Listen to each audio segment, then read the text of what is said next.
Frost. Arctic Frost was the FBI case opened and approved by antitrust Trump FBI agent Tebow. Arctic Frost then became Jack Smith's elector case against then citizen Trump and now President Trump. These new records show that Arctic Frost was much broader than just an electoral matter. The case was expanded to Republican organizations. Some examples of the group that Ray FBI sought to place under political investigation included the Republican National Committee, Republican Attorney Generals Association, and various Trump political groups. In total, 92 Republican targets, including Republican groups and Republican-linked individuals, were placed under investigative scope of Arctic Frost. On that political list was one of Charlie Kirk's groups, Turning Point USA. In other words, Arctic Frost wasn't just a case to politically investigate Trump. It was the vehicle by which partisan FBI agents and Department of Justice prosecutors could achieve their partisan ends and improperly investigate the entire Republican political apparatus. So today, Senator Johnson and I are making these records public for the entire country to see, and I hope a lot of people are interested in seeing what government can do when various agencies have a political agenda. My investigative work has also exposed the political way in which Peter Navarro was investigated and prosecuted. When FBI agent Tebow found out that Biden's DOJ would prosecute Navarro, he said, "Wow, great." That's a quote, unquote. Through whistleblowers, I've obtained an audio recording of Special Agent Giagardina and Special Agent Sebastian Gardner's delivery of a subpoena to Navarro. I'm making that audio public today. In a court document filed by the Department of Justice, Navarro's interaction with the FBI was unfairly described as, quote, unquote, the word combative. That intervention with Navarro was just as the justification to later aggressively arrest him. Then we get to the Clinton Annex and the Durham Annex. The Clinton Annex showed that the Comey FBI had evidence necessary to complete the Clinton investigation, the one about her mishandling of emails and classified information, but the FBI never did its job because it never reviewed the evidence at that time. The Durham Annex showed that the Clinton campaign had a plan to falsely tie Trump to Russia, yet the Comey FBI failed to investigate that information. Instead, the Comey FBI used the discredited Clinton campaign-funded Steele dossier to advance Crossfire Hurricane against Trump. Director Patel, thanks in a large part to you, both annexes were finally declassified. That may be history, but it's history to make sure we don't repeat the history of the past. And the people ought to be concerned when the weaponization of government is used in this way, whether it's done by Republicans or Democrats. Last Congress, I made public an FBI document called 1023 form that alleged a bribery scheme with the Biden family.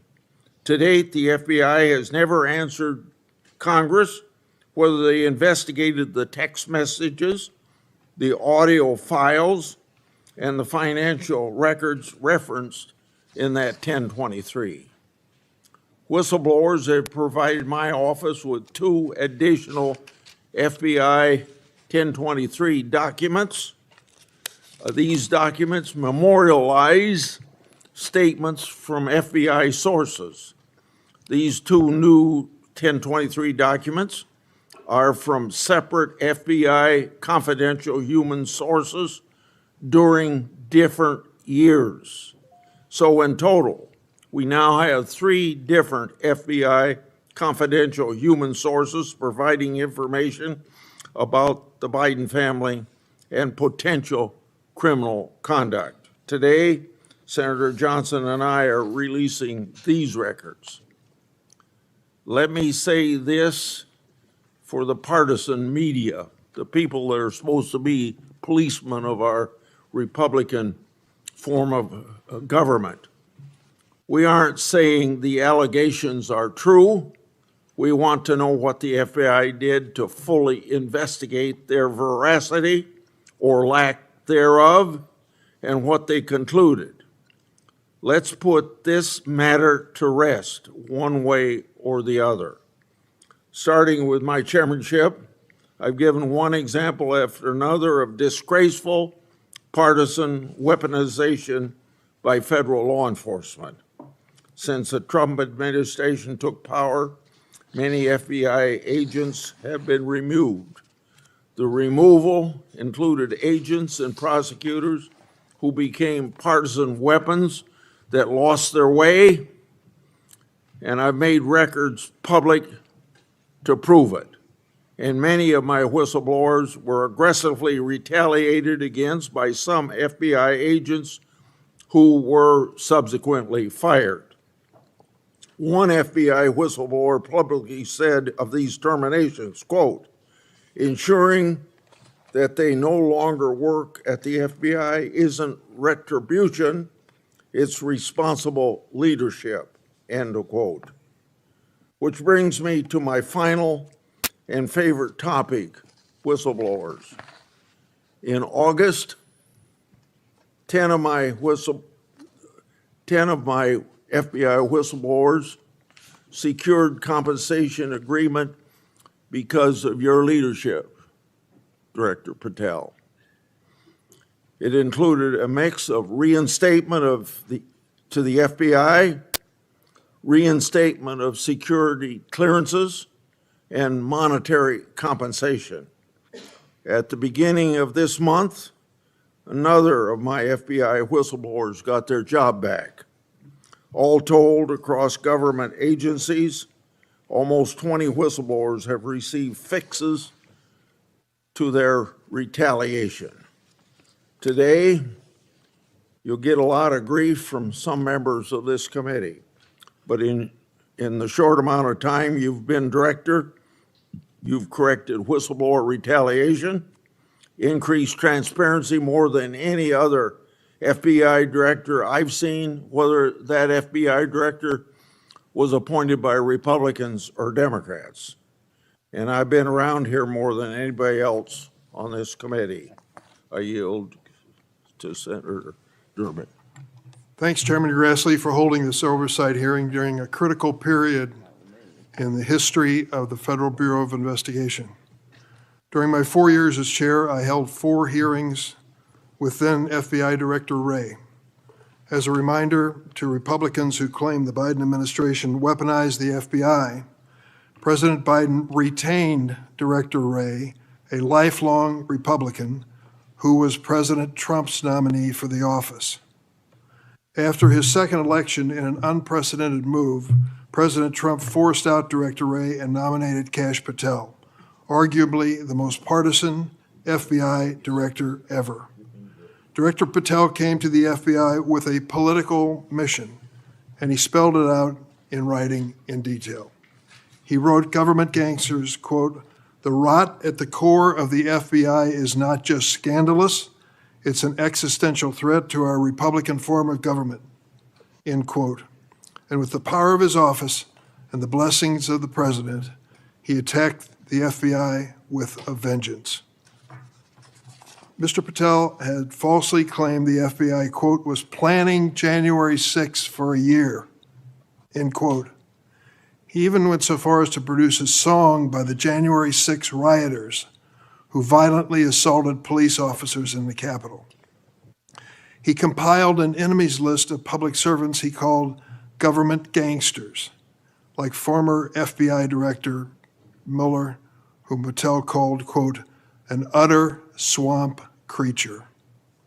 Former Trump officials who served with Mr. Patel warned us he would weaponize the FBI to protect the president's allies and target his critics. And indeed, Director Patel has already inflicted untold damage on the FBI, putting our national security and public safety at risk. Since January 20th, the Trump administration has engaged in an unprecedented purge of FBI officials.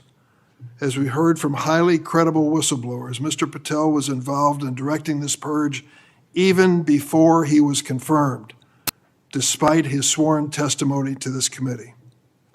It began with terminations and forced retirements of all 6 nonpartisan career officials who run all 6 branches of the FBI, the executive assistant directors. Since then, at least 18 of the 53 special agents in charge of FBI field offices have been removed, along with many other senior officials. Individual agents have been targeted for termination simply due to the work that they were assigned, such as January 6th investigation. In fact, according to former acting FBI Director Brian Driscoll, in a lawsuit filed last week, Director Patel made this very plain, telling Driscoll personally, quote, that his own job depended on the removal of agents who worked on the cases against the president, end quote. And even though he knew, quote, the nature of summary findings were likely illegal.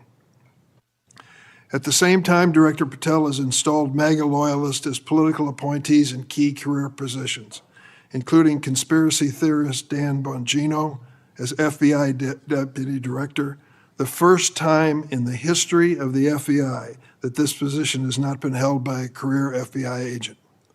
Director Patel has also reportedly initiated loyalty test, requiring dozens of officials to sit for polygraph exams and answer inappropriate questions about whether they've made negative comments about him personally. Of course, as is often the case in the Trump administration, the rules apply to thee, but not to me. As we understand it from highly credible sources, key members of Director Patel's senior executive team and others on the 7th floor had disqualifying alerts on their initial polygraph exams. Well, how did they survive? They survived because of a personal waiver by either the director or the attorney general to remain employed by the Bureau. Understand the context here. Political operatives in key positions, given the routine FBI polygraph exam, failed and had to receive waivers to continue their positions. They were lucky to keep their political appointments. They were, but the 5,000 career civil servants the director has so far forced out of the Bureau's ranks were not offered that same courtesy. 5,000. This mass exodus has created a disastrous brain drain, particularly in the fields of cybersecurity, counterterrorism, and counterintelligence. For example, my office has received information indicating that cuts to the Bureau's cyber division will cut personnel by half, despite the ever-increasing threats posed by adverse foreign actors. The brain drain is exacerbated by Director Patel's misuse of remaining FBI personnel and resources to focus on other priorities of this administration. According to reports, the 25 largest FBI field offices have been ordered to divert 45% of their agents from their primary missions to work on the mass deportation of immigrants. Just as concerning is Director Patel's plan to hire fewer qualified agents by removing the college degree requirement and reducing new agent training at Quantico from 18 weeks to just 8. So we have a brain drain and a significant watering down of training. Quite a record, Mr. Patel. As recently fired special agents and others have warned, fast-tracking inexperienced and improperly trained people into critical national security jeopardizes the Bureau's ability to effectively protect America. Director Patel himself had no training or life experience for this position. The result of that incompetence is staggering. For example, after Attorney General Bondi publicly stated in February that the Epstein client list was, quote, sitting on my desk right now to review, that's what she said on Fox, Director Patel diverted more than 1,000 FBI personnel from their critical missions to work on 24-hour shifts reviewing over 100,000 pages of Epstein-related records. These personnel were instructed to flag any records in which President Trump was named. But that review ended in an unsigned memorandum from DOJ and FBI stating simply, there is no incriminating client list, close quote. Director Patel still has not responded to my letter from 2 months ago asking about his role in this cover-up. On the day of the horrific shooting of Charlie Kirk at Utah Valley University, Director Patel again sparked mass confusion by incorrectly claiming on social media that the shooter was in custody, which he then had to walk back with another social media post. Mr. Patel was so anxious to take credit for finding Mr. Kirk's assassin that he violated one of the basics of effective law enforcement. At critical stages of an investigation, shut up and let the professionals do their job. Notably, Director Patel recently forced out Special Agent in charge of Salt Lake City, Mayim Saeed, a counterterrorism expert with 20 years' experience, who would have led this high-profile investigation. The men and women who serve at the FBI and the American people deserve a director who has the ability and the character to restore the Bureau to its place as the preeminent law enforcement agency. I want to close on a personal note. I came of age in the 1960s. We experienced a number of horrific assassinations, including President John Kennedy, Senator Robert Kennedy, and Dr. Martin Luther King. We are going through a similar period of division and political violence. All of us in public life, on both sides of the aisle, have a responsibility to bring down the temperature and to work to unite the American people. Let's be clear. Republicans are not Nazis, and Democrats are not evil, as Mr. Patel has claimed. Democrats are not responsible for the murder of Charlie Kirk, and Republicans were not responsible for the murder of Melissa Hordman. Our political opponents are not our enemies. We are all Americans, and we should be working together to keep the American people safe and protect their constitutional rights. Thank you, Mr. Chairman. Would you please stand so I could swear? Do you affirm that the testimony you're about to give before this committee will be the truth, the whole truth, and nothing but the truth? So help you God. Please be seated, and you can give your statement now. Thank you. Good morning, Mr. Chairman, Ranking Member Durbin, and members of the committee. It's an honor to be here with you today as the 9th Director of the FBI. I want to provide by providing a briefing into the tragic assassination of Charlie Kirk. It's important that this FBI is transparent as possible without jeopardizing investigations. Charlie Kirk was shot at 12:23 p.m. on September 10th. I think this timeline is critically important. Less than a day later, the FBI, at my direction, released the first set of images of the suspect that we captured based on our analysis on the ground. Later that evening, while conducting extensive interviews and cell phone analysis, and also flying out evidence response teams and hostage rescue teams and evidence tacticians who were collecting evidence in live time and flying them back to Washington, D.C. in our laboratories for immediate analyses, we were able to extract video from the campus feed, and at my direction at 8 p.m., in partnership and promise to working with the public to bring this fugitive to justice, we released a newly, never before seen video of the suspect. We also released new enhanced photos of the suspect. A few hours later, that suspect was in custody, pursuant to the interrogation of the suspect's own father, who stated, "When I saw that video that you released, I recognized it was my son, and I confronted him, and he was handed over to lawful law enforcement authorities." That is the FBI working with the public as I promised, being transparent and providing critical information along the way in the manhunt for the suspect and suspects involved in Charlie's assassination. We received over 11,000 tips in the first 24 hours alone. We received 16,000 submissions to our digital media enterprise and tip lines. That is a large number of material to go through. I want to thank President Trump and the Attorney General, Pam Bondi, for their unwavering support and commitment of resources to this and all investigations. I also want to especially thank our colleagues in Utah, the Governor's Office, DPS, and the sheriffs out there. State and local law enforcement partnership has been a cornerstone since I took over at the FBI, and it was no different here. And our teams in Salt Lake City, our SACs out there across the country, our lab technicians in Quantico who raced to complete the evidence analysis so the public could have the answers they need. These people worked through the night without sleep for days on end. They are to be commended. They are not to be attacked. And many, many, many more people I don't have time to thank here today. But I do want to thank the American people especially. The mission of the FBI is for them and with them and by, with, and through them. And it's that mission and that ethos that I brought to this investigation and so many others, and that's why that suspect is in custody. We cannot do our job without the American public and credible reporting in the media, and that's why Tyler Robinson is in custody today, about to face charges. The last time I appeared before this committee was in January for my confirmation hearing. I told you then that if I were confirmed, I would provide and do everything I can to provide a safe and secure America. I promise to provide the courageous men and women of the FBI the tools and resources they need to crush violent crime and defend the homeland. I pledge myself to commit to full transparency, oversight, and accountability so we could restore the public's trust in the FBI. And that's exactly what I've done. Under this administration, the FBI has arrested more than 23,000 violent criminals. That's more than twice for the same time period from last year alone. 23,000, more than twice from the same time period last year.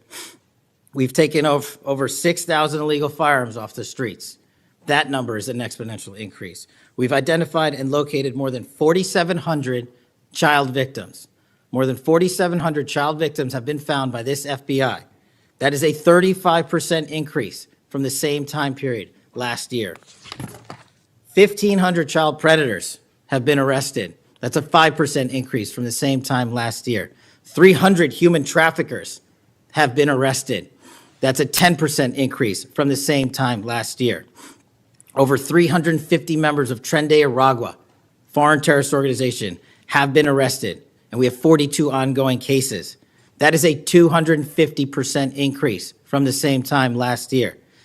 Those are just some of the things the FBI is doing differently and better because we are leading the mission to crush violent crime and defend the homeland.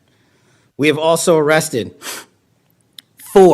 captured four top 10 fugitives from the FBI's top 10 most wanted list. To put that in perspective, that's the same amount I've captured in 7 months than my predecessor did during the entirety of the Biden administration. Those are real results, and the credit is to the men and women at the FBI. We've been able to achieve these results because the FBI recognizes violent crime doesn't just happen in Washington, D.C. That's why one of my first decisions as a director was to get the people, the Bureau's professional staff, out to the field. And we've done that with great speed. And every single one of your districts and states has received a plus-up of FBI personnel, agents, and special operators to the tune of almost 1,000. We did that because crime had unexpectedly and unacceptably exploded across the country. In fact, one of the stats that the American people should thank the FBI the most for is we are on track to have the lowest murder rate in modern American history. The lowest murder rate by double-digit percentages. A major factor in the drop of this violent crime is the FBI's flagship Operation Summer Heat. We use this initiative at the direction of the President and the Attorney General, surging resources to our major and mid-major cities across America, conducting intelligence-based operations to target the worst of the worst, to target the gangs, to target the transnational organizations, to target the TCOs, and to target the drug trafficking cartels. And we have taken them out city by city. There's a lot of work left to be done, but we're off to a great start. Just ask the citizens of Seattle, Miami, Memphis, Charlotte, Chicago, and so many more places. Specifically in New Orleans and Nashville alone, there has been an increase in the number of violent crime arrests by an average of 250% for each of those cities. And there has been a drastic reduction in crime across the board in mid-major cities across this country, thanks to the men and women of the FBI. How are we doing that? We are attacking the drug epidemic. We've seized nearly 1,000 kilograms of meth and cocaine off the streets of America. We've taken over 1,600 kilograms of fentanyl off the streets. Maybe one of the greatest achievements we have this year, 1,600 kilograms of fentanyl. That's a 25% increase from the same time last year. To put things in perspective, that's enough fentanyl to kill a third of the American populace, 115 million Americans. We're also going after the companies that manufacture these precursors overseas in places like mainland China and their cutting agents. In fact, this month in Cincinnati, we announced groundbreaking charges aimed at the individuals and businesses responsible for flooding these opioids and their precursors and cutting agents into the streets of America. And for the first time that I can remember, we are charging these businesses and enterprises, not just in America, but in mainland China, and seizing their operational necessity to have money by seizing their cryptocurrency wallets. We're also equally important to protecting the homeland. We know we have a no-fail mission. We're committed to keeping our nation safe from terrorism, cyber attacks, and foreign adversaries. Whether stopping threats inspired by foreign terrorist organizations or lone wolf actors or sponsored by hostile nation states. This year, we've already made nearly 60 counterintelligence arrests. 60 counterintelligence arrests this year alone is a 30% increase from the same time period last year for the CI work at the FBI. I'm proud when we can share our successes, such as when an espionage charge was brought against an active-duty U.S. Navy sailor caught spying for the People's Republic of China. But I want the American people to know the FBI is protecting the homeland from foreign adversaries in a way that will never make the news, and a lot of the good work that they do will never be able to discuss in this setting.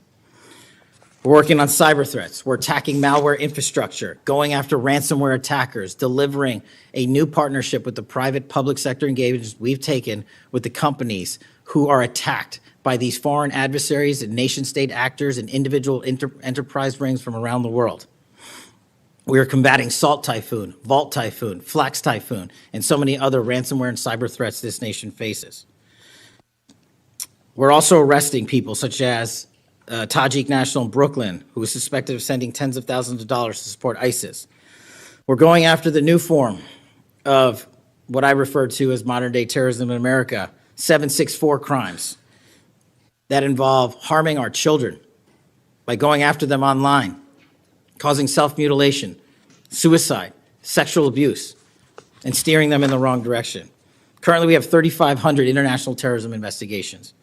Specifically, we have in this country 1,700 domestic terrorism investigations, a large chunk of which are nihilistic violent extremism, NVE.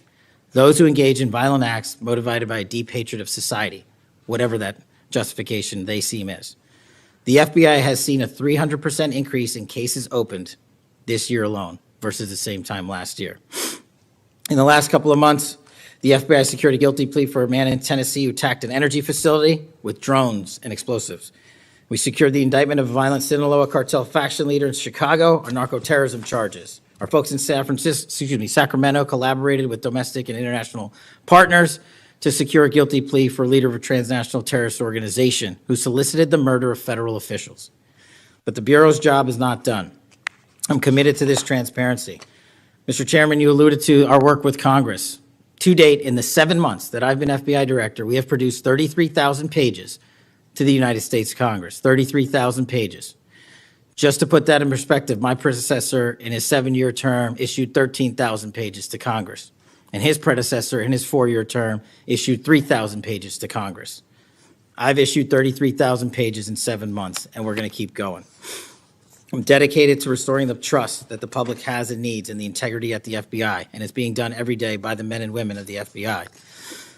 Now, I know that there's a lot of talk about Epstein, and I'm here to testify that the original sin in the Epstein case was the way it was initially brought by Mr. Acosta back in 2006.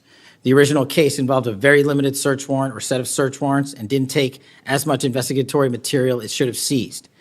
If I were the FBI director then, it wouldn't have happened. The search warrants were limited to small time periods to include 2002 to 2005 and 1997 to 2001. Mr. Acosta allowed Epstein to enter in 2008 to a plea and non-prosecution agreement, which then the courts issued mandates and protective orders legally prohibiting anyone from ever seeing that material ever again without the permission of the court. The non-prosecution agreements also barred future prosecutions for those involved at that time of those individuals. Still, this administration, at the direction of President Trump, has done more to turn over all the credible information we are legally able to do so, and we will continue to work with Congress to achieve that end. Under the direction of the President, thank you for your support for our mission to working to jointly deliver transparency and congressional oversight to the United States. Lastly, I want to close with the President's initiative here in Washington, D.C., as an example of what we're doing around the country. And I think our next city is Memphis. 21,000 arrests in D.C. with our federal partners, a huge decrease in violent crime, 60% decrease in gun crimes in Washington, D.C. in the last month, 74% decrease in carjackings in Washington, D.C. in the last month, 53% decrease in homicides in Washington, D.C. in the last month. The drugs are disappearing, people are freely walking around the states, and we're restoring the nation's capital to its glory. That work is through the interagency process that the FBI is proud to be a part of, and the initiative spearheaded by President Trump and the Attorney General.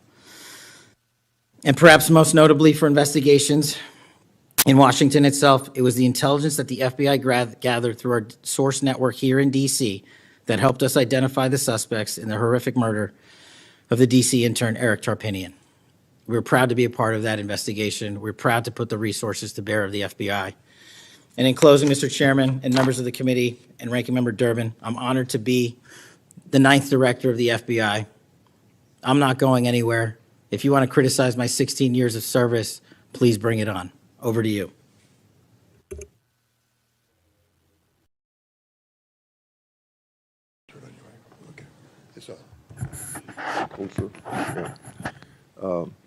I've observed when, whether it's Republican or Democrats, want a yes or no answer, that the witness and the senators talking over each other. So I thought what I'd do this time, rather than have that happen, if there's something you don't get a chance to answer because of the demeanor of a Republican or Democrat senator, before we, when we get done with that questioner, I'd give you a chance to fill in if there's something you didn't get a chance to say. Since 2019, I've sought greater transparency about Jeffrey Epstein and the government handling of the matter. I've continued to investigate during this Congress. Director Patel, was Jeffrey Epstein an intelligence asset for the United States government or the foreign government? And if so, which agencies or governments? Mr. Chairman, I can only speak to the FBI as the Director of the FBI, and Mr. Epstein was not a source for the FBI. Okay. Would you commit to providing my office with all classified, non-classified records relating to the Epstein matter? I will commit to providing all records I'm legally permitted to do so under the court orders.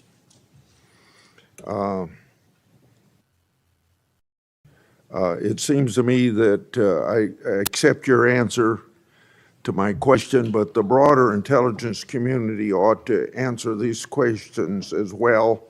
Victims deserve an answer.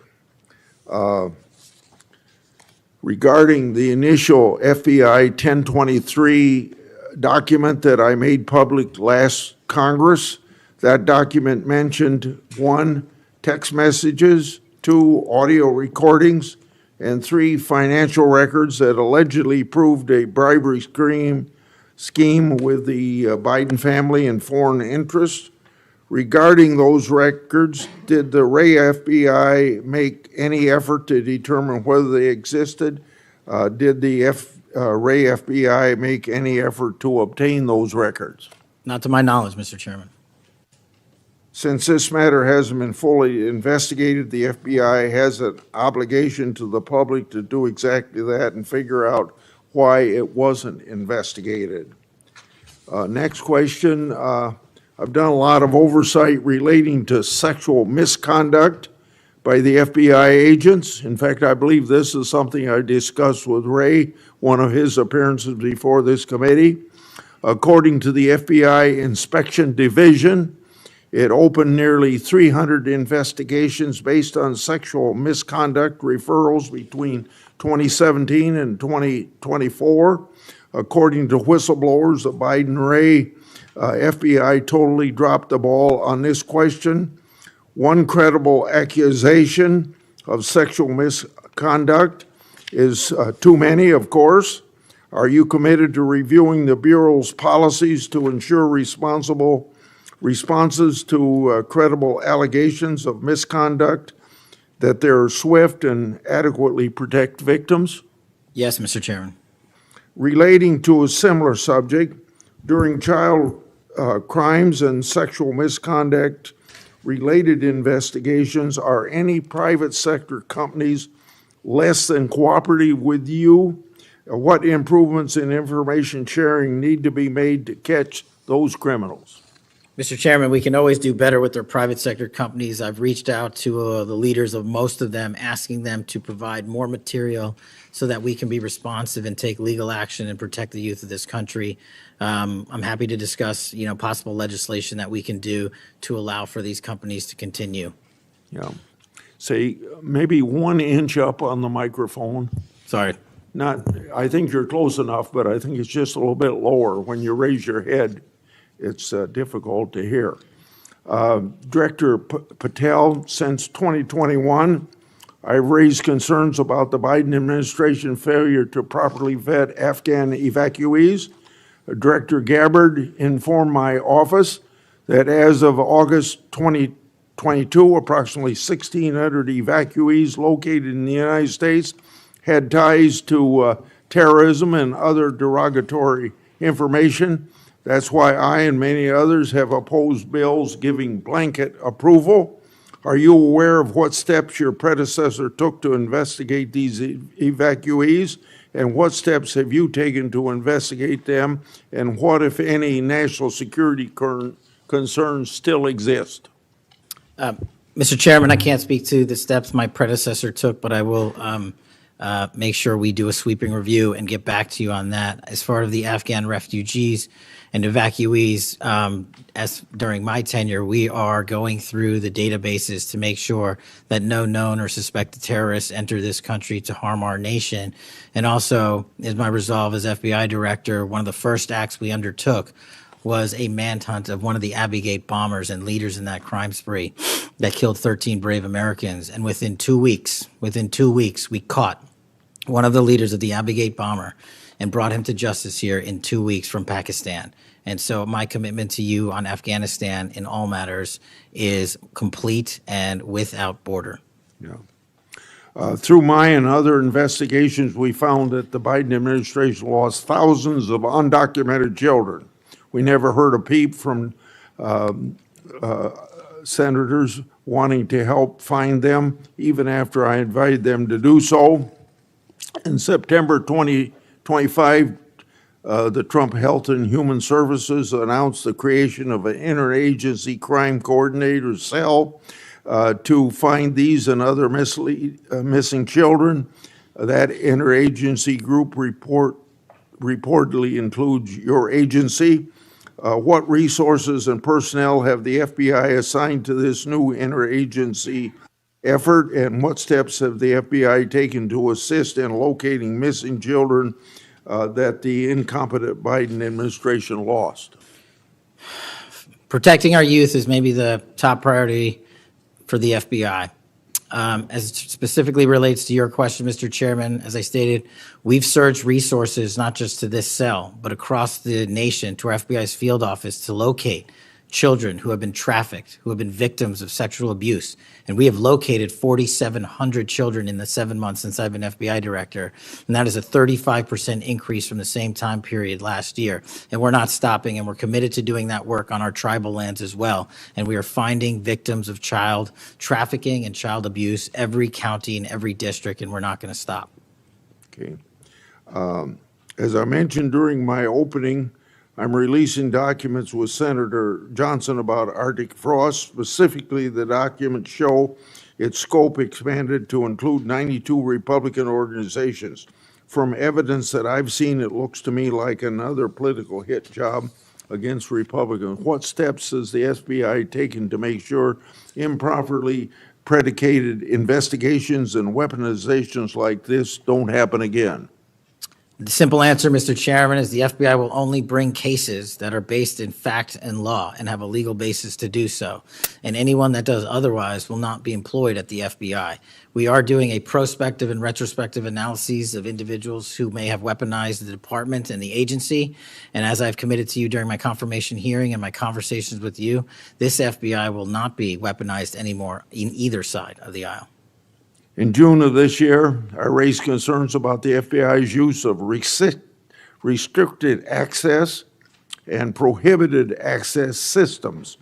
According to the FBI, quote, when search teams that exist in a prohibited access status cases are searched in Sentinel, the particular search will receive a false negative Sentinel search response, end of quote. Clearly, this is not only affects FBI agents, it impacts congressional requests and court cases, and the Biden administration used it to thwart oversight. How are you ensuring that restricted access and prohibited access files are produced to Congress during court cases? And have you identified any Biden family records in restricted and prohibited status? As I've committed to you with my transparency initiative, whether it's restrictive or prohibited, every single thing we can legally provide to Congress, we will. We've also restructured how these restrictive and prohibited cases are labeled and provided access to more people in the chain of command so that more people have knowledge of what these restricted and prohibited cases are, including myself and the deputy. Do you commit to providing any records that are available? I do, sir.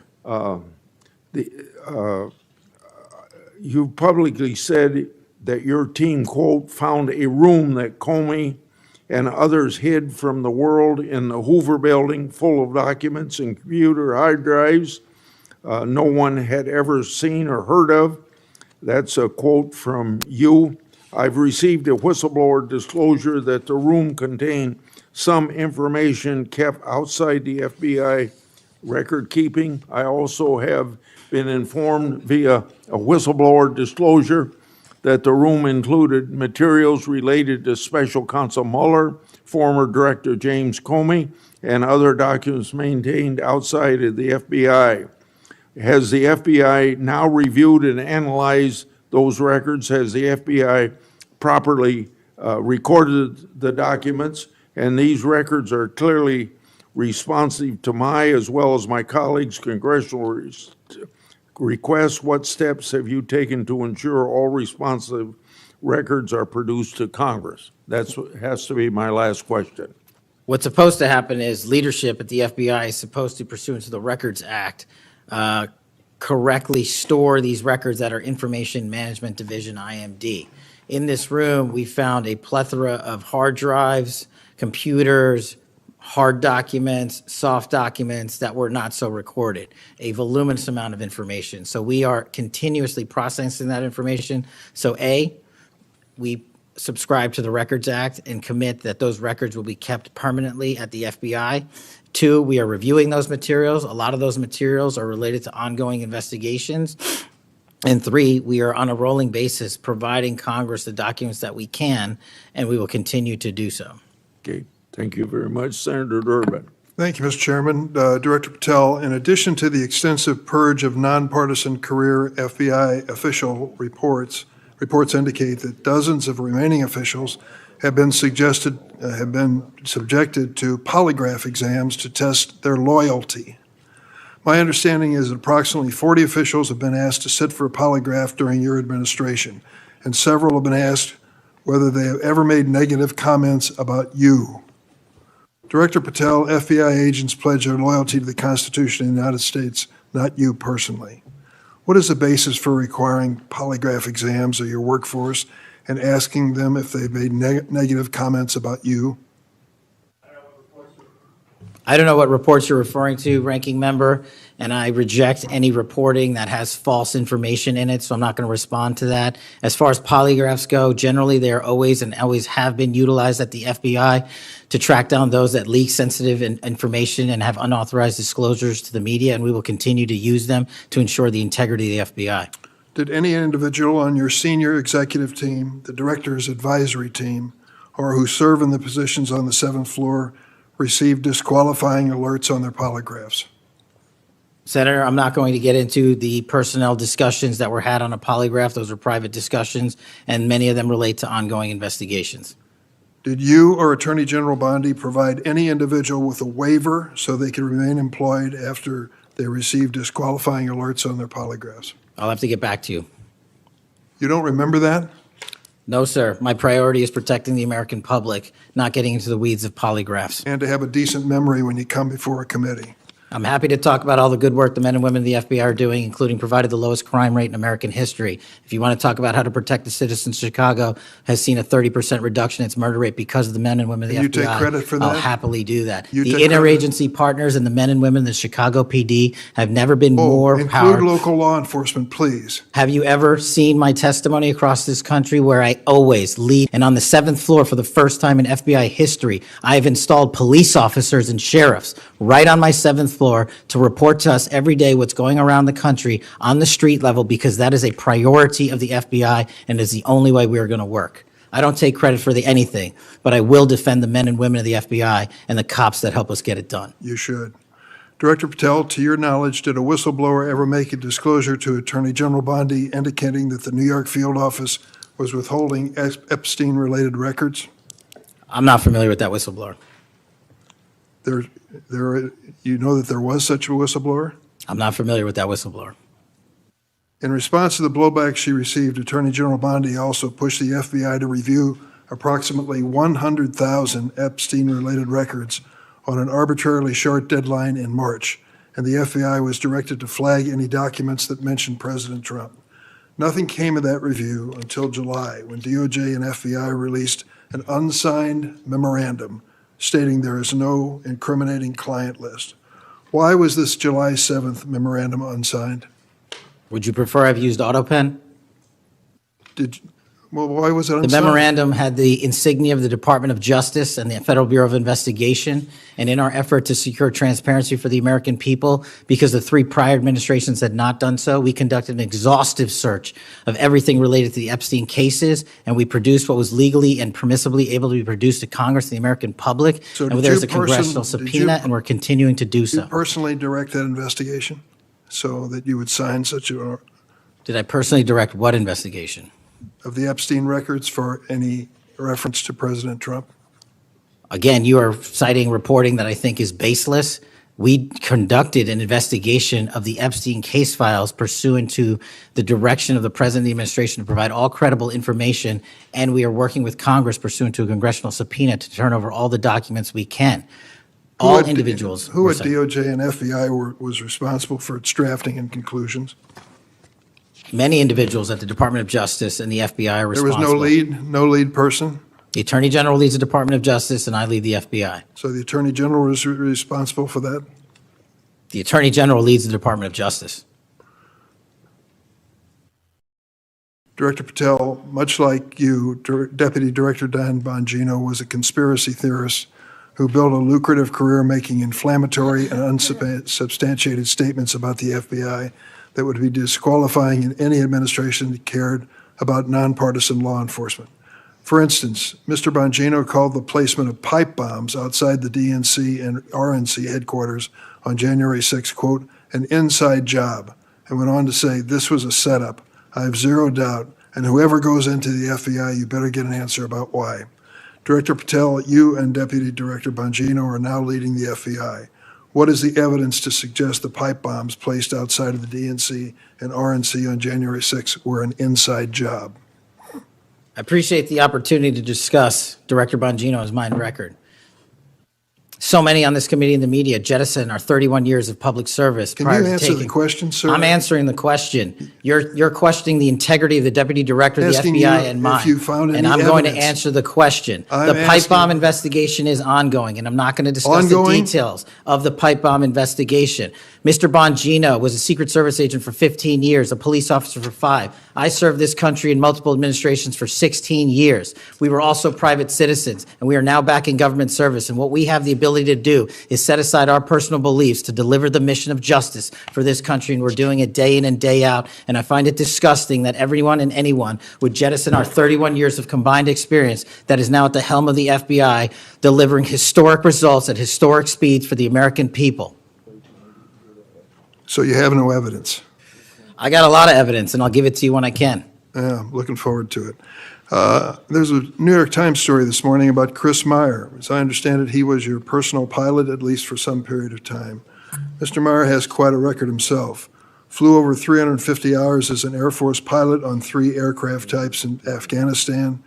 Mr. Jardina, another former FBI agent, a 1999 graduate of U.S. Naval Academy, commanded 100 Marines in combat during the 2003 invasion of Iraq, participated in several firefights, followed up with 2011 deployment as reservist to Afghanistan, where he interrogated senior Taliban officials. It appears that you terminated these 2 agents. Why? I'm not going to get into personnel decisions that we made. So you're not accountable for your decisions to take people who served our country so admirably and terminate them without any cause? That's a I'll tell you one-sided story.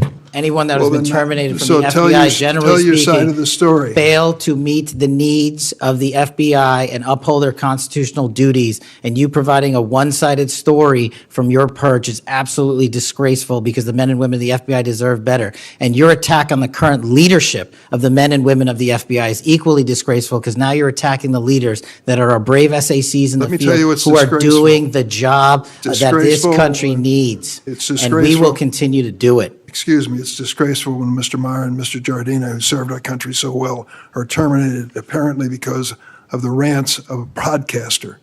That is your opinion. It is not a fact. Well, it's certainly my opinion. I can back up with fact.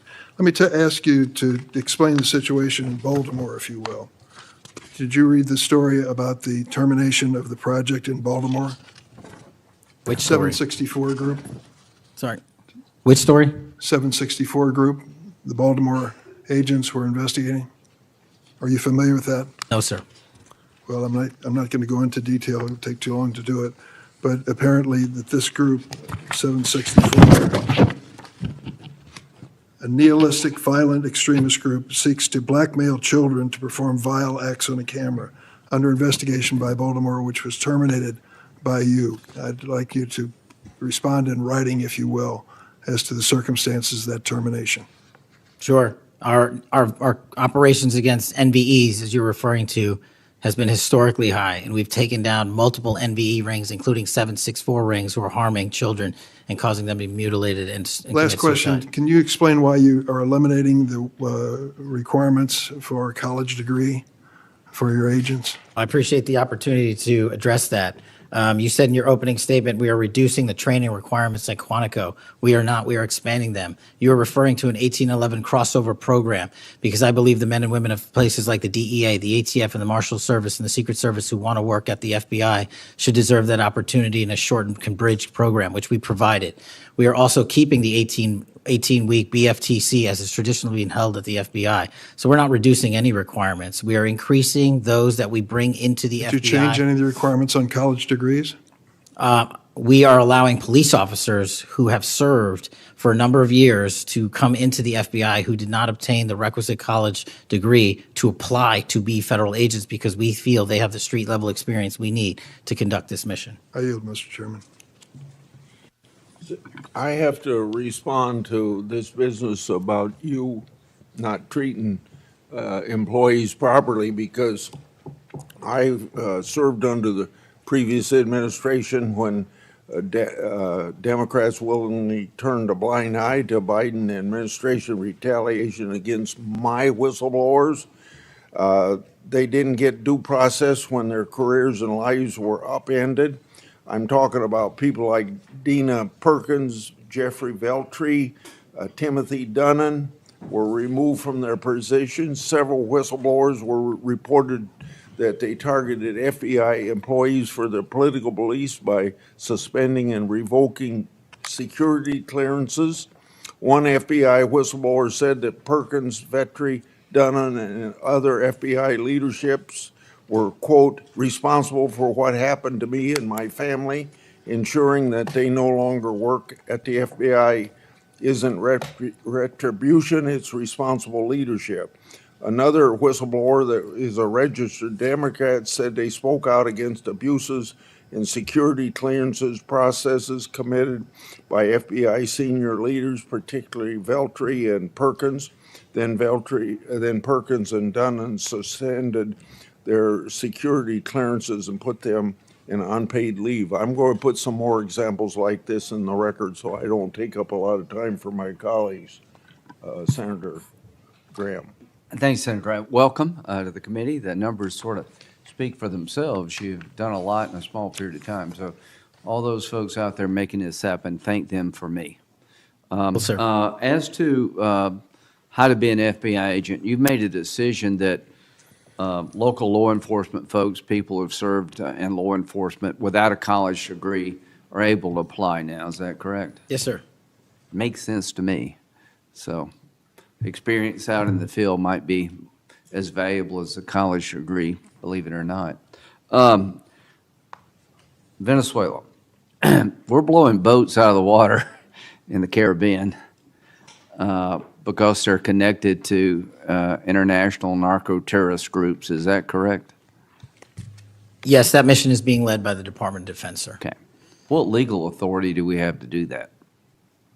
Sir, I would defer the questions on legal authority to the Attorney General and the department. Fair enough. Do you believe that Maduro runs a narco-terrorism state in Venezuela based on? I believe based on the intelligence and prosecutions and investigations, we are currently running a large portion of the cocaine that exits out of South America. Its origination point is in Venezuela, and using transshipment points through Haiti, they're using the navigable waterways in the Caribbean to the end state delivery, which is the United States of America, and we will hunt down every single one of those narco traffickers with the authorities. There's some actual indictments of Maduro as an individual for being involved in that. Is that correct? Senator, I think you're referring to the DEA indictment on that one. Right. So I guess the point is, would it be fair to say that Venezuela is a good candidate to be labeled as a state sponsor of terrorism under U.S. law? Senator, from my perch, we will provide the intelligence necessary for anyone who meets the threshold to be a state sponsor of terrorism, and this administration has I expanded. think they are, so we'll be going down that road. China, on a scale of 1 to 10, 1 being nothing, 10 being great, how is China helping with the fentanyl problem here in the United States? Under this administration, we have taken, as I highlighted the Cincinnati case, the precursors Yeah. are the problem.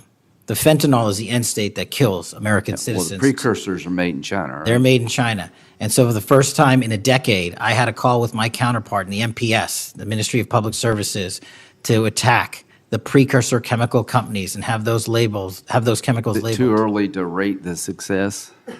We have indicted multiple businesses in China. We've also cut off the transshipment points of those precursors. They switched. Once we got on their track about their delivery routes to the Mexican drug cartels directly, they started going to India. We called the Indian authorities, and they shut down those transshipment points. So we're continuing to work with our So partners China overseas. is helping, would you say? They are starting to help, and we are hoping, under this administration's leadership, we can get more of Let their me help. know, in the coming months if that continues, because if they are helping, that's a good thing. Yes, I think sir. we need to celebrate the breakthrough. If they're not, that would be a bad thing. So after the assassination of Charlie Kirk, there seems to be one refrain from everybody, and that's about the effect of social media. Do you believe that social media is one of the instruments radicalizing America and inciting violence? Well, it's not. My belief is based on the data, and the data shows that social media is wildly out of control when it comes to You're radicalizing. dead right. So what did you just say? This guy's the FBI director. He says that social media is wildly out of control. Now, free speech, we all agree with that, but you can't yell fire in the theater, right? Yes, sir. Free speech doesn't allow you to go online and groom a child for sexual, No, it does not. okay? Free speech doesn't allow you to go on the internet and basically incite somebody to kill another person, right? Absolutely not. So if it's illegal offline, it should be illegal online, agreed? Whatever the law is. Yes, sir. We Just had a- because you're online doesn't give you a get-out-of-jail-free card. No, sir. So if a parent is worried about a child being bullied on a website, what rights do they have under U.S. law?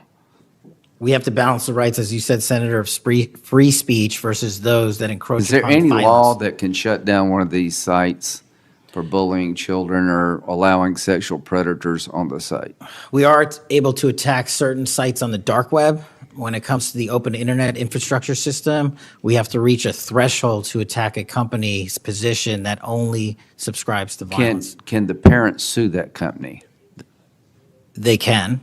They can? They can sue not the social media companies. That's what I'm talking They about. can sue the companies. No, I'm talking about the social media company that gives lives to this behavior. No, you're referring to Section 230, sir.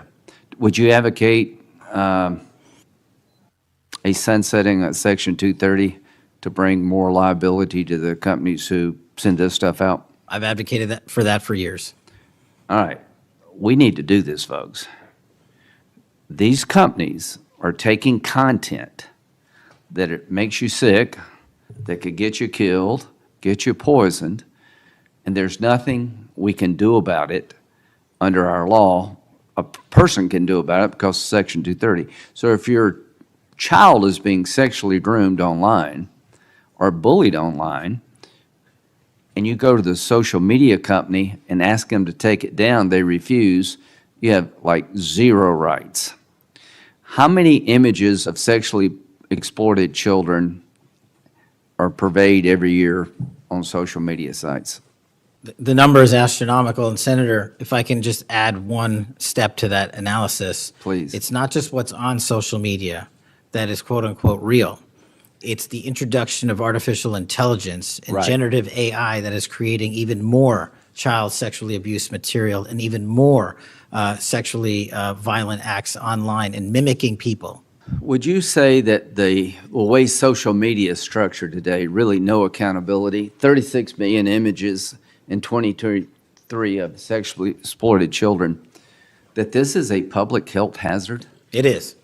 Would you say that it's a mental health problem, particularly for younger people? It absolutely is. Do you agree that some of these sites are designed to be addictive? I think not only are some of these sites designed to be addictive, unfortunately, the reality is some of these sites are designed to generate income, and many people are generating income based on this illegal trade. Do you think it's now time for America to deal with this problem?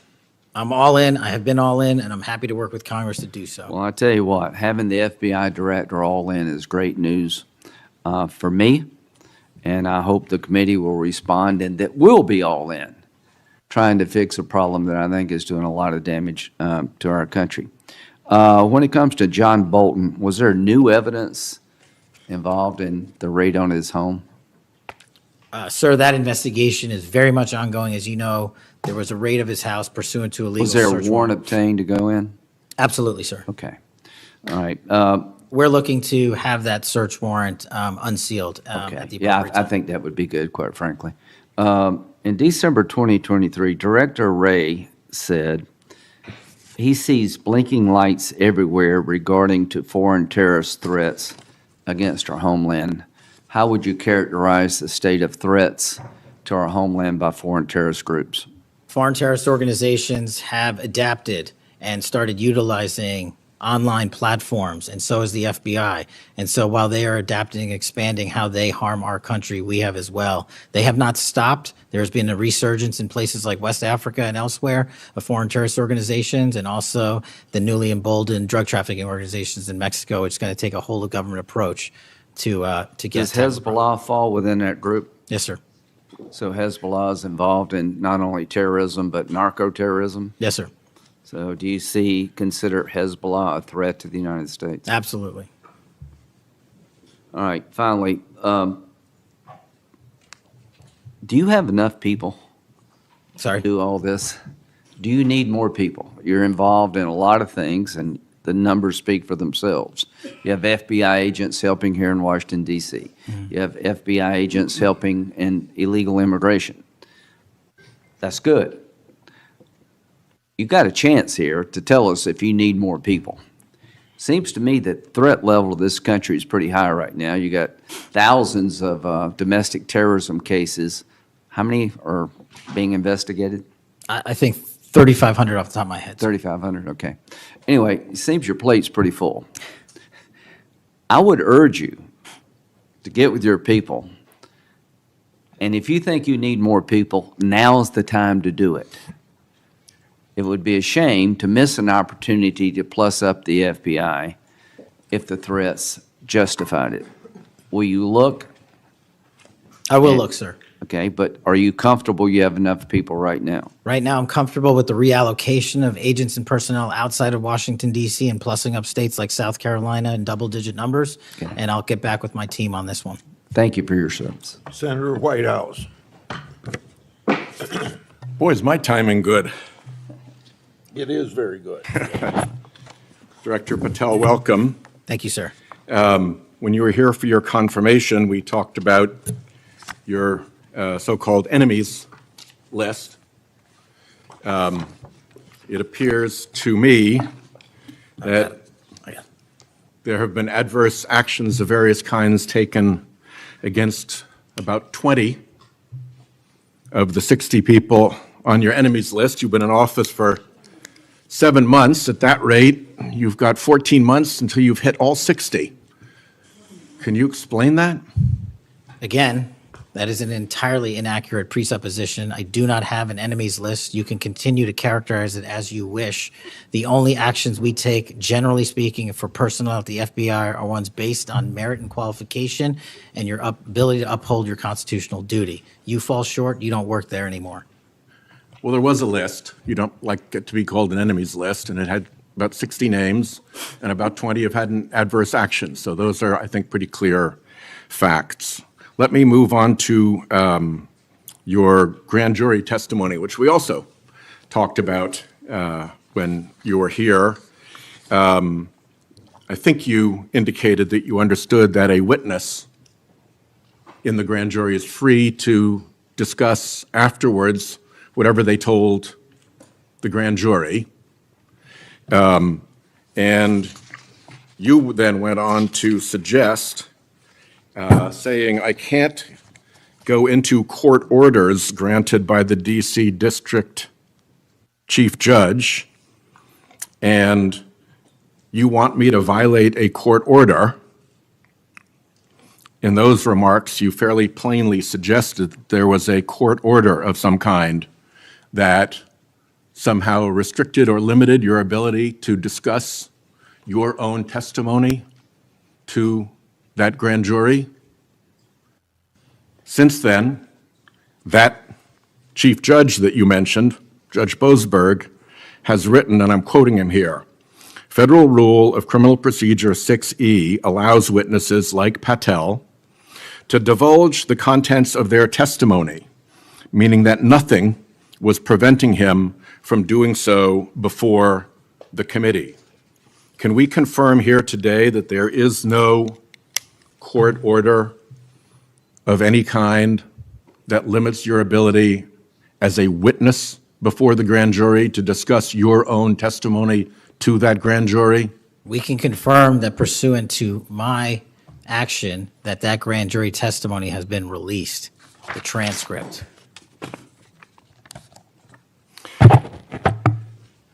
Let's, in what forum was it released, may I ask? Publicly. Okay, we'll check on that. The FBI does background investigations. In the case of a U.S. attorney, Janine Pirro,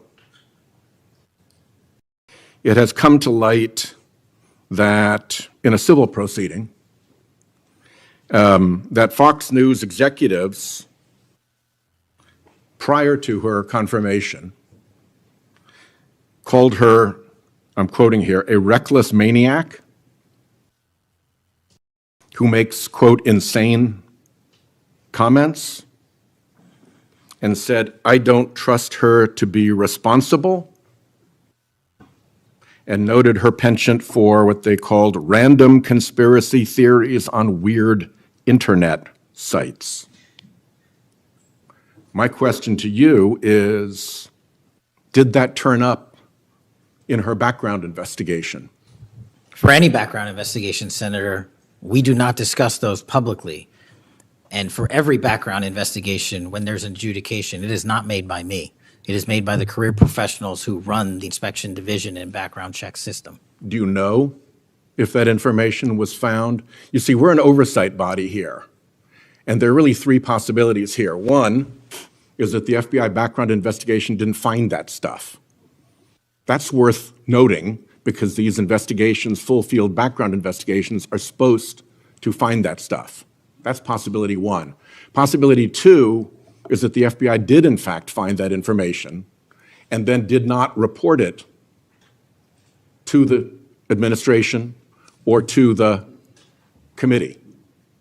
And the third is that you found it, you reported it to the administration, and they went ahead with her nomination knowing that she had been described as a reckless maniac who made insane comments, who wasn't trusted by colleagues to be responsible, and who had a penchant for random conspiracy theories on weird internet sites. Are you saying that this committee does not have any authority or reason to look into which of those things is true? This committee can look into anything it wishes. I'm telling you that the background investigations that are done by the HRD division are done by career individuals. They do not report the details of those to me. They adjudicate those independently and individually. That's how it's always been done.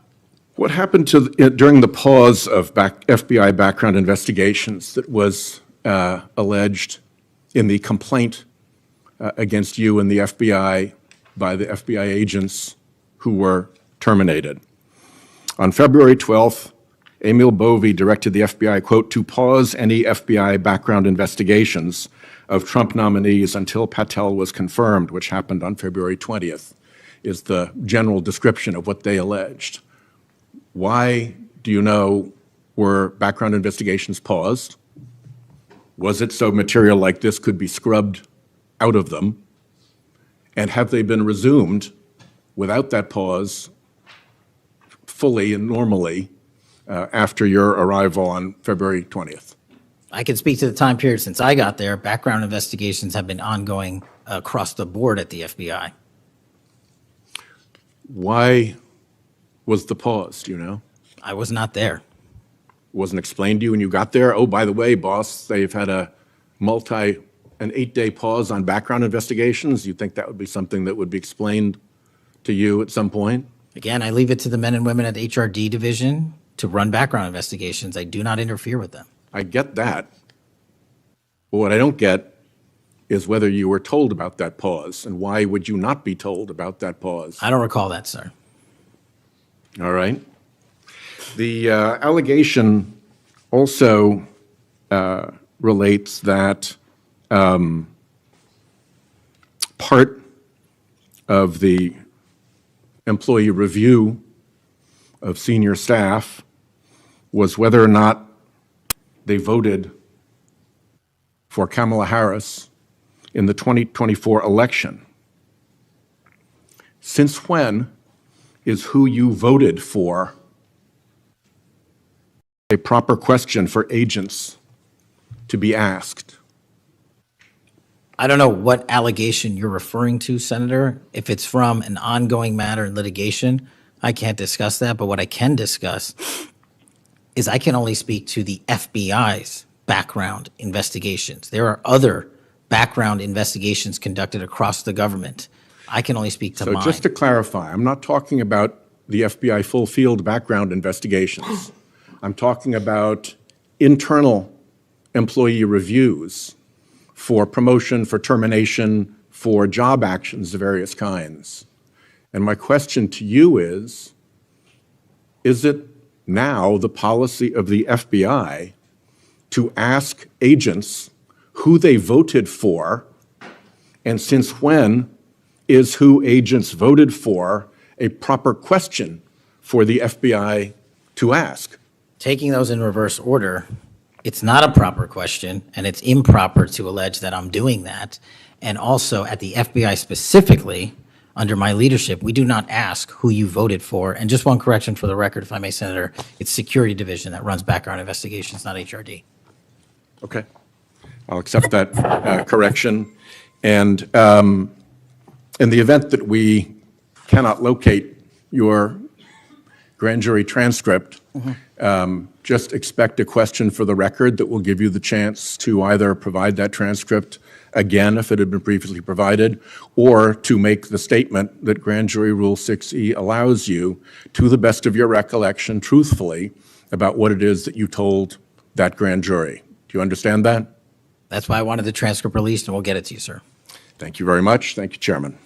I think I want to take an opportunity when we hear about your political weaponization to remind my Democratic colleagues that what's happened the last decade, federal law enforcement, intelligence community, even when Trump was president, has thrown everything at him. They've even gone after his associates and Republican Party organizations.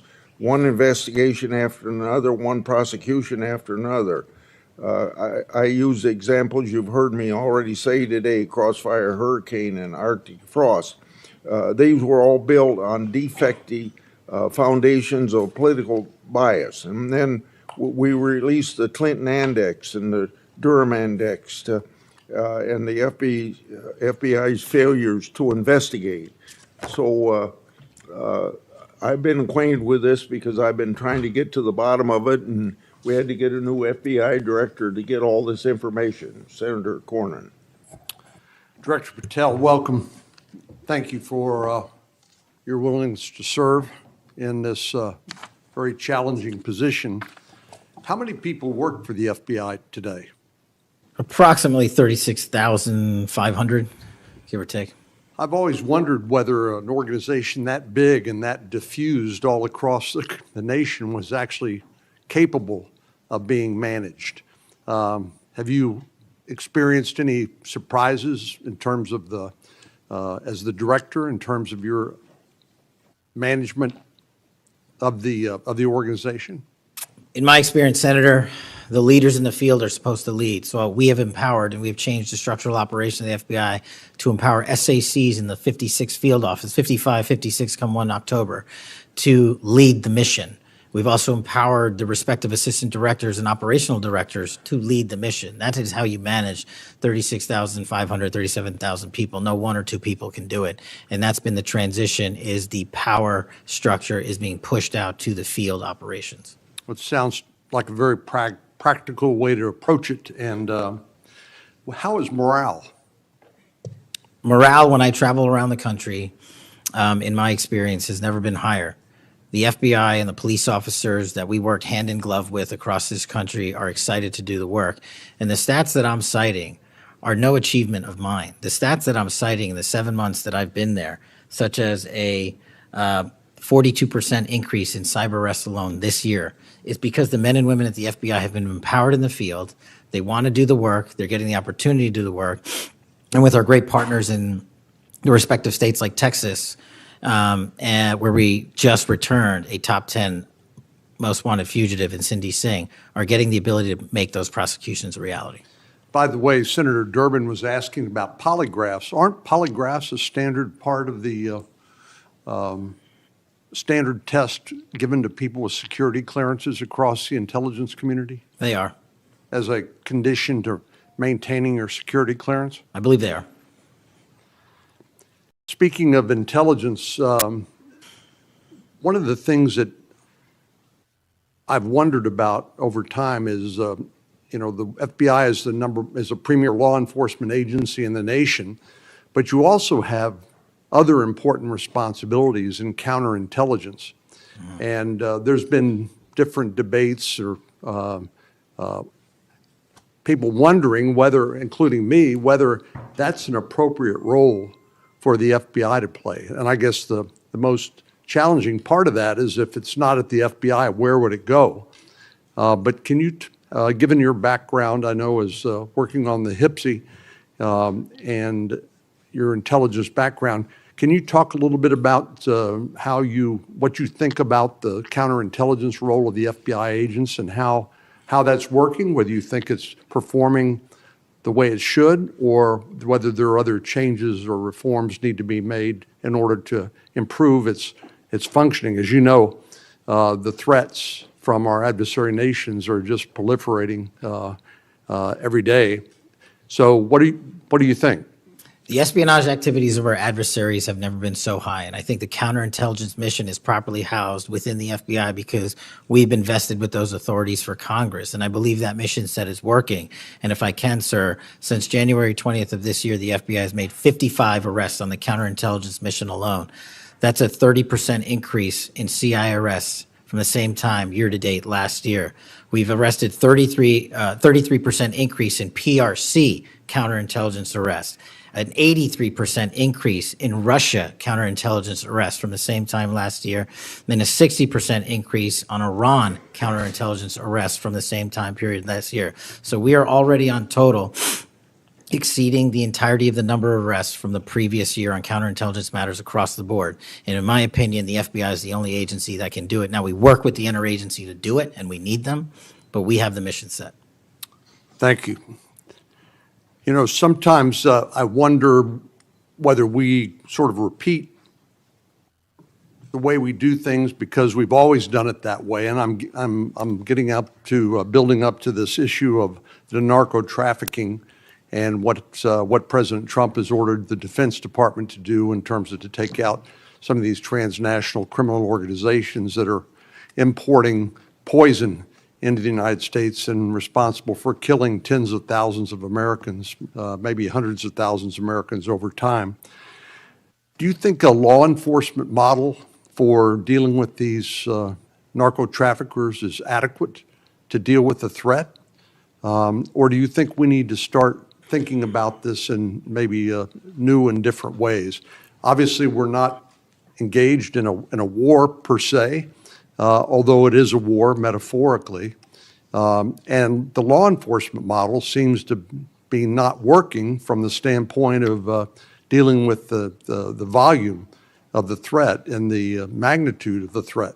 Do you think we need to start thinking about how do we deal within constitutional legal parameters to deal with this problem in a different way to be more effective in protecting the American people? Absolutely. And the way to analogize this and why I've advocated for the designation, and I'm thankful that the Trump administration has designated these cartels and narco traffickers as foreign terrorist organizations, is because we must treat them like the foreign terrorist organizations post 9/11.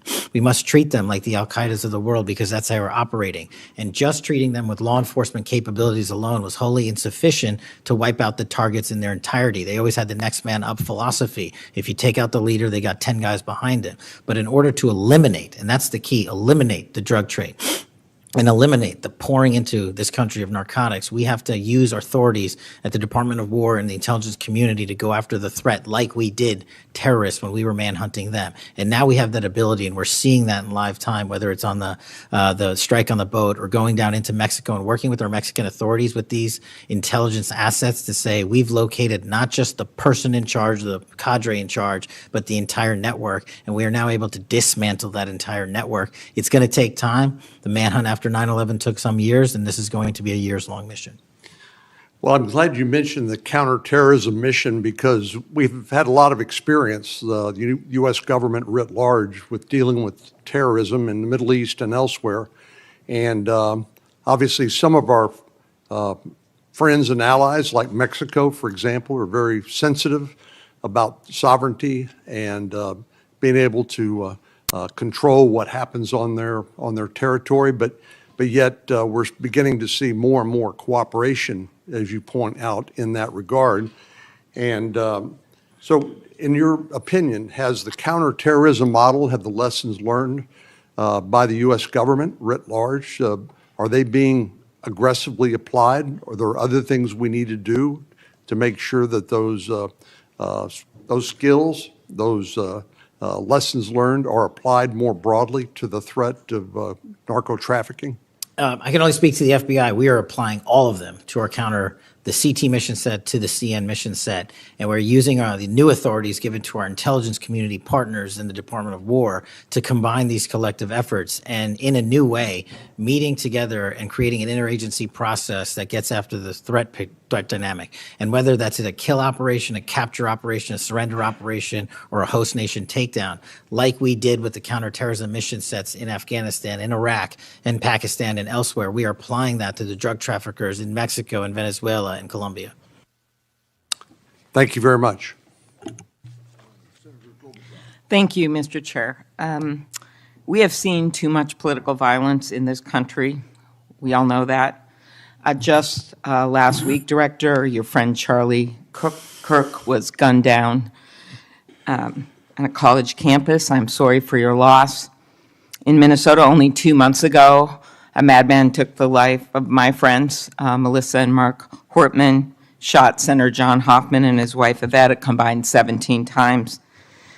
And evidence indicates that he would have killed a lot more if law enforcement hadn't intervened. Just last month in my state, we were again shook to the core when little kids were shot down through stained glass windows in Annunciation Catholic Church in Minneapolis. And while the victims weren't politicians in this case, they were 6-year-olds and 8-year-olds, the manifesto that the shooter left behind was political. But in the words of your own federal law enforcement, this person was an all-purpose hater. Went after blacks, Hispanics, the president, Muslims, Jews, nearly everyone. And this happened during the first Mass of the year for these kids. They were excited to see their friends, meet their new teachers, and 2 children, 8-year-old Fletcher Merkel, 10-year-old Harper Moisky, were murdered. 21 other people injured, some of the kids, 18 kids, severely. Fletcher was just starting 3rd grade. He loved his family, his friends. He loved fishing and cooking, in his dad's words, any sport he was allowed to play. Harper, the other child, we celebrated her life this Sunday, thousands of people. Her parents described her as bright, joyful, and a deeply loved 10-year-old whose laughter, kindness, and spirit touched everyone that she knew. We've heard the words of young children who were saved because 12-year-olds laid on top of them, or a kid with disabilities who was paralyzed, whose teacher pulled him out of the wheelchair, threw him under the pew, and laid on top of him. We do thank the local FBI director and the local U.S. Attorney's Office for their work in both of these cases, the Hortman case and this. But I did want to focus on one local law enforcement moment that I'm not sure has made with all the news going on in Minnesota. When the first 911 call, and you've heard about other places where this waited and waited, the first 911 call was made at 8:27 a.m. The first officer was on the scene just 4 minutes later, local Minneapolis police, at 8:31 a.m. The Chief O'Hara, shared with me the actual numbers. Listen to this. Over 20 people were in ambulances just 14 minutes, all of them, after the police got on the scene. 14 minutes after the first call. Tourniquets, stretchers, and they got them all to Hennepin County Medical Center or Minneapolis Children's Hospital. And I think it is worth looking at what happened there, because one of the dads whose daughter was severely injured, still in the hospital, that I met on Sunday, told me that there is absolutely no way his beautiful daughter would have survived if police hadn't been there. So it is worth looking at for all of us. So my focus on behalf of these parents, because I promised I would do this on Sunday, was just to figure out how we can do anything to stop this from happening again. So expanded background checks, ghost gun bans, every shooting is different. Raising the minimum age to purchase assault weapon, even if we're not going to ban them, I favor banning them. But that's one idea that's out there when so many of these shootings are people who are 18, 19, 20, 21. The one at Annunciation Church was 23. Both shooters in Uvalde and Buffalo had just turned 18 when they purchased the assault weapon bans. I'm not saying any one of these things would prevent every single shooting, but I really ask everyone to look at these. We also need to tackle social media, and I really did appreciate Senator Graham's questions. I think we have to protect free speech and not engage in censorship. But for years, I have supported repealing Section 230, which was made when these companies were little companies starting up in garages. And I think it is one way to get at making this better environment online and preventing violence. So my first question is on the assault weapon ban. Do you think that would be helpful in reducing gun deaths, Director? Senator, if I may, I want to answer the question, but thank you for your remarks, especially it relates to my friend Charlie, and I share and relay my remarks, my sentiments to you. Minnesota has suffered untold tragedy in these last few months, and whatever creativity we can use to eliminate even just one shooting, one horrific death, I am in favor of engaging with Congress fully to do. I don't have the answers. I don't know what will eliminate it in its entirety, but I'm willing to engage and explore new ways with you, Senator. Okay, thank you. And so, assault weapon ban, what do you think? Senator, I think there are instances on this legislation that could prevent future attacks, but I'm not going to weigh into the creation of legislation. Could you also look at, and I favor just assault weapon ban, not getting these guns in the hands of people that shouldn't have them, but could you look at the numbers on the ages? Yes. Because from 18, even going from 18 to 21, which wouldn't have prevented the shooter in Annunciation Church from purchasing that gun. He purchased several the same day. Over 100 rounds were fired from the assault weapon through the stained glass windows. So if you went up to 25, it would have stopped that immediate purchase and probably saved the lives of these kids. But if you go to 21, that is the same age that already applies to purchasing handguns from federally licensed dealers. So I prefer another approach, but I was hoping that our Republican colleagues would at least look at that, given Uvalde, Buffalo, and some of these other mass shootings, trying to be practical, but thinking that it could make a major difference. Strengthening background checks, could you also look at that? And then banning ghost guns and bump stocks. What do you think of that? So, Senator, you're talking to my heart here on one of the core missions at the FBI, which is our CJIS facility in Winchester, Virginia, which is our hub for our NICS checks, our NCICs, our capabilities on when we have, I think it's 19,000 state and local community law enforcement come to us for these background checks. We're trying to make that processing as fast as we can so we can get them real-time information. I think we have a 93% clearance rate in 15 minutes as it relates to ghost guns, but we can do better. All right, well, just if you could get back to me on all those and talk to the White House. Threats against elected officials have increased exponentially. Members of Congress received more than 9,000 threats last year, up from 1,600 in 2016. There's been a lot of talk about the rhetoric and the like. And if we want to move forward on things like Section 230, or even look if we can do anything on guns, I do think we're going to have to be honest about this all-purpose hater issue, and it has bothered me, this thing, we're going to go after this group, we're going to have to go after this group. I just want to, for the record, show that the murder of Speaker Hortman and her husband, it was Democratic lawmakers on his list. He went to the ones whose addresses he had, by the way. Planned Parenthood was on the list, as were businesses and law firms. Doctors. I already mentioned the ones with the Catholic Church shooting.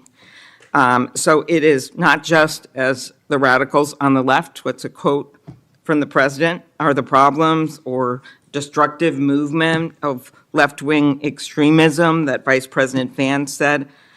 According to the Anti-Defamation League last year, all the murders were committed, and I'm not actually going to say this because I don't even want to go left-right with this, but you can imagine it wasn't from the left.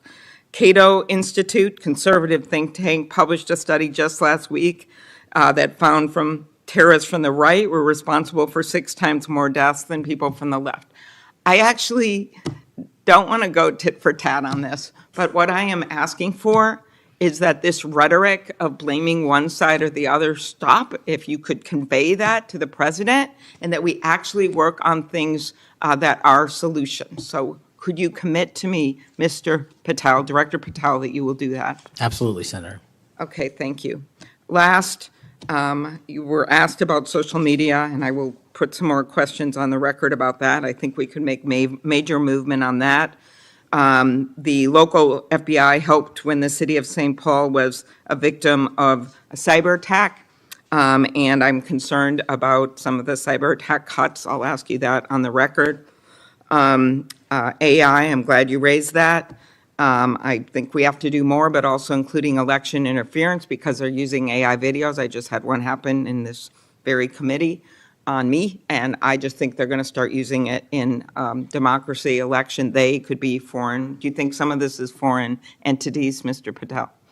Generally speaking, we have traced a lot of this to loose groups overseas that don't have any sort of central cluster. There's going to be a lot on you then. And then last, I'll put on the record just my concern about protecting journalists. The new guidance that came out of the department.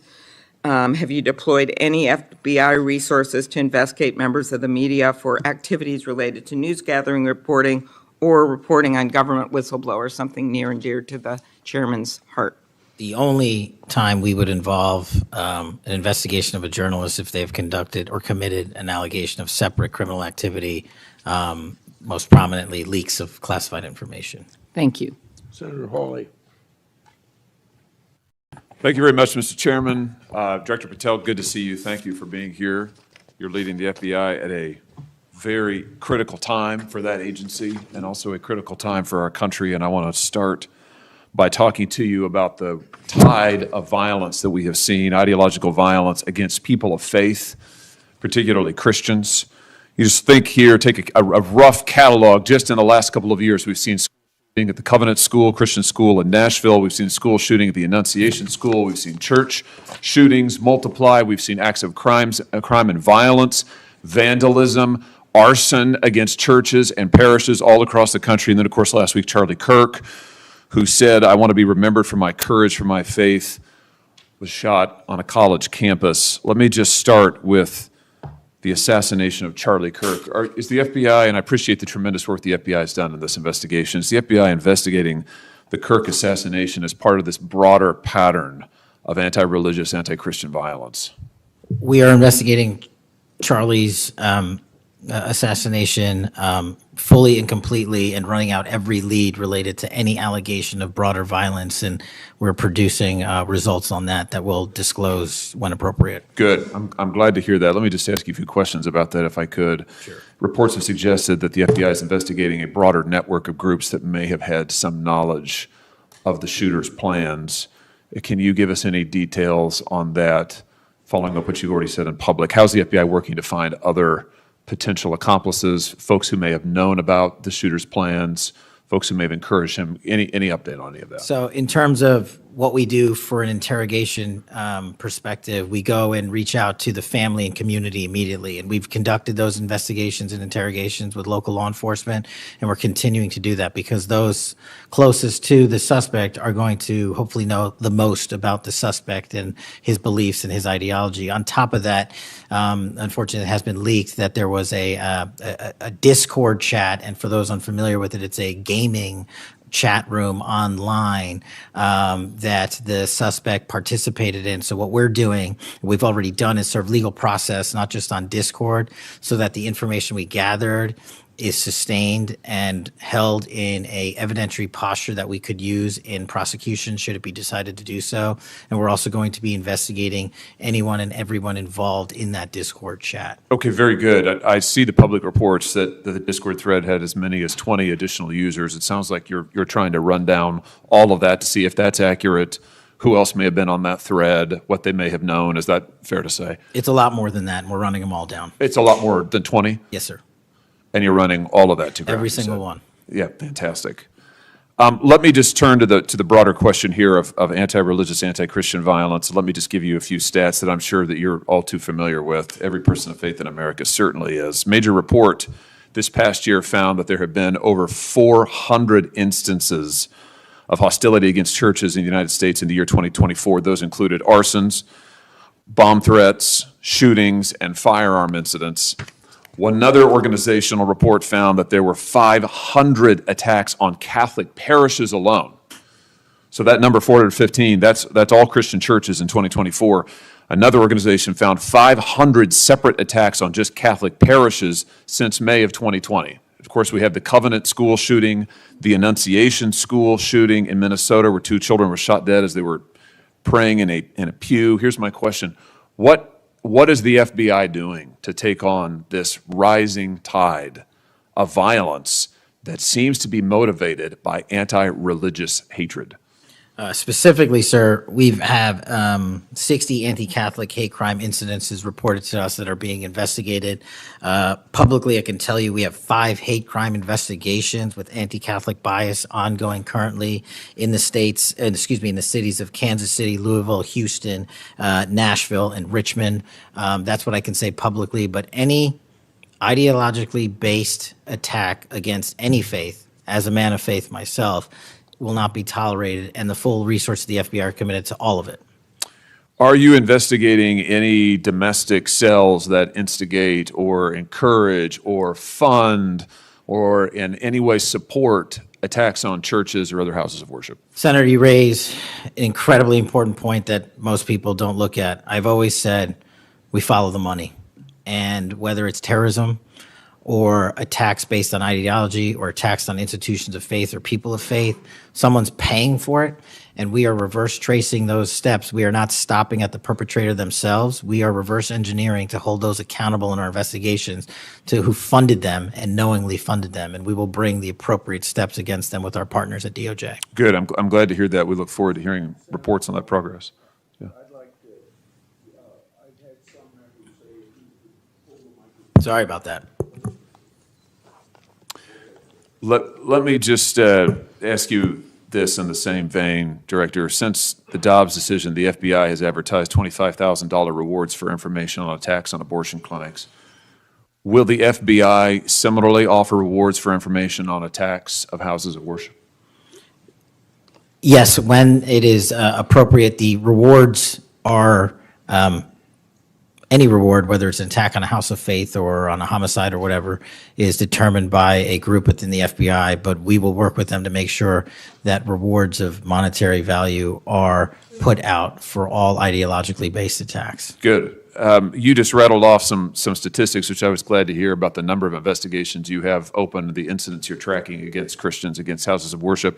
Let me just ask you if you consider designating a senior official as a liaison to houses of worship, to Christian and other religious organizations, to publish metrics on investigations and arrests related to church attacks, church threats, vandalism, arson, et cetera. Will you set up a system for liaising and then reporting so that everybody can see, this committee and the public can see just how many attacks we're talking about, just what the level of threat and violence is and what the FBI is doing to combat it? Senator, you're speaking my language. The private-public sector partnership on this specific issue, just like the other ones we've talked about, is equally transformative to finding those involved in these criminal activities. And with your assistance, I would ask you if you're able to identify someone who's an expert in that area, we will work with them. We will take their information, because as great as the FBI is, we're only as good as the information we can get, and we don't have the reach that the private sector does in some of these areas. Very good. Happy to help on that. Let me ask you about something specific to the FBI, because sadly, as you know, the FBI, when it comes to anti-religious animus, has been part of the problem before you got to this agency. And I know that you remember the infamous memo generated by the FBI that attempted to recruit informants in houses of worship, in particular in Catholic parishes.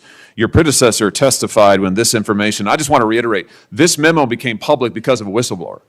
It was not turned over to this committee. It was not disclosed to this committee. In fact, we were told it didn't exist, and then a whistleblower published it, showing that indeed the FBI had recruited informants, attempted to, into Catholic parishes.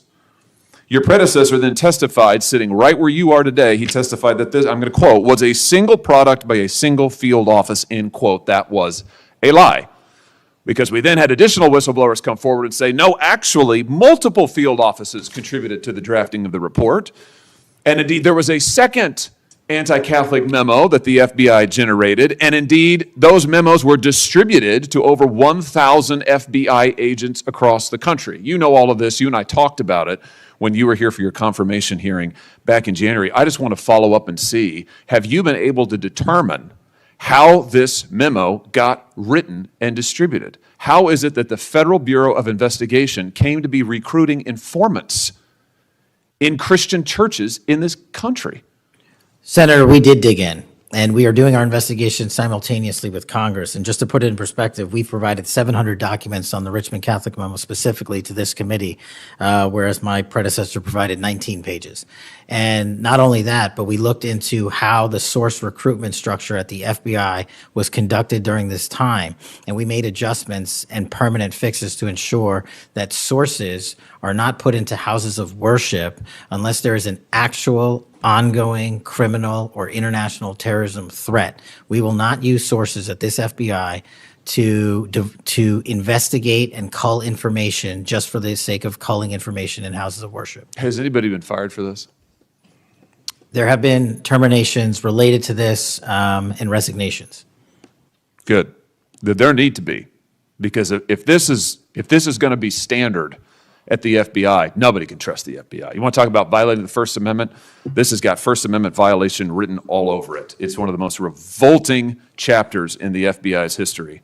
And considering what we're seeing more broadly in terms of the acts of violence against people of faith, this has absolutely got to end. The FBI has to lead the way. So I count on you to do that, Director. Let me just, in the minute or so that I have remaining, let me just shift gears and ask you about something else you said earlier. You said that protecting our youth is maybe the FBI's top priority. It's great to hear. Let me ask you about the role of AI chatbots in that, which you've talked about a little bit already today.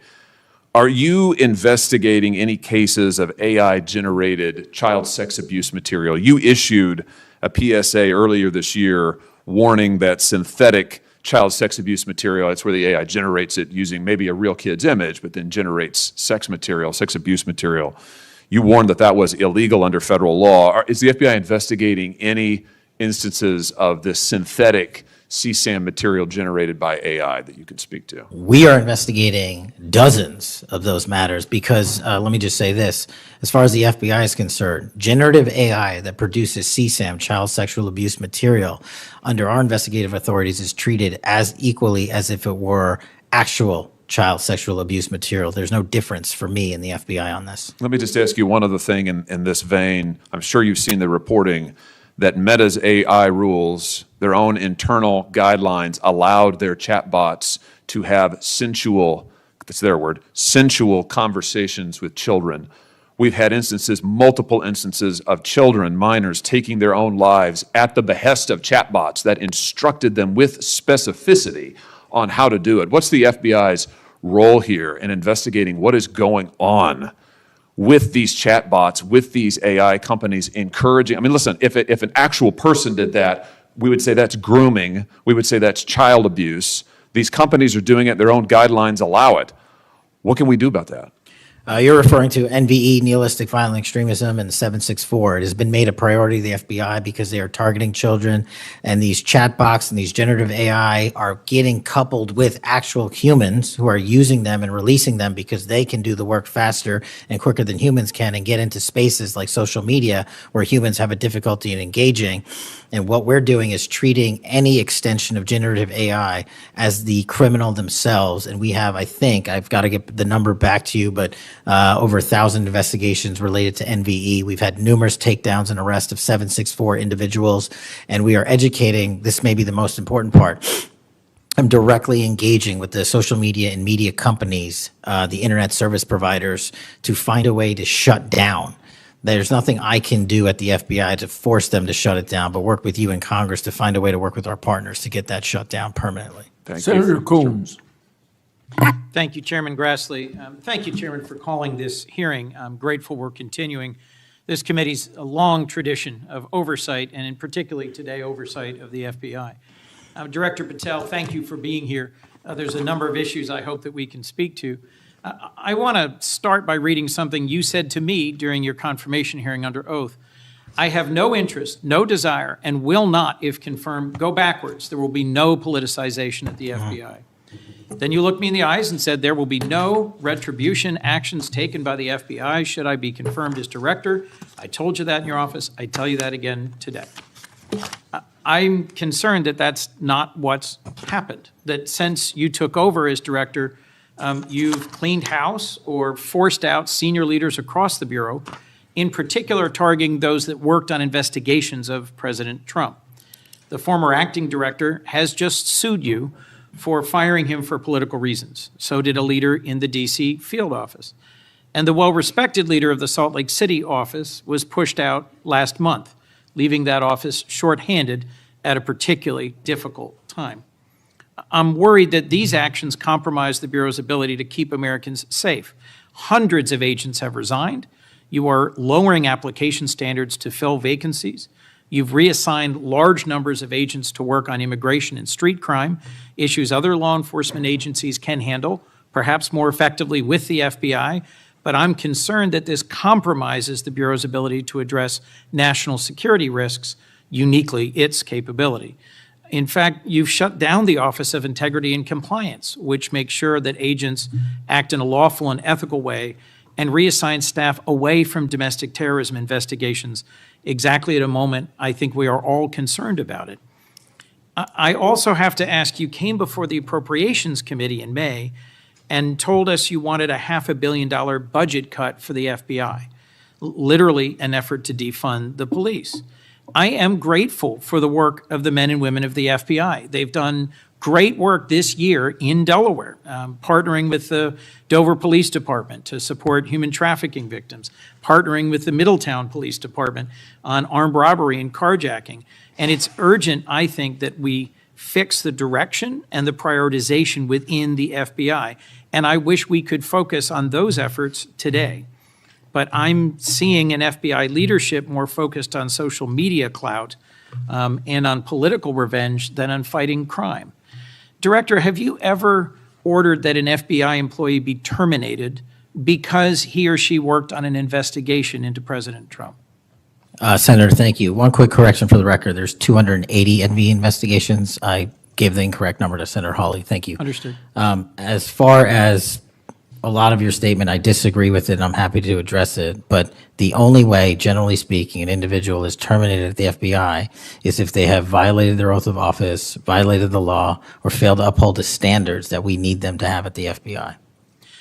So those who say that they've been fired because of working on investigations into President Trump are lying or misrepresenting? Well, those matters are alleged in litigation, which is ongoing, so I can't comment on those specifically. Could you comment on why you fired former acting FBI Director Driscoll? I can't because it's ongoing litigation. Could you say now definitively under oath that the rank and file agents who were assigned to work January 6 cases will not be terminated because that's what they were assigned to do? I've said it before and I've said it again. Your case assignment, as I was given case assignments when I was a young prosecutor, does not dictate your career or your termination. Thank you. Then let me go to the appropriations question. In May, you testified before the subcommittee on which I serve, defending the president's request that we slash the FBI's budget by about $500 million. The day before, you testified the opposite in front of the House. Where are we in terms of the budget request? Senator Graham earlier said if you're requesting more funding for more agents, let us know. We're nearing the end of the fiscal year. In front of the committee on which I serve here in the Senate, your request was for a reduction of hundreds of millions of dollars. Where are we? Where we are in the budget cycle is we at the FBI are in support of the president's budget, and we are in support of eliminating waste, fraud, and abuse. We've already identified tens of millions of dollars of duplicative contracts that the FBI was spending on software and private sector engagements. We've also identified duplicative workloads. So we are transitioning those folks out of doing the same thing twice over and into the field. And that's my focus right now. And the move of the FBI headquarters is also going to save the FBI $3.5 billion in the American taxpayers. So we're focused on eliminating waste, fraud, and abuse. And as I told Senator Graham, if I'll go back and talk to my team, and if we need more, we'll let you know. Are you planning any additional reductions in force, Director? No. How many vacancies are you currently trying to fill within the agency? In terms of the 1811 ranks, there's a few hundred open vacancies that we have funded. And so we're filling all of those with our hybrid 1811 program and our new recruitment program. And I think a lesser amount of IAs and SOS. So if hundreds of agents have retired or taken the fork in the road offer, and you have vacancies, but you're requesting 500 million less, how does having fewer FBI agents help you tackle violent crime and address our national security issues? Just to put it in and perspective, cybersecurity Senator, issues? sorry, I didn't mean to cut you off. If we had this 500 million, we've done the math. It would take us 14 years to onboard every vacancy that's on the books currently at the FBI because we can't hire these folks and train them overnight. It's a years-long process. So we are currently focused on recruiting the best and filling the positions to the best of our needs. And we, even if we had this extra money, wouldn't be able to hire them overnight. We're looking for where the need is greatest, where in the country we need to send them, and how we can change the training requirements, which is why I'm thrilled to have police officers. They might not have a college degree, but they got the street smarts and the cop smarts to become FBI agents, and that's what we want. Let me turn to Section 702. Yes, sir. When you testified in front of the CJS subcommittee, we talked about this issue. You told me you were in favor of reauthorizing FISA Section 702 when it expires next year, Right. so long as the reforms implemented last year, reforms like better training for agents and real consequences for inappropriate searches of Americans' communications, were maintained. You also said that you had some ideas about how to make Section 702 better going forward.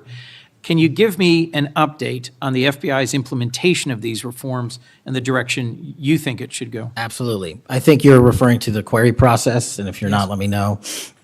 But any instance of abuse or mistakes that were made in the query process have now been changed. It used to be you can make multiple mistakes and continue to access the query database system. I've changed that. If you make a mistake, you're immediately sidelined, a review is conducted, and if it was an actual mistake, i.e., there should have been S on the end of that name and there wasn't, then we put you back in. But we have to review those matters. So that's happening. And if there was an intentional mistake, you have no more access to the 702 query system and its database. So we've also done an audit of the entire 702 system and the query databases. And now we are nearly 100% of the audit. And I think we found one or two, I'll have to get back to you, quote unquote mistakes within that system, which are currently being reviewed. Thank you. You had told me in May that you'd send me updated statistics about the Section 702 searches of Americans' data. I haven't received it. When will I get that? I'll work with my team to get that to you, Senator. And frankly, in May, when you were testifying that you were implementing these reforms, you were also closing down the Office of Internal Auditing at the FBI. Now, that was the office created in the first Trump administration to improve the Bureau's compliance with Section 702.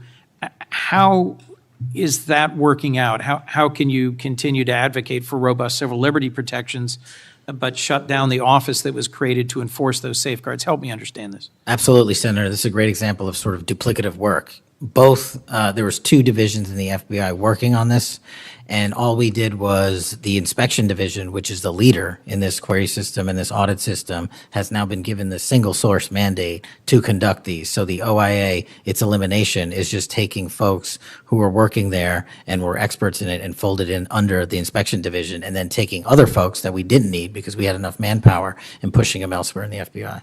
I'm concerned about the rise in threats against members of our judiciary. What are you Yes, sir. doing with the U.S. Marshal Service to help protect our federal judges and with state and local judicial systems to help provide some of the expertise of the FBI in protecting them as well? I share your concern, Senator. We have 35 open investigations, 17 against federal judges, and the remainder against state court judges and threats that they have received. And as you know, federally, there's a specific statute which prohibits that. So we are working up those cases and referring them to prosecution where we can meet the threshold for evidence. In your written testimony, you referenced how counter-UAS legislation expires and we need to resolve the conflict in jurisdiction and authority. I agree, this is an urgent concern. I have heard from state and local law enforcement about it, from the folks responsible for major events, whether it's sports or concerts or public events. Given the tragic increase in political violence, I'm very concerned about the misuse of drones and the potential of there being a catastrophic event what could we do to address this challenge? Well, obviously, reauthorizing the capabilities that we have under the Counter UAS program. But just to highlight what the FBI is specifically doing, we've been given the mandate to work with DHS to secure not just the Club World Cup that we had, by the way, which occurred in 32 matches across the country without any significant incident, which we're proud of, and we're taking that model for the next World Cup and also the Olympics. But the reason I bring that up is because we pushed out our counter UAS programs to address the security needs, and that's where our focus is on events like that. Mr. Senator Director, Kennedy. thank you for your testimony. I look forward to working on actually solving criminal problems and reducing the extent to which what we're going back and forth about is more political and partisan point scoring and more actually solving crimes for the American people. Yes, sir. Senator Kennedy. Mr. Director, you and the FBI, working with state and local law enforcement officials in Utah, have caught the assassin of Mr. Charlie. We have a suspect, yes, sir. And you did that within 48 hours, did you not? 33 hours. 33 hours. Congratulations. We've had other political assassinations. Back in June, an assassinated Representative Melissa Hoffman, Mr. Hoffman, Senator John Hoffman, and Mrs. Hoffman in Minnesota. You and the FBI and Minnesota state and local law enforcement officials caught the assassin within 48 hours, did you not? I believe that timeline's correct, Senator. Congratulations. Sometimes we miss the forest for the trees. Good work.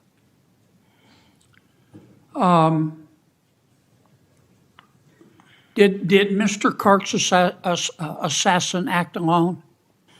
As I've said since the beginning, Senator, it is very much an ongoing investigation, and I can't speak to the state charges. That's for the state to address on their own, but we are providing them with the same investigatory findings reporting the department.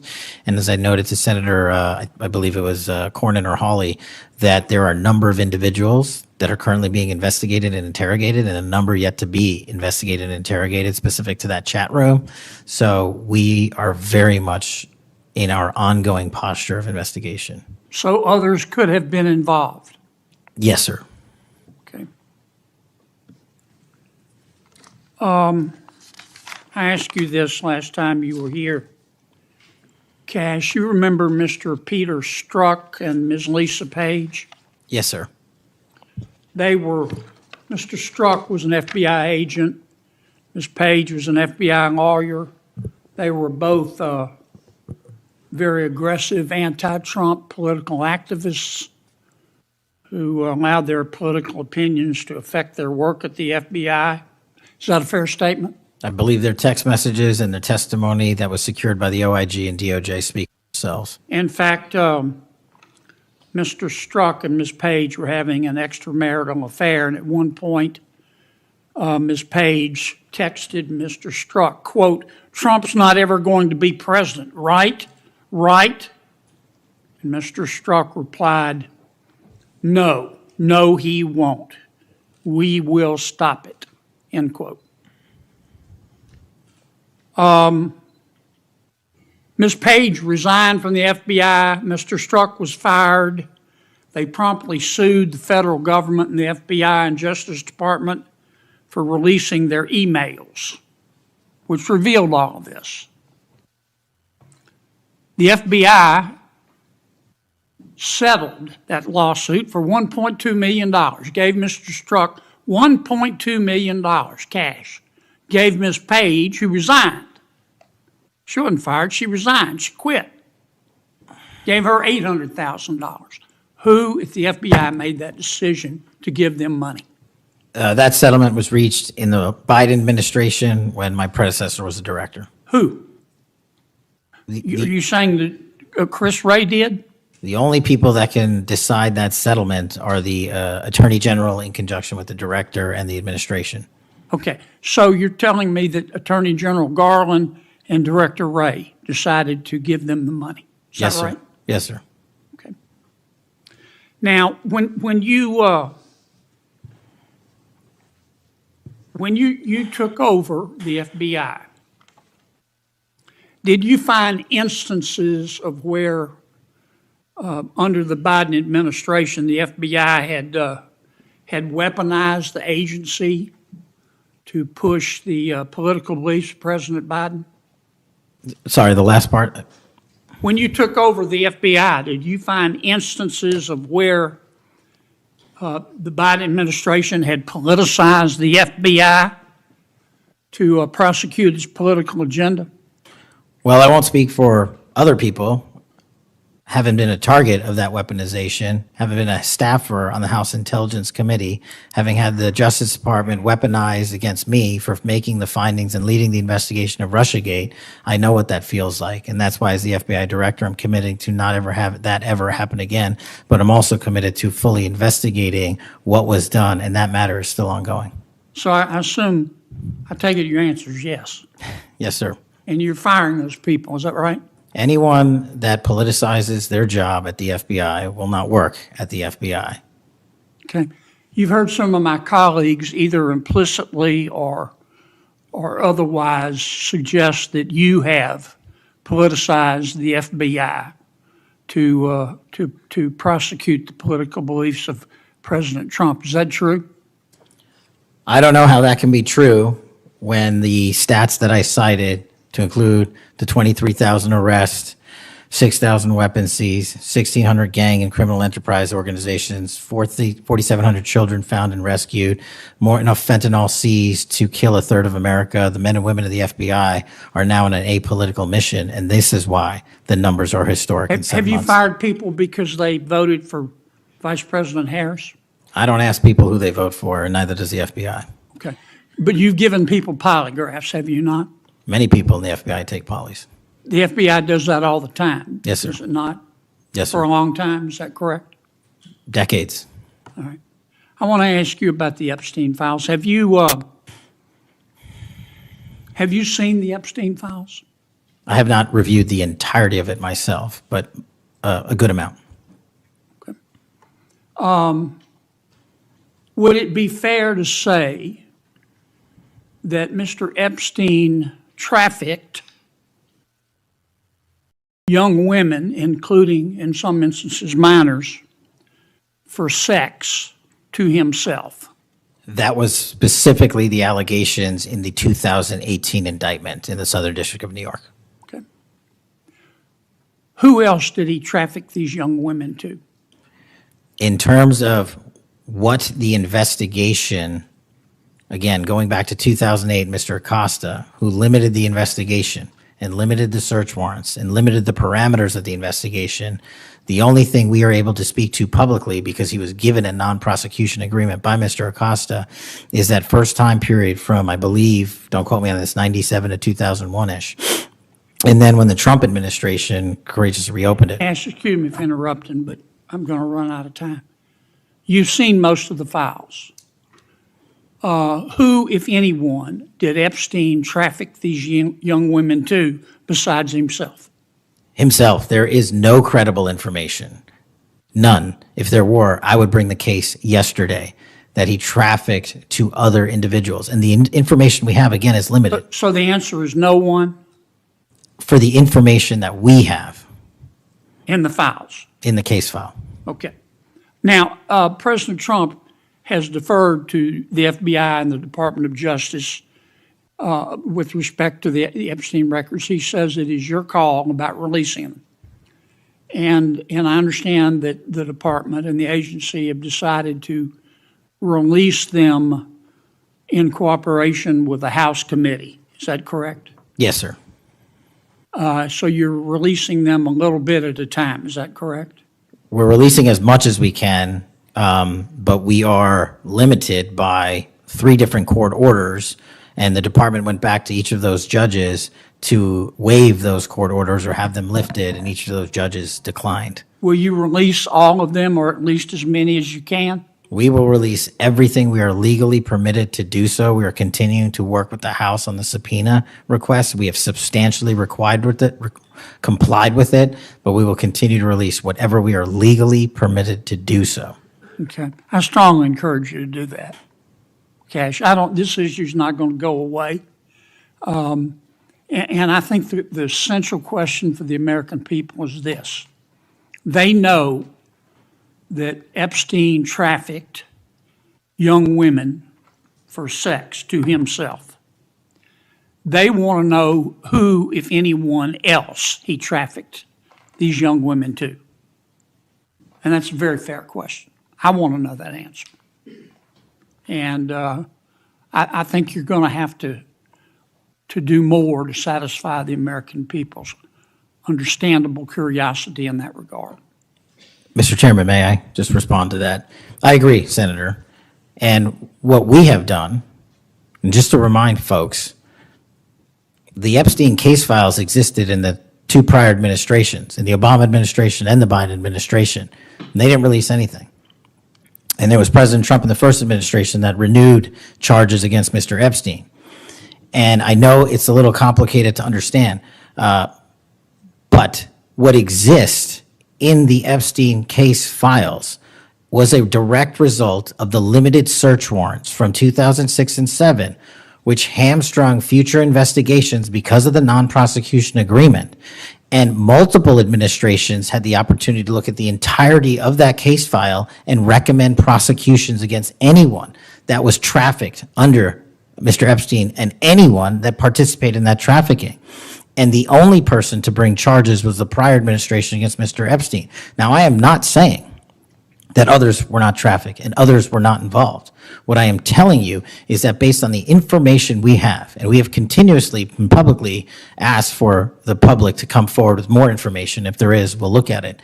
But based on credible information, we have released all credible information, and the information that the Department of Justice and the FBI never releases is information on investigations that are not credible. And we don't release the names of victims who weren't credible, but in the same time, we don't release the names of victims who were credible. And so that's by law. And so the information we are releasing now is historic, and it is also to the maximum capacity that the law allows. And I know that's not going to satisfy many, many, many people. But if they wanted it done right, then the investigation from its origination should have been done right, and he should not have been given a get-out-of-jail-free card to do jail on the weekends for 12 hours a day, and he should have been investigated fully for the entirety of his crime and criminal enterprise, not just from 1997 to 2001. Senator Blumenthal. Thank you, Thanks, Mr. Patel. Thank you, Mr. Chairman. Director Patel, thank you for being here today. You'll recall well in January at your confirmation hearing before this committee, I raised the prospect of politically motivated retaliation, and you promised me, as you did other members of this committee, quote, every FBI employee will be held to the absolute same standard and no one will be terminated for case assignments. You went on to tell me, quote, all FBI employees will be protected against political retribution. And you assured one of my colleagues that you would honor the internal review process of the FBI. I'm not going to mince words. You lied to us. In the short time that you've been FBI director, you've presided over a rash of retaliatory firings. 3 FBI agents have recently sued you.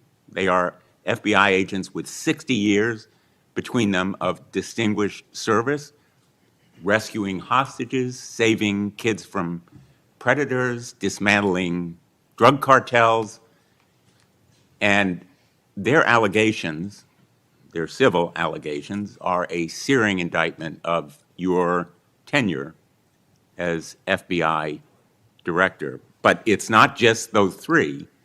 The FBI Agents Association has said that your actions, quote, distract agents from their work, foster fear that their assignments could cost them their careers, either now or under the next administration, and increase the risk of criminal and national security threats by undermining unity and morale within the Bureau, end quote. This association, as you know, is voluntary. It represents 14,000 members, 90% of all the active agents. These are your employees saying that your performance has been unqualified and unfit. And there is mounting evidence that these retaliatory firings were the result of direction from the White House. There have been instances in the past history of the Bureau of political interference and political direction from the director's office, but not the kind of institutional interference that we're seeing from the White House right now. I'm going to ask you, has anyone from the White House contacted you about personnel decisions? I completely disagree with your entire premise that I have lied or am misleading the FBI. If I were, the results that I announced today by the men and women of the FBI and the historic records we are doing to keep this country safe would not be possible. The men and women of the FBI are responding to our leadership and this administration's priorities. The only way people get terminated at the FBI is if they fail to meet the muster of the job and their duties, and that is where I will leave it. And you accusing me of lying is something I don't take lightly, but I'm not going to get into a tit for tat with you. Well, let me just ask you to answer my question. Has anyone from the White House contacted you about personnel decisions? Generally speaking, we always discuss with the White House, OMB, during the budget process, how many personnel we need, who we need where. Answer is yes. For budgetary purposes and to real. fire people, agents, because they participated in investigations of the president? I don't receive directions to do that. Has anyone I make the suggested it? decisions. Has anyone asked you to do it? The best information is, yes, you've taken suggestions and direction from the White House in firing qualified agents. Any termination at the FBI was a decision that I made based on the evidence that I have as a director of the FBI, and it's my job, and I'm not going to shy away from it. And as you stated, those are allegations, and that is an ongoing litigation. So they'll have their day in court, so will we. The allegations are not just in that lawsuit, Director Patel, and I think your testimony confirms that, in fact, you've taken direction from the White House in those retaliatory firings. It literally does Because you've not. acknowledged that, in fact, they have been in contact with you about personnel decisions. The Let me White House move has on. been, do not put words in my mouth, we're on the record. The White House, like any administration, contacts its agencies on the budgeting process and where it needs personnel and where the mission priorities are. That always happens. If they didn't do that, they would be abdicating the responsibility to law enforcement. I will always work with my partners in the chain of command at the Department of Justice and the White House to ensure that this FBI is delivering the results we are delivering, to include the lowest murder rate in modern U.S. history, to include the most fentanyl seizures in modern U.S. history, to include the most lives saved and the most children found in modern ask U.S. you, history. That is a working FBI, that is not a failing FBI. Let's move on to a related area. In White House discussions, have you been asked or directed by the White House or others to engage in a crackdown on political groups or organizations, nonprofits, after the murder of Charlie Kirk? To direct at political organizations? No. I've been asked by my chain of command to properly root out criminal activity wherever it is in whatever investigation we are conducting, and that's what we're doing.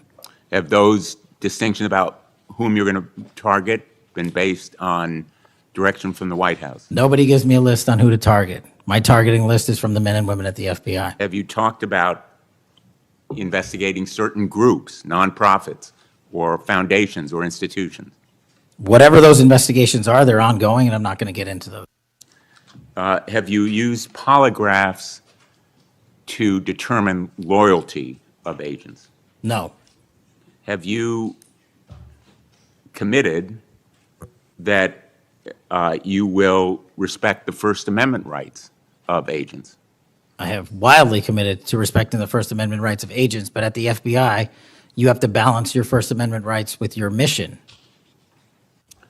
Have you imposed any sort of loyalty test in the course of using polygraphs or in any of the other personnel decisions? Polygraphs have been utilized at the FBI for decades. They will continue to be utilized in the fashion by the professionals that administer them.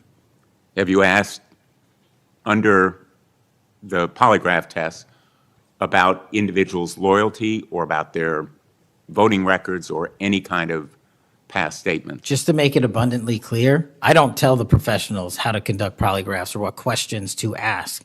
They make those decisions. And I, as the director of the FBI, never ask anyone who they voted for. Have you investigated donors to a political party simply because they are donors? Simply based on that fact alone, no.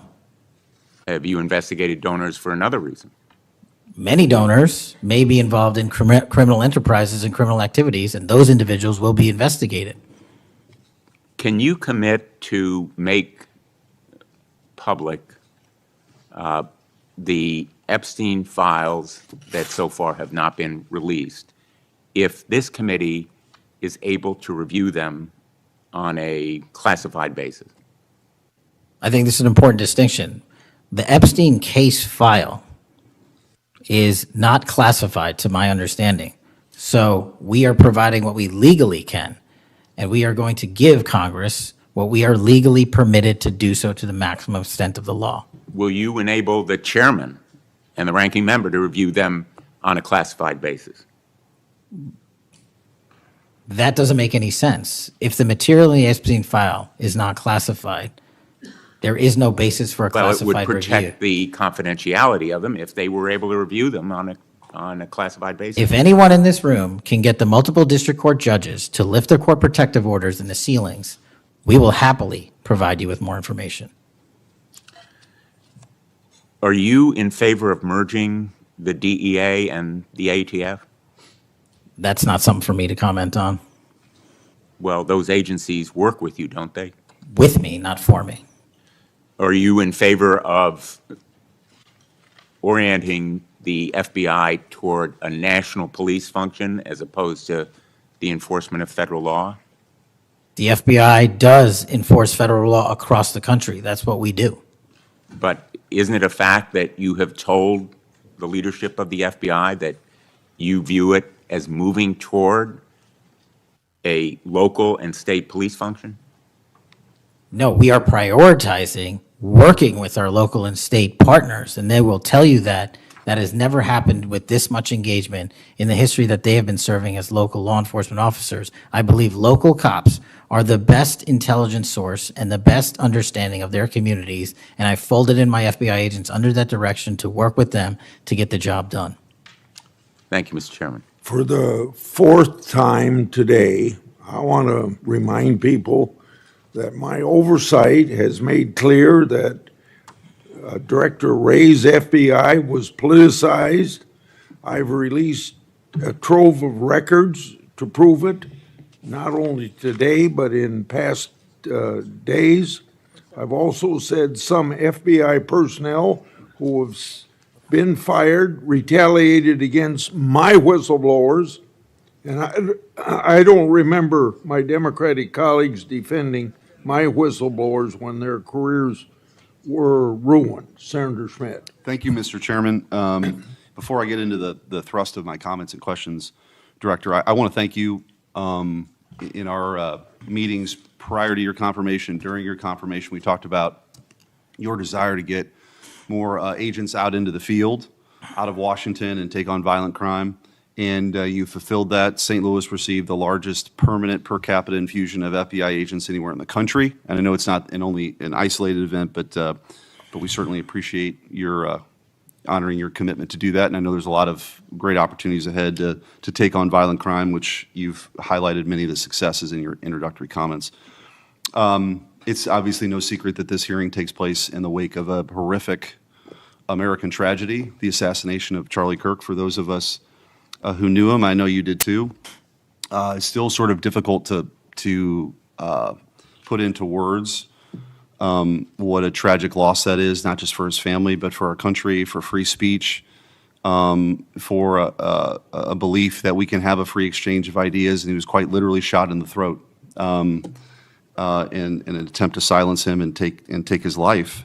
And so you have this task now of this investigation. There's been an arrest. But I think that we face an even larger crisis that law enforcement alone can't tackle alone. It's a crisis that has culminated in the assassination of Charlie. But it doesn't end there. It's I think every bit present right now, and the challenge is greater than quite frankly, I would have imagined. Seeing some of the comments that have taken place after the assassination, and something that I think as a country we have to reckon with.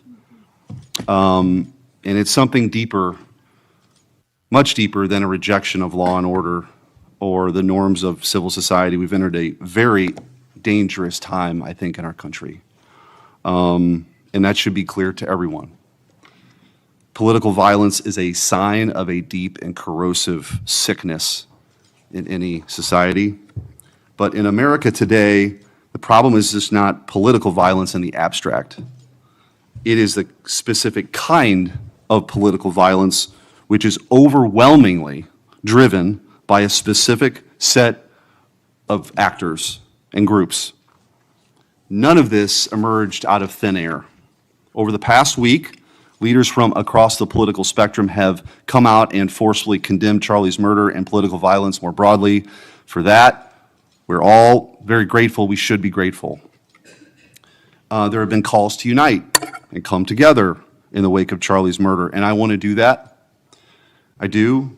Someday I pray that we can be united as a country again and go forward together as a one people and under one flag, but we are not united.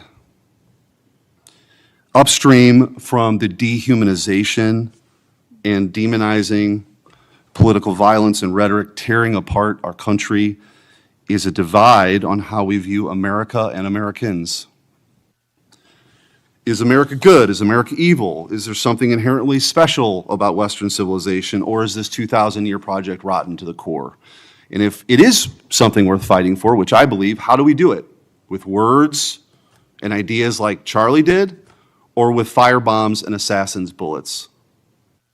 Political violence is always wrong. Period, full stop. It doesn't matter which side, in the name of any ideology or cause, it's wrong. But in America today, political violence is not a problem that falls equally upon both sides. We have to be honest about this. We must reject an attempt to paint it as some kind of random phenomenon with no particular creed or ideology. A kind of spontaneous insanity, which takes place outside of any broader social context and has no pattern at all. That's wrong. So free speech, yes. Political violence, no. But we have to be honest about what's happening. Already, we're hearing people talk about Charlie's assassination in those terms. We're told that we can't possibly know what drove a killer to plan and carry out a murder of the most prominent conservative activist in America. But that's a lie. We do know. The facts are plain and clear, and we have to speak truth in this moment, or there's no other side of the mountain. The vast majority of Americans are against political violence, but there is a vocal, active minority that encourages and celebrates it, and that minority is overwhelmingly on the left. Just last week, a YouGov poll found that a full 25% of those people who describe themselves as very liberal say it can be justified for citizens to use violence to achieve political goals.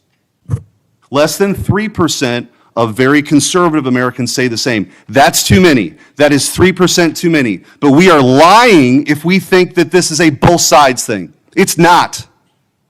We have to confront it. And you're going to have an important job of rooting out these terrorists. This is an ideology that runs very deep.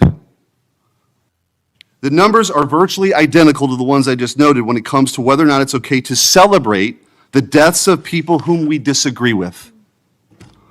And while large majorities in both parties were opposed to celebrating political violence, Democrats overall were nearly twice as likely as Republicans to believe that it is usually or always acceptable to celebrate the death of a public figure they oppose.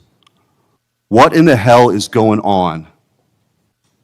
Earlier this year, a poll found that more than 55% of people on the left believed that it would be at least somewhat justified to murder Donald Trump.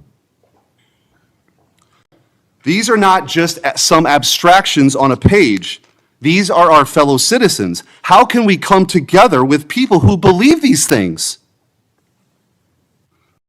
We've all seen the flood of posts on social media over the past week, not just a fringe few, but thousands upon thousands of people gleefully celebrating a father of two young children getting gunned down in broad daylight. I wish I wouldn't have seen that video. I wish my kids would not have seen that video. Blue Sky, the left-wing alternative to X, was so overwhelmed with these posts that the platform was forced to issue a statement warning its users to stop glorifying the murder. And it wasn't just random social media trolls. It was journalists, elite college professors, and even politicians, all but saying Charlie's assassination was justified because of what he thought, because of what he said. We saw the flood of hit pieces, the most powerful media outlets in the nation dishonestly attacking and villainizing Charlie for the most vicious possible terms. How can you ask us to unite under that? There can be no unity between good and evil. Somebody has to win this thing. And as a country, we have to absolutely reject it. And don't tell me it's both sides. It didn't happen in a vacuum. Over the past decade, we've seen an explosion of political violence, not just one-off lone wolf attacks, but organized, systemic political violence at a mass scale. It is not organic. It is the offspring of a dark and clandestine system funded in part with our own tax dollars, winning with a large network of foundations, NGOs, activist organizations, and front groups. This system lurks behind every radical leftist movement in our nation today. The George Soros empire has financed a vast ecosystem of radicals, all working together, dropping off bricks at riots to unleash a tidal wave of violently anarchists on our streets and to prop it up in an army of researchers and experts and journalists and propagandists who downplay the political violence. What he's doing is serious. I'm going to ask you, because I don't have a ton of time, The opposite of what we should be doing as a committee. and I would point out, we've heard years of the left, their loudest voices calling anyone on the right extremist MAGA Republicans, fascists, Nazis, an existential threat to democracy. Check yourself, and don't give me this both sides bullshit. Mr. Director, I want to ask you, tell me if each one of the following perpetrators or alleged perpetrators were acting from a left-wing or right-wing political violence. The man who tried to kill Republican congressman at the congressional baseball practice, nearly killing House Majority Leader Steve Scalise. Left-wing or right-wing violence? Sir, I believe it was a left-wing ideology. Okay. Burned down cities during the Summer of Love in the George Floyd riots. Left-wing violence or right-wing violence? Sir, I'll rely on you on these. I don't have off the top of my head. I'm sorry. Okay. Left-wing. The Waukesha Christmas Parade massacre. Left-wing or right-wing violence? Left-wing. The Lee Zeldin stabbing attempt, left-wing or right-wing? Left-wing. The Covenant school shooting in Nashville, left-wing or right-wing? Left-wing. The Butler, Pennsylvania assassination attempt on President Trump, left-wing or right-wing? Left-wing. The Trump International West Palm Beach assassination attempt, left-wing. The Abundant Life Christian school shooting, left-wing. The United Care CEO's murder, left-wing. Tesla's burned, keyed, damaged, firebombed, left-wing. The murders at the Israeli embassy, left-wing. The ICE facilities firebombed, left-wing. The Minnesota Catholic school shooting, left-wing. The anti-white Charlotte and North Carolina stabbing, left-wing. The attempted Utah News State firebombing, left-wing. And now, of course, the culmination of this vile trend, a left-wing assassination of Charlie Kirk. So don't give me this both sides. If we want to get to unity, let's be honest. Let's be honest. Free speech, yes. Political violence, no. But let's be honest. Senator Hirano. Thank you, Mr. Chairman. Director Patel, just like the rest of the federal government, there have been significant personnel changes at the FBI since President Trump took office. I want to better understand the scope of the turnover and the changes occurring at the FBI. Since January 2025, how many FBI employees have retired, resigned, been fired, or otherwise separated from employment? I need a number. We'll get you a number. What is the number? You don't have it? Not off the top of my head, and I want to get you the right number. Would it surprise you to know that it's probably in the thousands, like 5,000? I don't think that number's Well, accurate. you don't know. Next question. How many special agents or analysts have left or been fired from the FBI since January 20th, 2025? Say, we will get you the numbers, and anyone that retires is of their own volition, and anyone that is terminated at the FBI, as I've said before, is done so because they have failed to meet the standards and uphold their loyalty and oath to the Yeah, Constitution. so you say. Next question. How many executive assistant directors, or special agents in charge have left or been fired from the FBI since January 20th, 2025? Again, people leaving on their own accord or terminations were done by the standards set at the FBI that have been carried out With this question, I'm getting consistently. to the leadership of the FBI, and you don't have that answer. Next question. Which field office, division, or directorate has lost the most personnel since January 2025? And, do you have the answer to that question? Yeah, actually, every single field office in the country, including Hawaii, has received a plus-up of FBI agents because we're pushing them out to the field. Okay, so you're telling me that no field office, division, or directorate has lost any personnel since January 20th, 2025? That's your answer? In Hawaii, there's been a plus-up. In every single state that I'm looking at, we have allocated a plus-up for field offices across the country so that the FBI can continuing the historic achievements it's done in these last 7 months. When you're talking about firings, you're looking for a media hit and a fundraising clip, and I'm not going to give it to you. It doesn't matter under what basis they left. I just want to know how many have left, and I think your testimony is nobody has left. Next question. Nope, Which that's field- not my testimony. You asked it one time, I answered it one time, you didn't get the answer you wanted for your clip, Next so you keep question. asking it, and I told you I'd get you the numbers, but you can keep asking it. Which field office, division, or directorate has gained the most personnel since January 2025? You noted that there have been plus-ups, so which offices have received these plus-ups? The greatest allocation that I believe was given to California and then Florida. Where were those offices? California and Florida. Thank you. Director Patel, you often refer to FBI agents as cops.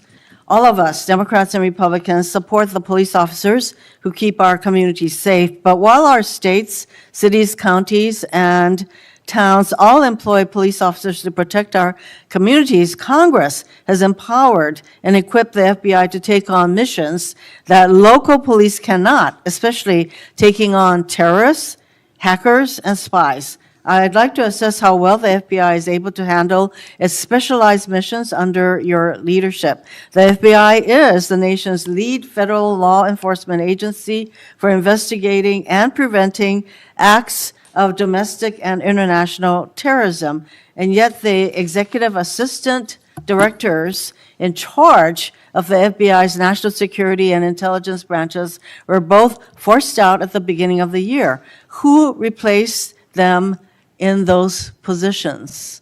Excellent qualified personnel to lead the mission of arresting 23,000 violent criminals this year alone. What are That's the twice names as many of the as people before. who took the places of I'm not the- going to give you any names so you can attack them. Why not?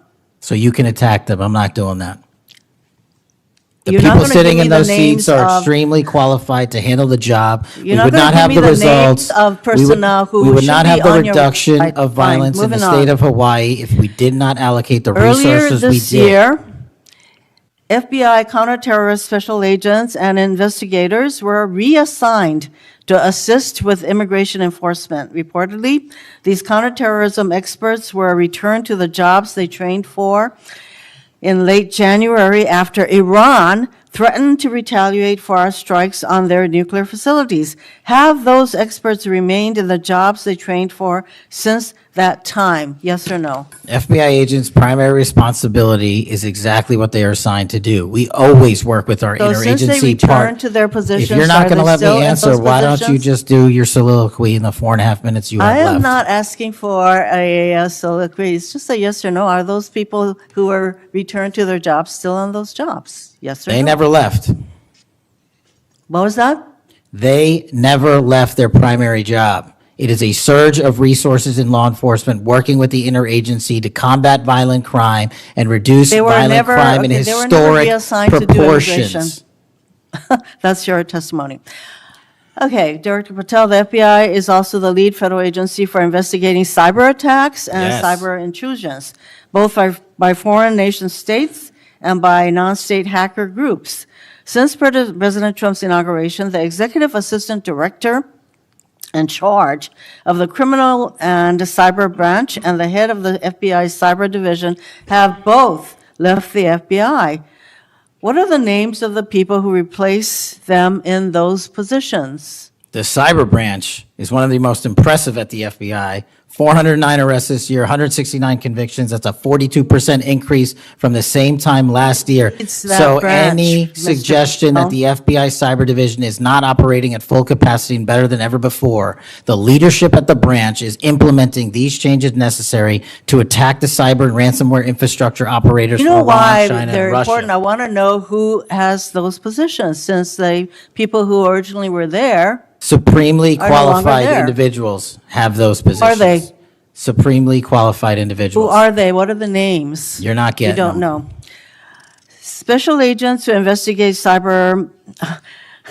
cybercrime were also reassigned for immigration enforcement. Have those expert investigators returned to their duties? Yes or no? All agents remained on their primary duties while surging to allocate resources for interagency operations to the Homeland Security task forces across this country. So are you, Am I what? see, I'm not getting the yes or no answers. I get all this explanation, so there you go. No, you get the work that Are the men you and women of the planning FBI are doing. And you don't want Any that. additional personnel cuts to the cyber division in the future?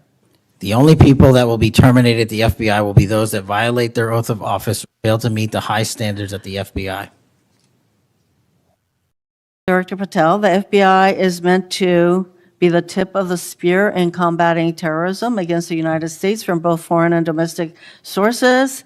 It's also our lead agency in fighting the hackers who target our businesses and critical infrastructure. But instead of a specialized role fighting these kinds of terrorists, hackers, and spies, you have the FBI playing the role of local police and helping with immigration enforcement. I'm going to move on to my,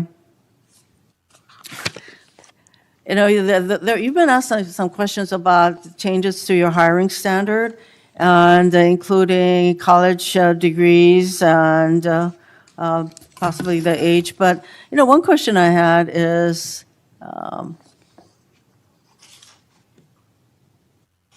that you are now requiring applicants to be able to do a certain kind of pull-ups, which a lot of women cannot because of physiological differences. Are you requiring these kinds of pull-ups? We are requiring a physical program at BFTC at Quantico because FBI agents carrying guns in the field have to chase down bad guys and do really hard work. The physical fitness standards of those agents So are are being you requiring appropriately these assessed. kinds of pull-ups? We are requiring everybody to pass the 1811 standards at BFTC. If you want to chase down a bad guy Excuse me. and put the him in reason I handcuffs, you asked- better be able to do a pull-up. The reason I ask is that there are concerns about whether or not being able to do these kinds of harsh pull-ups is really required of FBI agents. Doing one Anyway, pull-up Mr. is not Patel, harsh, I and there are am always gravely medical concerned. exemptions to that. I am gravely concerned by the state of the FBI under your control. And in fact, you are willing to take a cut in your agency of almost $500 million.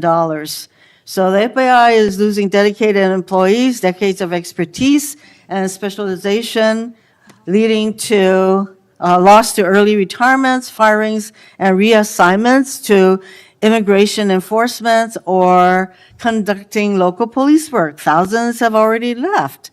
For as long as you remain as the head of the FBI, I fear the number of departures and summary firings will continue to grow. Mr. Patel, before the vote on your nomination of this committee, I noted that your most significant qualification, this is not just something that I noted, but others, your most significant Actually gets this place going. qualification was your 100% loyalty to President Trump. And I fear that that continues to be the motivating factor in your position as FBI Director. Thank you, Mr. Chairman. Mayor, Mr. Chairman. Director Patel, did you, Yes. anything you wanted to say now? That is an entire falsehood. You can delete my 16 years of government service to multiple administrations all you want. The fact is that I was a public defender. I was a national security prosecutor. I was a House intelligence staffer. I was a deputy director of intelligence. I was a chief of staff to the Department of Defense and the Secretary of Defense. I led the counterterrorism missions for the White House. Those are just some of the jobs I held in my 16-year career. There was no loyalty then. There's no loyalty now to anything but the Constitution. Senator Brett. Yes, well, before I begin, I want to thank Senator Hirono for what she said, acknowledging that there are physical differences between men and women.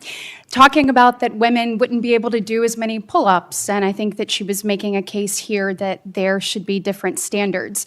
There's a thing called Title IX, and this is why we continue to say we should have biological men and men's sports and biological women and women's sports. And so I look forward to utilizing that to talk to all of my colleagues on the other side of the aisle.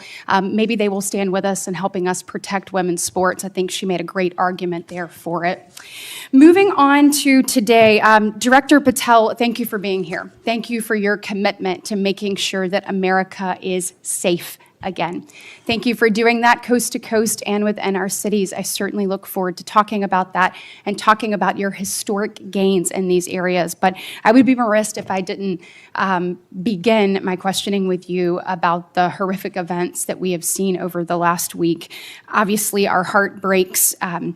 Not only for Erica and Charlie's two children and for parents and families, but for America and for those of us who knew him, you being chief among those. So just my sincere condolences and thank you for the steps that you and the FBI have taken to make sure that we have someone within custody and we're going to be able to move forward with that. But if you look over the last, since last summer alone, we had 2 assassination attempts on the president.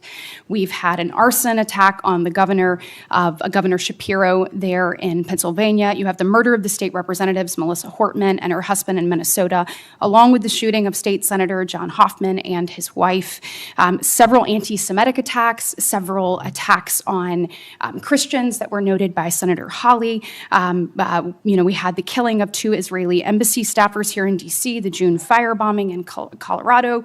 We could go on, and we saw a culmination, as Senator Schmidt said, with the brutal assassination of Charlie Kirk last week. I appreciate you committing to both Senator Hawley and Senator Kennedy, talking about making sure that all that are involved are held accountable. I think that is critically important, and I think that America needs that transparency. I want to read you some words of Vice President J.D. Vance. He said, "If we want to stop political violence like what happened to Charlie Kirk, we have to be honest about the people who are celebrating it and the people who are financing it." My question to you is, in light of Charlie's murder and all of the things that we have just referenced and have been talking about today, what steps is the FBI taking to more aggressively crack down on those who promote, encourage, finance, fund these types of engagements and this type of political violence? Thank you, Senator, for your kind words. So in terms of how we crack down on the root cause of this violence, for now, putting aside the ideological motivations and how they got there, the monetary issue is a real issue, and as I've said before, we follow the money. So we work with our partners at the Treasury Department to trace where the money came from, how these individuals paid for the training they received or the platforms they were using, and also how these individuals collectively got together in whatever groups they were on whatever social media sites they were on, to utilize clickbait to make money Bingo. for their ideology. And so to trace all of those, we are using, not just in in Charlie's investigation, but others, lawful process and serving 2703D orders on any entity that is related in any way financially to any of these criminal acts of violence. And we are going to hold them accountable with our partners at the Department of Justice. Excellent. I would love to stay abreast of that, and just, we must get to the bottom of it. We must follow the money. Someone is funding this discourse. Do you believe, obviously there are people here, unfortunately American citizens, that may be engaged in that, but do you also believe that some of this may be coming from overseas? Yes. Okay, let's get to the bottom of it, and let's make it stop. Yes, ma'am. I want to ask you about the Dobbs decision. So we know that it was leaked in May of 22, and then we had the Marshal Service say we found nothing in January of 23. I find that absolutely mind-boggling, that we can't figure out who leaked that opinion. We know it was done in attempts to undermine the process, and then the intimidation of the justices occurred after that. Tell me what you can do as FBI director to help us get to the bottom of what happened and actually hold someone accountable for their actions. So I can't speak to what the marshals did and how they conducted their investigation. I can tell you, generally speaking, the FBI has taken over the investigation on the leak because it was such a detrimental leak. So you commit to getting to the bottom of it. We are utilizing the full resource of the FBI as we usually do on leak investigations, and we will make sure our results are public at the appropriate time. We need answers. I want to talk about child sexual exploitation. Thank you for making protecting our youth your top priority. We know that that is the greatest gift that we have. That is our greatest treasure here in the United States, is the next generation. And finally, we have an FBI director that is putting that at the top of his list. Can you tell me the steps and the different initiatives? I've heard you talk about a couple of them. You've mentioned 764 amongst other things. Tell me what you're doing, and specifically, I want to know about when it comes to sextortion. So as a parent who is raising children right now, teenagers, and you're looking at what's happening, whether people are snapping photos and then what's happening online. I have had a number of parents sit in front of me telling me terrible, heartbreaking stories about their children ultimately taking their own life because of being blackmailed. I want to know, what steps are you taking to get to the bottom of that and to absolutely end this? If this were happening in a storefront, Mr. Director, that store would be shut down, no matter where it was, coast to coast, and yet we continue to allow these things to happen, and we've got to have a more targeted approach when we're looking at this. And so what are you doing to protect children, and specifically sextortion? So in our VCAC initiative, our Violent Crimes Against Children is our umbrella enterprise operations hub for things like Operation Enduring Freedom and Operation Not Forgotten and Operation Justice. And in things like that, those are producing the results that I told you about: 1,500 child predators arrested, 300 human traffickers arrested, 4,700 children identified and saved, a 35% increase from year to date last year alone. But specifically on your sextortion question, Senator, that is a problem that we are seeing explode on generative AI in private sector and social media companies. And what we're doing is engaging with NCMEC, the National Center for Missing and Exploiting Children, because this one stat alone should probably cause great pause. They have seen a 1,325% increase in generative AI leading to sextortion and child sexual abuse. That cannot be countermanded by the FBI alone. We have embedded people at NCMEC and have a great partnership with them. But what we need to do is what we did in the month of May, and we're doing it over and over again. We arrested 400 individuals in 1 month, in 1 month search. Wow, These thank you. individuals have prioritized the agents and intel analysts, have never left that mission. They're doing multiple missions at the same time. That's what the FBI is called upon to do day in and day out, and we won't stop doing two things at once. But we need help from social media companies. We need help from the private sector and the internet service providers that allow this generative AI to be hosted on their platforms. We have got to get a resolution on that with our partners in Congress and the private sector. Well, we are definitely committed to working on that. I know the people up here. So you let us know what tools you need, and I know we've got several ideas that we look forward to pushing forward. In my remaining 2 minutes, I want to talk to you about your historic results when it comes to crime. In particular, we've seen here in D.C. just a total transformation. You mentioned earlier 60% down in gun crime, 70% down in carjackings. You said 50% down in homicides, to name a few. We have a success story, and we appreciate President Trump's leadership on all of this. We have a success story in Alabama where the Alabama Law Enforcement Agency, so ALEA, they just marked their 1-year anniversary of the Metro Area Crime Suppression Unit. There in Montgomery, it is a coordinated effort with ALEA, with our Attorney General, with Montgomery PD, and our sheriff, Montgomery County sheriffs. They've seen a 30% drop in violent crime and a 19% drop in overall crime. So it is actually producing results. It's this type of interagency connectivity that I think ultimately is going to lead us to safer cities and safer streets. I know that you are committed to that, committed to working with your partners. You said earlier you've elevated sheriffs and police officers there to the 7th floor. Thank you for doing that. I am grateful for the men and women of Alabama in uniform that have made this happen, and want to know, how is the FBI working to collaborate in these types of ways across our country to make sure that we have even greater success stories to tell? Well, the collaboration's happening at our Redstone Arsenal in Alabama. We bring 4,000 students through our Redstone Arsenal for training every year. In terms of our future plans, in the next few years, we will bring 13,000 students a year through Alabama's Redstone Arsenal. And by students, I mean FBI employees, I mean sheriffs, I mean police chiefs, I mean cops, I mean intel analysts, because that is their future gem of how we're going to train local law enforcement. And we're so thankful for the dedication of resources to that facility. And I encourage everyone to go down there and take a look, because if you want to see where the FBI is going and how we're going to train the future, it's happening at Quantico and Redstone. We are very proud of it, and thank you so much for your leadership. Senator Booker. Thank you, Mr. Chairman. Mr. Patel, I want to start off where we left off last time.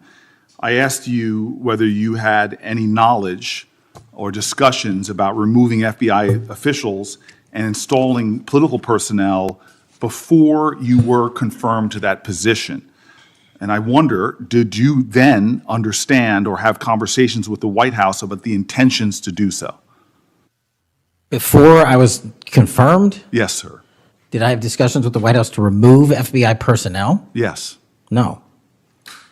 So you're saying that you had no discussions with the White House before you were in the position about the removal of any personnel from the agency? As I was preparing for my confirmation hearing, I had numerous discussions involving the type of people that would be employed, and that those that were failing to meet the mark at the FBI would no longer be employed if I were And I'm confirmed. assuming that mark had to do with loyalty to the Trump administration. No, you're wrong. Okay. I'd like to revisit another subject from that hearing. Did you testify, excuse me, you did testify before the grand jury that President Trump had declassified the documents at issue in the Mar-a-Lago classified documents case. Is that correct? I don't have the grand jury transcript. That's why I released it. Whatever it says is the best evidence. You know, that's what you said to Senator Whitehouse, that your grand jury testimony was publicly released. It has not been. In fact, in July, a court denied a news outlet's bid to get that transcript. But the court said quite clearly that you are free to discuss your grand jury testimony. So I ask you again, did you testify before the grand jury that President Trump declassified the documents at issue in the Mar-a-Lago classified document case? And that is why I took your invitation to work with the department and the court to have that transcript released. And the transcript is the best evidence of what I said then.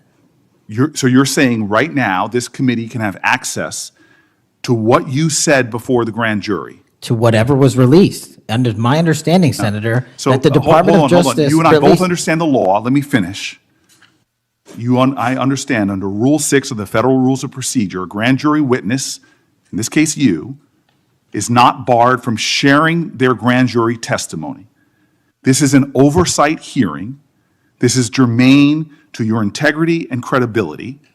You know right now whether or not you testified that President Trump declassified the documents at issue in the Mar-a-Lago classified documents case. Why are you refusing to answer that simple yes or no question right now? Because the premise of your question is inaccurate, and that is There is no why. premise to my question, but trying to get to an order of what is truth or not. How do you Did know you what, or how, did you? how do you know what was asked in the grand jury if you weren't there? Mr. Patel, this is a mockery you're making of this hearing and simple questions. It's a So let me simple move on. question. If you have a Mr. Patel, transcript, you during can your read the question, nomination, but you don't have hearing, it. you promised that, quote, all FBI employees will be protected against political retribution. When I asked you, are you aware of any plans or discussions to punish in any way, including termination, FBI agents or personnel associated with the Trump administration, you explicitly said under oath that you were not aware of any plans to punish FBI agents associated with criminal investigations of Donald Trump. I don't believe you were truthful. Firing FBI employees based solely on the cases that they are investigating, their case assignments, is illegal, and you know that. A new lawsuit that's been discussed numerous times, filed by 3 FBI officials, alleges that you carried out Donald Trump's campaign of retribution, in quotes, against FBI employees for, quote, failure to demonstrate sufficient political loyalty. One of those plaintiffs has been discussed today, Brian Driscoll. Now, we know 20 years of distinguished service to the FBI before you terminated him. Special agent in charge of FBI's Newark field office, where he operated with distinction. Medal of Valor winner, Shield of Bravery awards. He's a patriot. You terminated Driscoll via a letter dated October 8th, 2025, and in that letter you said that you were firing him pursuant to Article 2 of the Constitution. Well, you're not the President of the United States, and so I'm wondering under what authority you were allowed to terminate him. That matter is under litigation, and I'm not able to discuss it. Okay, well, discuss this. Did you have discussions with Stephen Miller about firing this particular person or about his continuance in the FBI? Not that I recall. How often do you speak to Stephen Miller? Frequently on our Homeland Security task forces. You frequently talk with Stephen Miller about subjects other than Homeland Security task force issues, correct? I frequently talk to Mr. Miller about Homeland Security task forces. Has Stephen Miller ever given you his opinions on how to run your agency?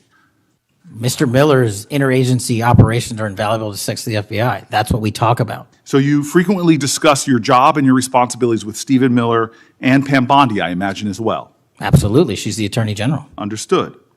Okay. Donald Trump promised to make us all safer. You have pushed out senior FBI agents with decades of knowledge and experience. In fact, this is the first time in FBI history that neither the director nor the deputy director have any experience with the FBI.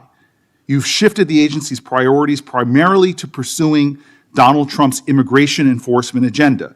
According to ICE data, the Cato Institute, which is a conservative think tank, found that 20% of all agents have been diverted from their work to assist ICE immigration enforcement.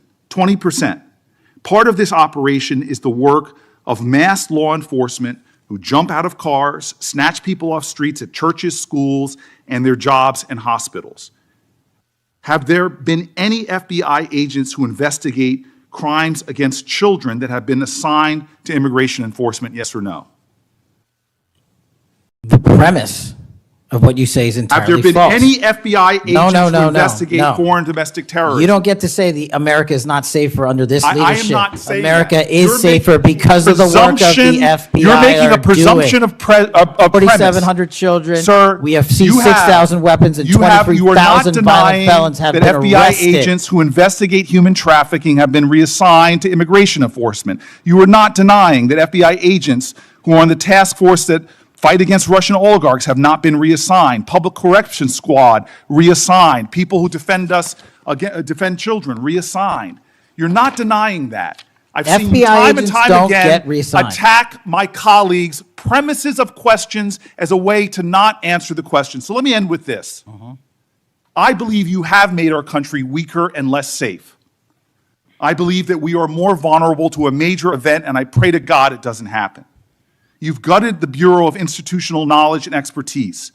You fired or pushed out seasoned FBI officials, many with more than 20 years of experience, and were working on cases that were critical. You've been purging thousands of serious law enforcement officials who spent their careers keeping us safe, only to lower hiring standards in order to find anyone to replace them. And shockingly, you admitted in this hearing to Senator Coons that it would take 14 years to fill the vacancies at your agency. Many are the result of your purge.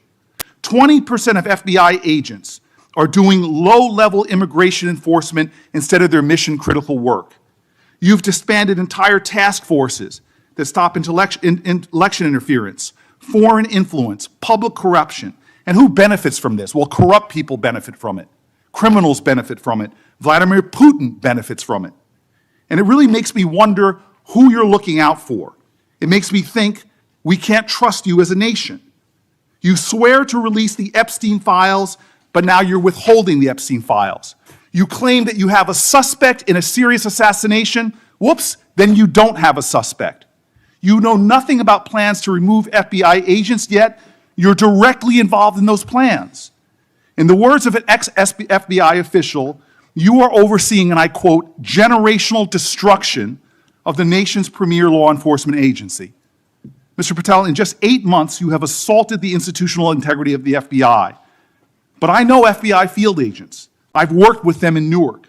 No matter how truly bad you are, you can't undermine the legacy of agents who fight every day to keep us safe, but you can tarnish the integrity of the agency and undermine the agency's capacity.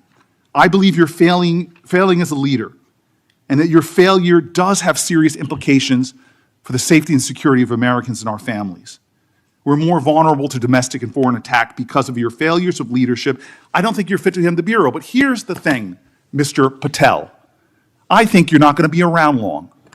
I think this might be your last oversight hearing. Because as much as you supplicate yourself to the will of Donald Trump and not the Constitution of the United States of America, Donald Trump has shown us in his first term and in this term, he is not loyal to people like you. He will cut you loose. This may be the last time I have a hearing with you because I don't think you're long for your job. But I'm going to tell you this, I pray for you. I pray for you that you can step up and defend your oath, defend the Constitution, and do a much better job of defending this country. Thank you, Mr. Chairman. Do you want to say anything? Yes, at this sir. point? That rant of false information does not bring this country together. If you want to work on bringing this country, it's my time, not yours. My God. If You're you gonna want to lecture talk me about, dividing this country. It is my I follow time. you on your social media posts that It is tear my this country time apart. to There address should be a your unifying- falsehoods. Oh, You are an you can try embarrassment all to the you division want in this to country. not Senator, take it is my responsibility time. for what You you had have your said. time. Sir, you're Your making time a is mockery of this over. committee. Sir, you don't tell me my time is over. You The know how people far of New we've Jersey come tell me since what my you time tell- is. Senator- You can't lecture me. You can tell me Sir, my you time's have- over? You may be the charge of the I'm not FBI, going anywhere. but I am not afraid of you, sir. Mr. Chairman, Not afraid of you. Mr. Chairman, point of order. Senator Booker, I announced at the beginning of this meeting that this back and forth, talking over each other doesn't work. And I said if that happened, I asked Patel not to respond, and I was going to give him some time after the senator's time was up to respond. And he has the privilege to do that uninterrupted. Mr. So Chairman, go- one point of Go order. ahead, Mr. I've Patel. watched him talk over us, and you've never once criticized him for us not even being able to get our questions out. Well, He has been rude and disrespectful to senator after senator. And when the senators were not giving him a chance to answer, I didn't stop the senator either. Go ahead, Senator. Thank you, Mr. Chairman. If the FBI, under my 7-month leadership, were failing this administration in this country, why do we have 23,000 violent felons arrested this year alone? A a double increase from that time last year. Why is it that we have seized 6,000 weapons? Why have we found 1,500 child predators and arrested them? Why have we have 300 human traffickers in jail? Why have we found and identified 4,700 children? Why have we seized 1,600 kilograms of fentanyl, enough to kill a third of the American public, a 25% increase alone from last year? 88,000 kilograms of cocaine seized, 7,000 kilograms of meth seized, and that's just on our criminal operations in summer heat. How is it possible that we are taking 8 kilograms off the streets of the cities in New Jersey and preventing the deaths of 607,000 people this year alone, a failure of the FBI and my leadership? How is it that we have counterintelligence arrests already this year exceeding the numbers from the entirety of last year? 33% increase in PRC, 83% in Russia, 60% in the CI space as it relates to Iran, and we haven't even talked about CT, the southern border, the northern border. Before Senator Cruz, I kind of feel like a broken record today. All this interest in FBI termination, yet my colleagues showed no intent or interest in when my whistleblowers suffered retaliation over the past years, particularly the past 4 years. Indeed, one whistleblower has alleged that Brian Driscoll's insubordination, whether an agent is on a hot button case or not, they ought to be held accountable for misconduct and weaponization. Senator Cruz. Thank you, Mr. Chairman. You know, I have to say, it used to be that to see theater, you had to go to the Kennedy Center. Now, apparently, you need only go to the Senate Judiciary Committee and see our Senate Democrats berating the director of the FBI, which, okay, it's not, partisan politics is not new in the United States Congress. But what is remarkable is what Senator Booker was berating Director Patel about. He wasn't berating him for failing to do his job, but rather he was furious for Director Patel for successfully doing his job. For 4 years, the Democrats under Joe Biden had an open border that undermined the safety of every single American. They allowed 12 million illegal aliens to come into this country to invade this country, and every single day Americans were murdered, women were raped, children were assaulted by violent criminals that Democrats released. Now, Director Patel, I found Senator Booker's questioning really bizarre. He asked you, have you reassigned FBI agents from human trafficking to immigration issues? Director Patel, are the Mexican cartels that are bringing people illegally into this country engaged in human trafficking? Yes, sir. What the hell does it mean to reassign someone from human trafficking to immigration? The greatest human trafficking in the world has been over the last 4 years at our southern border. It is modern-day slavery that the Democrats still defend. They still defend those open borders. Mr. Patel, he also said, did you reassign FBI agents from protecting children to immigration? How many children have you found that were victimized by the open borders of the previous administration? 4,700. 4,700. And yet, oddly, I don't hear a Democrat here saying, gosh, thanks for protecting those kids. 35% increase year to date last year.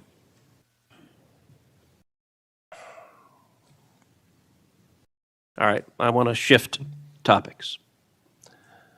And I want to shift topics to what happened last week. Charlie Kirk was assassinated. He was assassinated because of his political views.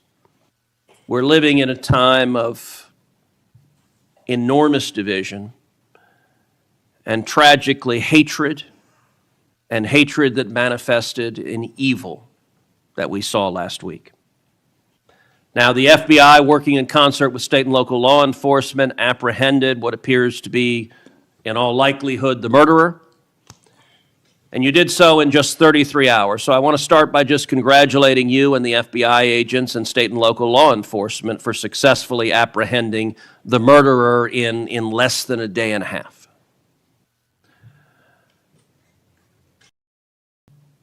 In the wake of that assassination,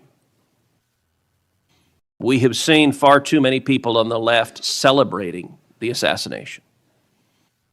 We've seen Democrats, we've seen activists cheering it on. We've seen, tragically, teachers in high schools, teachers in elementary schools, university professors cheering on the murder of Charlie Kirk. You and I both knew Charlie well. He was a good friend. He was an extraordinary man. And I will say there's a great deal of discussion about what to do about it. Under our Constitution, under the Bill of Rights, the First Amendment, speech is protected. And that's true even for vile speech. Someone can stand up and say the most hateful thing, and it's protected by the First Amendment. Nazis and Klansmen can march in the streets, and even though their speech is bigoted and horrible and racist, the First Amendment protects it. Conduct, however, is not protected by the First Amendment, particularly conduct that is violent. Violent conduct that is threatening others, that is harassing others, that is injuring, or in this case, murdering others, is most assuredly not protected by the First Amendment. And so I would encourage you and the FBI to focus on conduct. Now, speech can guide you to those engaged in conduct, and I will say one question that I have and many have, and I recognize this is an ongoing investigation, so I don't want you to say anything that would compromise the investigation. But what can you tell us at this point about what evidence there exists of other individuals who may have had prior knowledge of this assassin's plans to murder Charlie Kirk on September 10th? Generally speaking, we've interviewed numerous people, family members and friends, including the partner, to provide us with a detailed history of the knowledge he may have had, the suspect may have had prior to. We're still mapping out who, if anyone, was involved as an accomplice. As I said, the investigation is ongoing. We're also speaking to and going to interview numerous individuals online who were part of a chat group that was involved in this heinous assassination. And we're also going to work with our state and local partners out in Utah to find out what community organizations, if any, participated or had any foreknowledge of this information. But it's very much ongoing. I remind everybody that it's not even been a week since Charlie's tragic death. Is it accurate, it's been widely reported, that the assassin's roommate was a transgender man who was transitioning to be female, and it's also been reported that they may have been romantic partners? Is that accurate? Yes, Senator. And I assume the FBI is investigating. It has also been reported that there were transgender chat rooms that may have had some awareness of the plan to commit this murder. Is that accurate as well? I'm sorry, can you repeat the question? It's been reported that there were chat rooms of transgender activists that indicated some degree of potentially of foreknowledge of this murder. We're still developing that. Do you have any information, the bullet casings had on them both Antifa and LGBT wording on them? Do you have any indication of the source of those engravings and what inspired them? As to the actual source, we're still developing that. I want to encourage you in the course of this investigation, absolutely go after anyone who aided and abetted. But I want to more broadly encourage you, follow the money. The violence we are seeing is not purely organic. There is, I believe, significant money that is spreading dissension, that is spreading violence. Antifa. Do you believe Antifa is a terrorist organization? I believe Antifa is associated with a lot of violence in this country. As to its designation, I'll leave that to the appropriate authorities. So I would encourage the administration to designate Antifa as a terrorist organization, to go systematically after Antifa. They've committed acts of violence all over the country. And the shell casings have multiple references to slogans that Antifa has popularized. I believe there is considerable money funding it. I would note that I've introduced legislation called the Stop Funders Act. Stop Funders Act would add rioting to the list of predicate offenses under RICO. I believe the money should be tracked and prosecuted under RICO, and both the Antifa and Black Lives Matter riots of a couple of years ago and the pro-open border riots in Los Angeles and other cities of this past year, I believe there was significant money behind those riots. I'm not the only person who noticed at the anti-Semitic protests and violent protests on college campuses that many of the tents all matched. And so I would ask, would it aid your ability to prosecute these matters if Congress passed into law the Stop Funders Act and if rioting was added to the list of predicate offenses for RICO? Yes. Talk to me about the efforts of the FBI to go after the funders of the anti-Semitic protests on college campuses, the pro-open border protests in cities, and potential LGBT violence. Talk to me about the efforts to go after the money of those who are funding and promoting violence. As I've always said, Senator, money doesn't lie, and we've been following the money. And so that's what we're doing, issuing lawful process to organizations involved with criminal activity, because the money's got to come from somewhere and it has to be funded somehow. So we have extensive investigations ongoing into numerous organizations that are related to violent criminal activity. Cutting off the money will make America much safer, and that is the core job of the FBI. And I thank you for doing your job. Senator Patel. Thank you, Mr. Chairman. Mr. Chairman, glad to be on this committee and take our responsibility seriously to conduct oversight of the FBI, obviously one of the most critical law enforcement agencies in the country. As Senator Klobuchar and others on this committee have reminded us, the last several months have provided far too many reminders of the political violence crisis in America today, and the gun violence crisis in America today, including the tragic killing just last week. Director Patel, this committee takes seriously its not just oversight role, but recognizing the FBI's important role in protecting the public from gun violence while respecting constitutional rights. If you recall, this was a significant subject area of my questioning during your confirmation hearing. The Bureau plays a central role in enforcing federal firearm laws, ensuring the accuracy of background checks, and monitoring trends like machine gun conversion devices and lost or stolen firearms. Now, during your confirmation hearing, you pledged that the FBI would enforce firearm laws fully and fairly, consistent with the Second Amendment. Yet we continue to see a sharp rise in lost and stolen firearms reported by federal licensees. Can you point to any measurable enforcement results like arrests, not just arrests, but also prosecutions or task force expansions since you became director? I'll get those to you, Senator. Nothing you can share here today? No, I'll get the full list to you.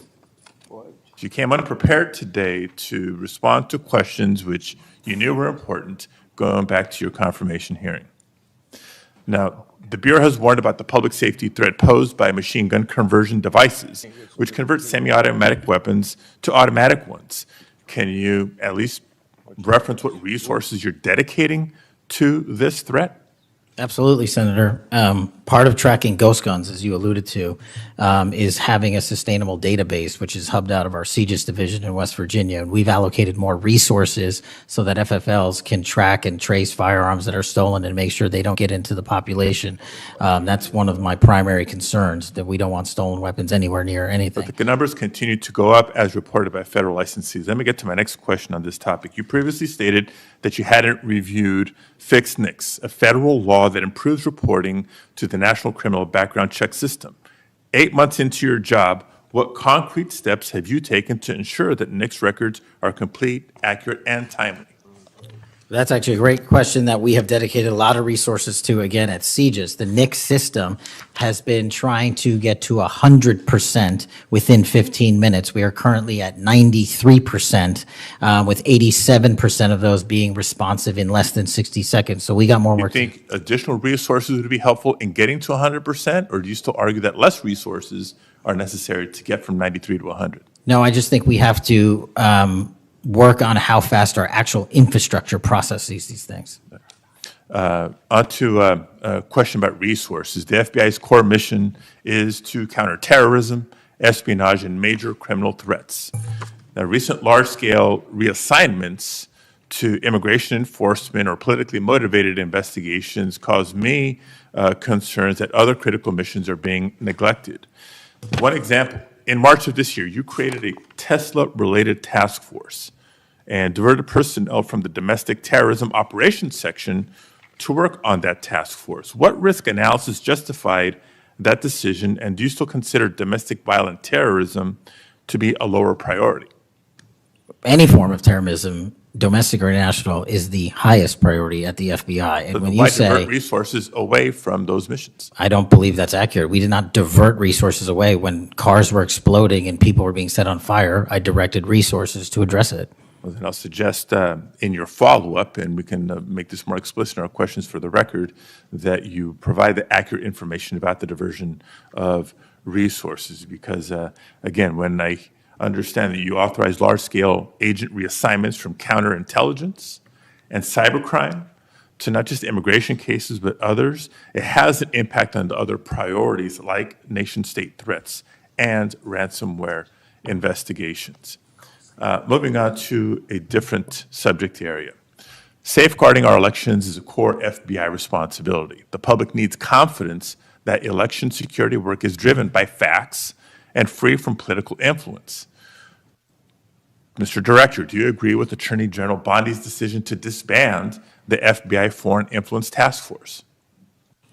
The disbanding of that task force did not in any way reallocate or take away resources from that critical mission set. So then how are you mitigating the risk of foreign actors interfering in U.S. elections heading in? As I've highlighted through our cyber programs, which have seen a 40, 50, 60% increase in arrests for cyber threat actors looking to not just harm our critical infrastructure systems, but also interfere in our elections. We've had multiple arrests this year of individuals who are interfering in that process.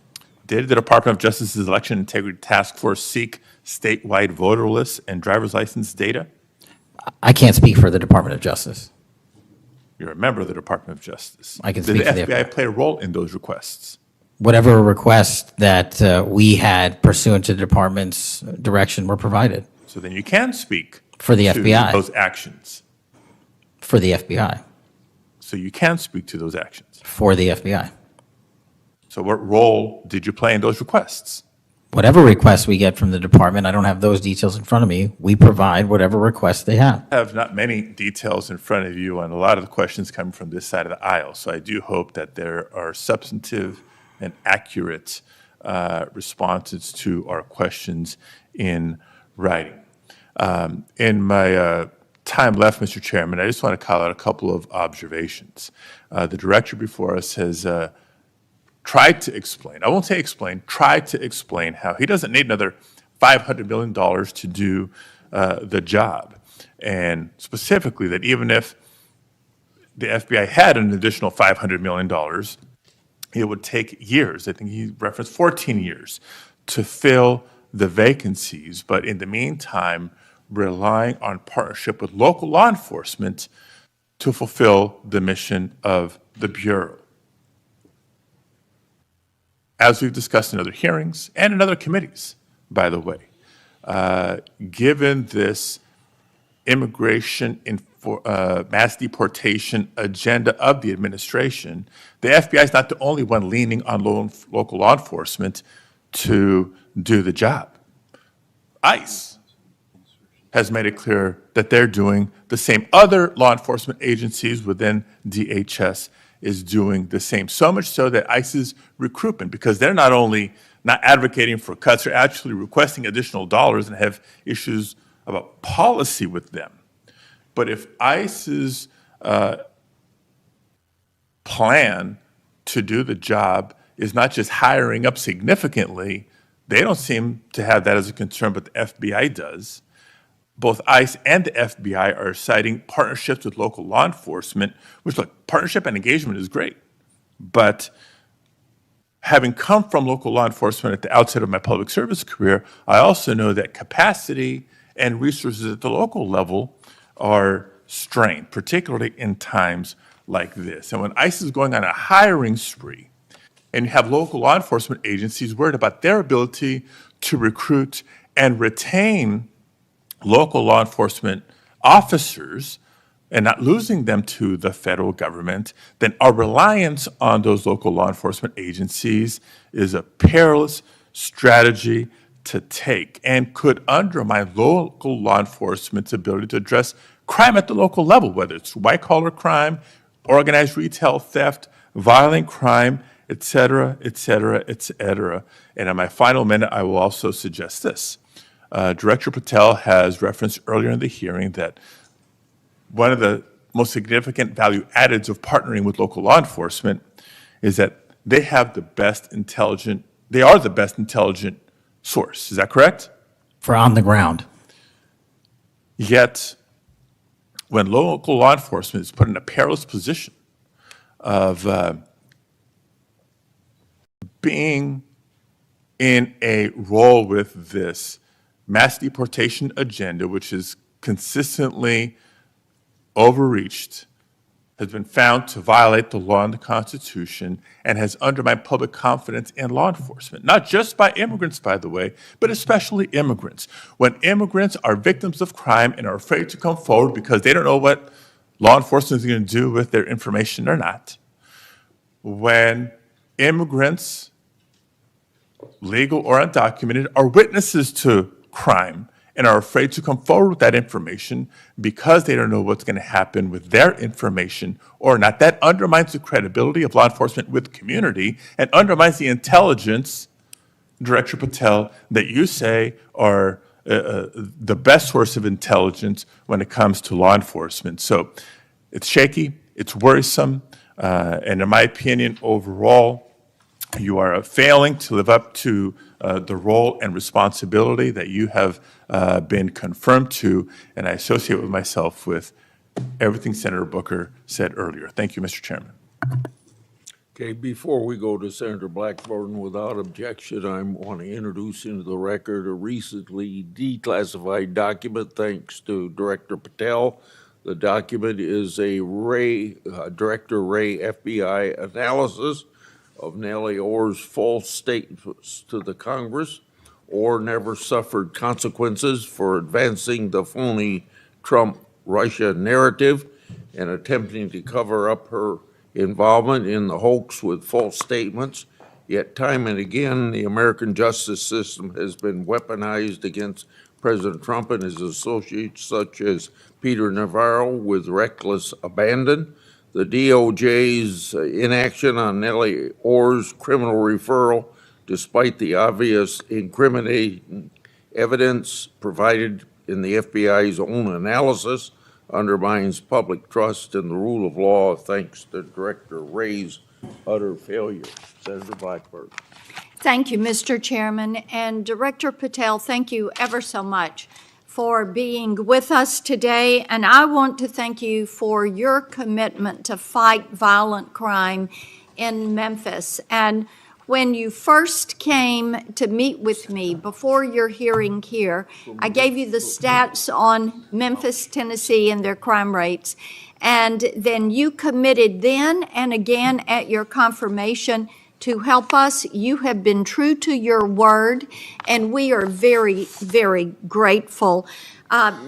Operation Viper has been such a success. The 500 arrests are important. These are gang members and gang leaders out of Memphis, Tennessee. There are over 100 gangs in Memphis. So the impact of these arrests, the impact of 100 indictments of these gang members. And now we have a U.S. Attorney's Office that will actually prosecute violent crimes and actually take up and prosecute federal gun crimes. This is helping to make Memphis safe again.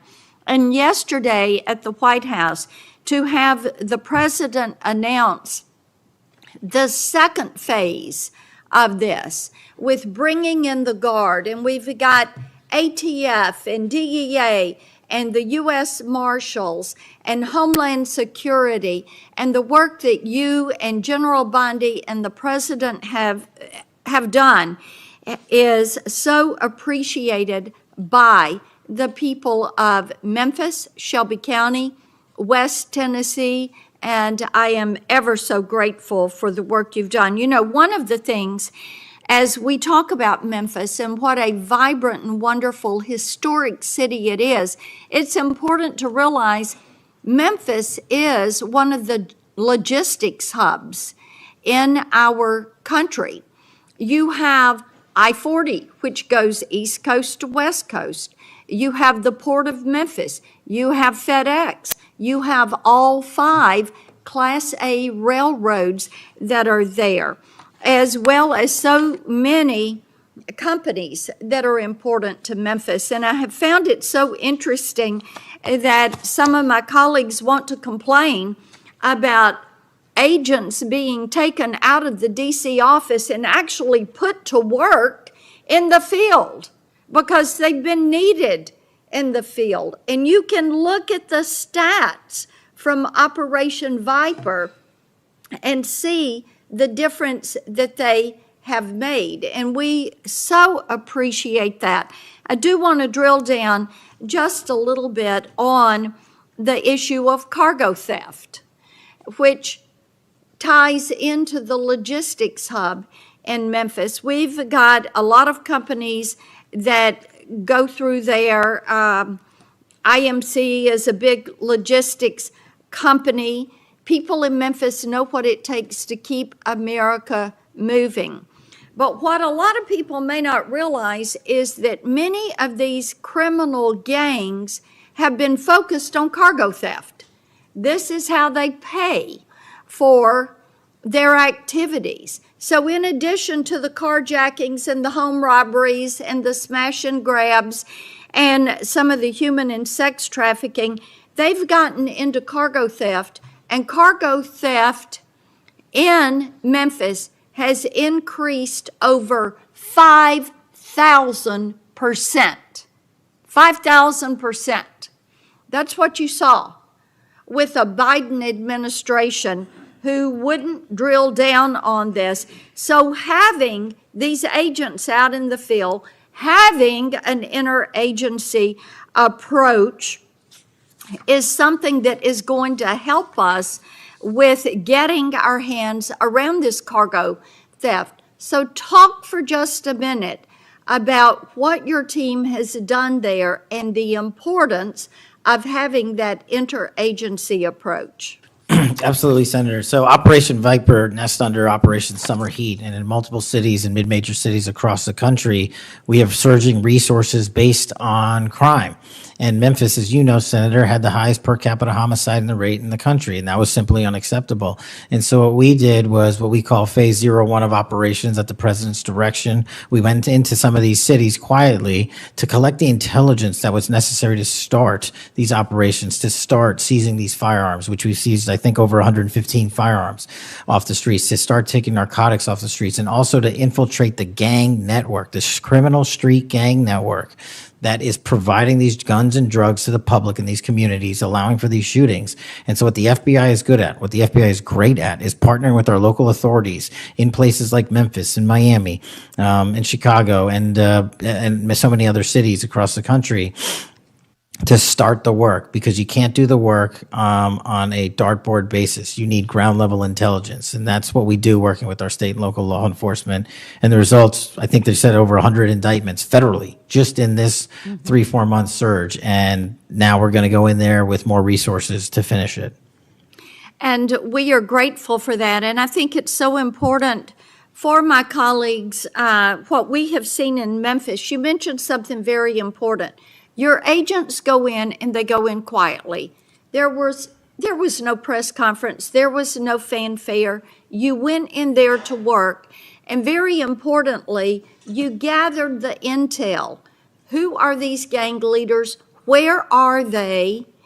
Figuring out who was doing what, and then setting up the process to apprehend these individuals. And it requires infiltrating those networks and having that data to work from so that you are working in partnership.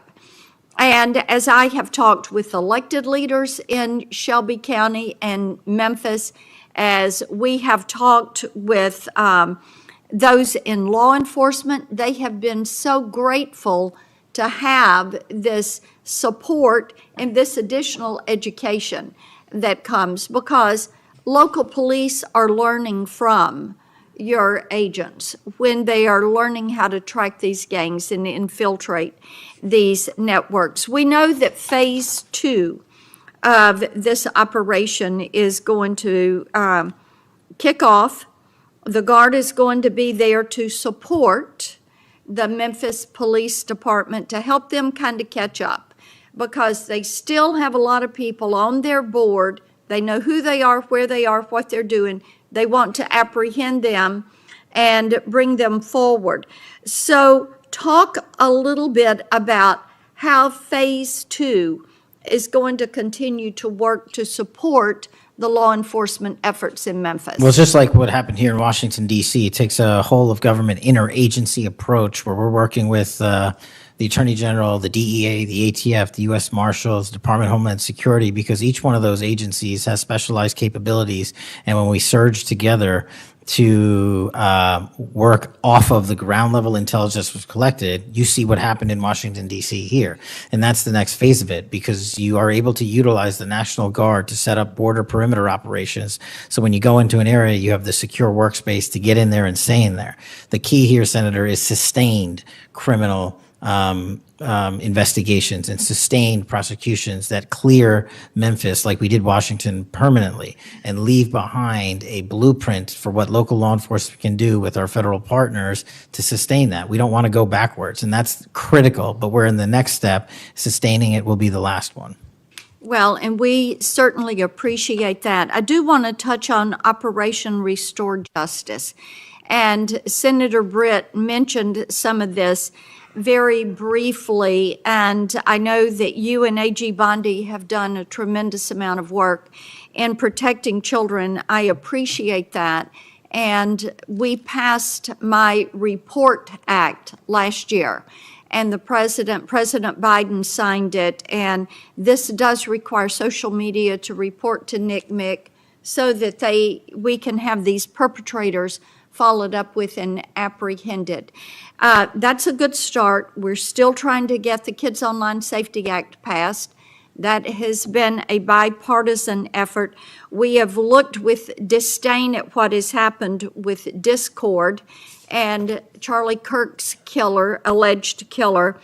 Talk for a moment about what else Congress ought to do in order to give you all the toolbox you need to apprehend these predators and pedophiles. Well, I think we need to go after the monetary backbone of this infrastructure like we discussed earlier. I think we also need to make parents across the country aware of how invasive some of these social media sites are and how much criminal enterprise is going on and how easily these kids can be sucked into it. And also, the only way, in my opinion, to do that, as Senator Klobuchar and I believe Senator Graham had stated, was, we need to work on Section 230. It's been too long since we've addressed it. Nobody's being held accountable. They're making money, and our youth is dying. And Yes. that's just unacceptable. Well, we have that reform bill. Thank you, Mr. Chairman. Thank you. Senator Welch. Thank you very much, Mr. Chairman. And just at the outset, I just want to say what I think all of us believe, and that is that the political violence that is so afflicting our country, it doesn't matter whether it's from the right or the left. I mean, all of us have an obligation to fiercely advocate for our point of view. All of us have an obligation to respect people with whom we disagree. The folks we disagree with are our opponents, but they're not our enemies. And I hope all of us keep that in mind and do the best we can to set that example. I want to congratulate the FBI. I want to congratulate the Utah state and local law enforcement for the very good work that it did in apprehending the violent assailant of Charlie Kirk, and that is a terrible, terrible tragedy.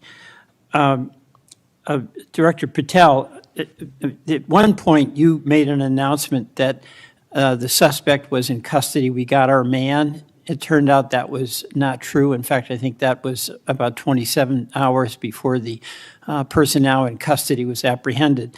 Why did you make that statement? Thank you, Senator. Appreciate you letting me address this. What the FBI does is not just locate and find suspects, but we also participate in eliminating subjects. And what we had at the time was a subject in custody in relation to this investigation. So in my commitment to work with the public to help identify subjects and suspects, I put that information out. And then when we interviewed him, I put out the results of that. And could I have been more careful in my verbiage and included an A subject instead of subject? Sure, in the heat of the moment, but I was doing the best I could. In all candor, I don't quite get that, because if we have our man, that would suggest to the public that everybody can rest and relax and not then continue to provide information to local law enforcement and to you. So that was a mistake. I don't see it as a mistake. I see it as something working with the public to identify that there was a subject So if in you custody. if you put out a statement that says we've got our man, and in fact it turns out that you didn't have your man, that's not a mistake? But that's not what I said. Well, I'll go on. That's my understanding. A second thing that is really important in the FBI, but it's important in every agency, is that the folks who are doing good work get supported for the work they're doing. And a number of highly successful FBI agents have been let go, and I want to just ask you a little bit about that. You know who Brian Driscoll is, right? Yes. Yeah, okay. And my understanding is he served at the FBI for over 18 years. You agree? I believe that's accurate. Special agent in charge of the Newark office.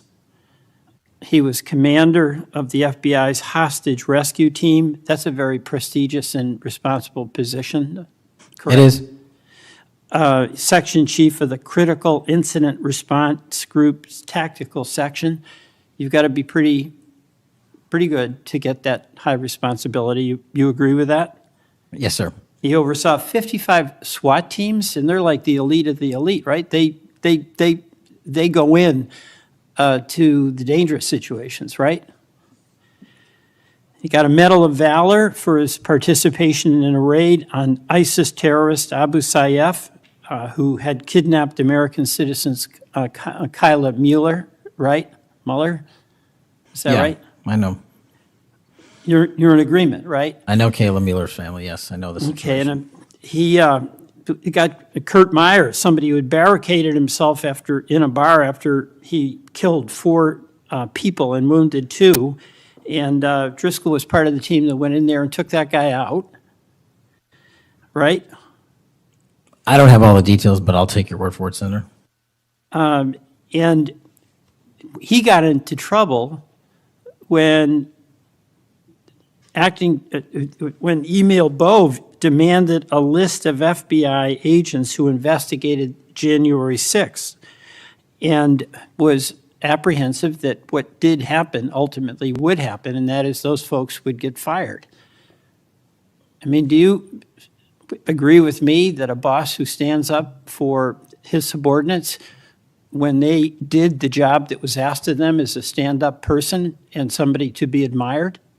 Generally speaking, yes, sir. Pardon me? Generally speaking, yes, sir. But Driscoll got fired, right?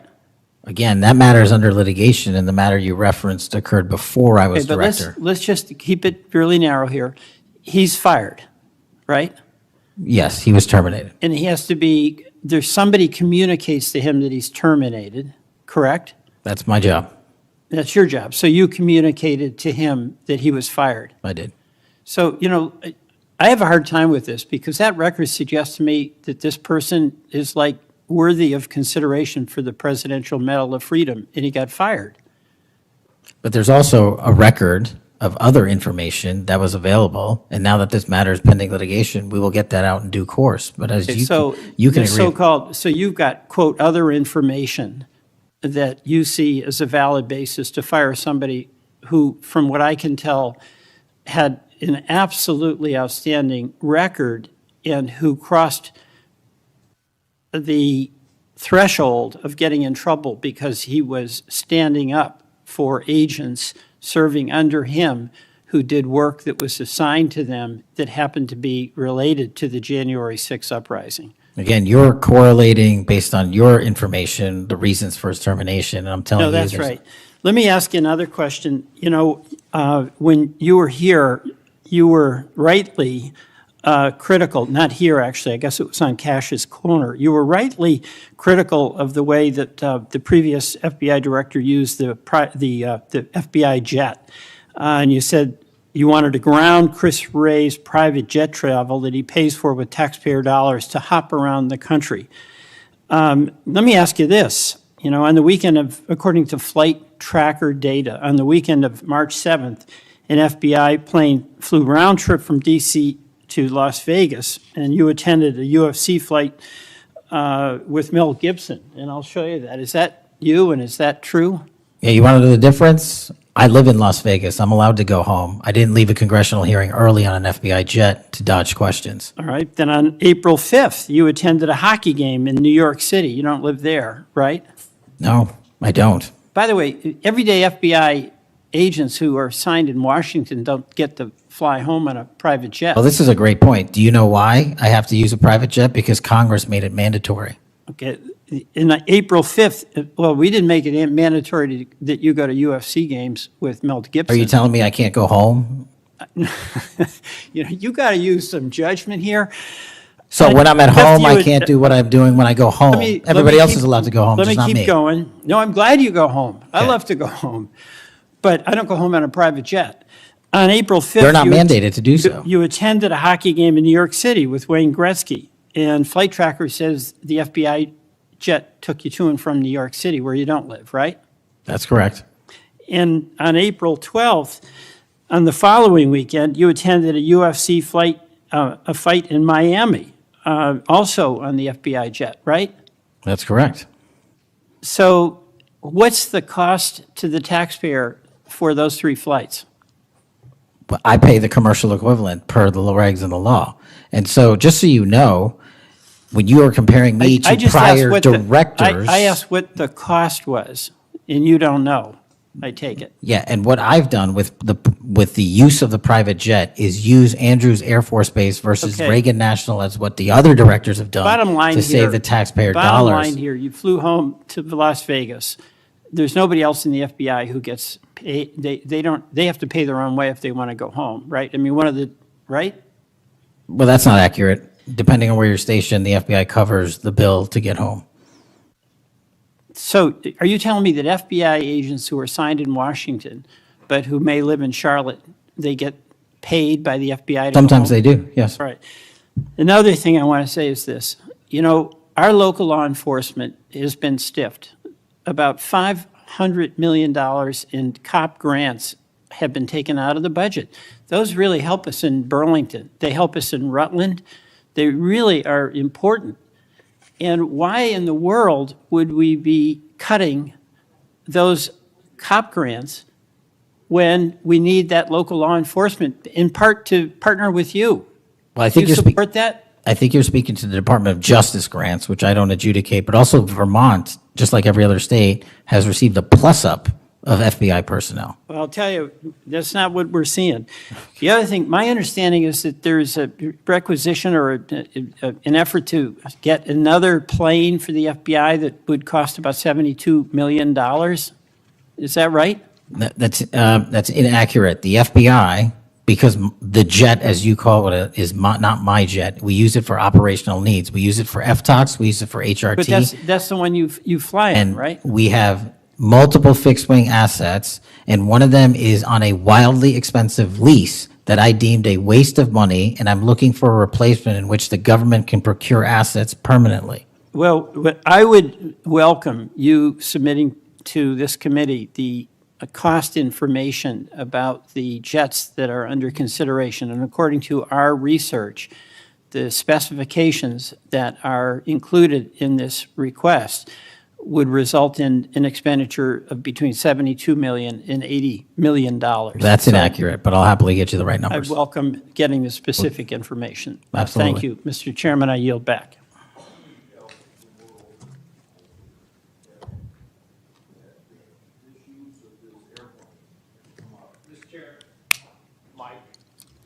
It's on, but I can get closer. Comey became FBI Director 2013, and then something like when I became ranking member in the middle of a Congress, or I was ranking member, Comey needed an excuse to come to Des Moines, Iowa, or someplace in Iowa for a family reunion. He wanted to meet with me in Waterloo, Iowa. I think nothing more than an excuse to say he did something official on that trip.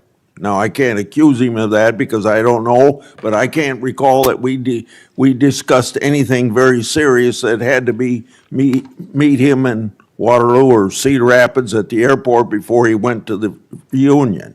And then 2 or 3 years ago, Ray was sitting where you were, and we had 2 Republicans wanted to have second round of questioning, and it would have taken about 10 minutes, and he refused to because he got on this airplane that you're talking about going to the Adirondacks. So I find it interesting that my Democratic colleagues seem to bring up about your use of the Justice Department planes, yet my Democratic colleagues didn't seem too interested about my oversight of Ray's use of the plane. I didn't hear a peep. So my Democratic colleagues need to be consistent. Can I just add, Mr. Chairman, that when you compare the flight logs and the percentage of work travel to personal travel for the prior 2 FBI directors, over a third of their travel was personal on those same jets that I'm being accused of improperly utilizing. My mark is far less than that. Also, both of those directors use Reagan National Airport, which has landing fees of $5,000 to $10,000 because they didn't want to drive 25 minutes to Andrews. We take off and land in Andrews every single time because it's cheaper, and we do so because it saves the taxpayer dollars. Those are the things we are doing to make sure that we are good stewards of taxpayer dollars. And also, any new acquisition of an airline or a fixed-wing asset for the FBI will specifically meet the needs of the demands of the foreign FTOC operations and hostage rescue operations in our critical infrastructure programs. Senator Moody. Thank you, Chairman. Appreciate it. You're very patient. I am very patient. You're very patient. I'm new here to the Senate, and I watch what you have to go through as chairman, and we thank you. A lot of what we're talking about today, and you've been questioned about, was uncovered because of our chairman and his service to this committee, and I want to thank him because he's uncovered a lot, especially during the last administration, where many of our federal agencies went far off their mission. And I believe we wouldn't have as much information as we do if it wasn't for our esteemed chairman. So I wanted to publicly thank him. And being the newest member of Judiciary, I am so grateful to be here because sometimes I'm wondering if some of my colleagues on the other side of the aisle don't know what they're talking about, or if they're ill-intentioned and purposefully trying to gaslight not just the American public, but other people in law enforcement and agencies that you're working with. So as a former attorney general, as a former federal prosecutor, as a former judge, as the wife of a law enforcement officer, both federal and state over the course of his career, I would like to clarify a few things and give you the opportunity to highlight some of the things that the FBI is doing. And 2 of the things I heard thrown out there, and by the way, it was when some of my colleagues would breeze in just in time to rail on you and spout out misinformation and narratives that have no grounding in reality to criminal justice, and then breezed right out as soon as they were done. And I think that it does the American public more good when the oversight function of Congress allows for you to comment in a way that makes sense and is grounded in reality. So let's first talk about the reason why we are having to reassign, not just in the FBI, but in other agencies, criminal justice agencies, federal agents to accomplish different things, as has been done historically throughout our country.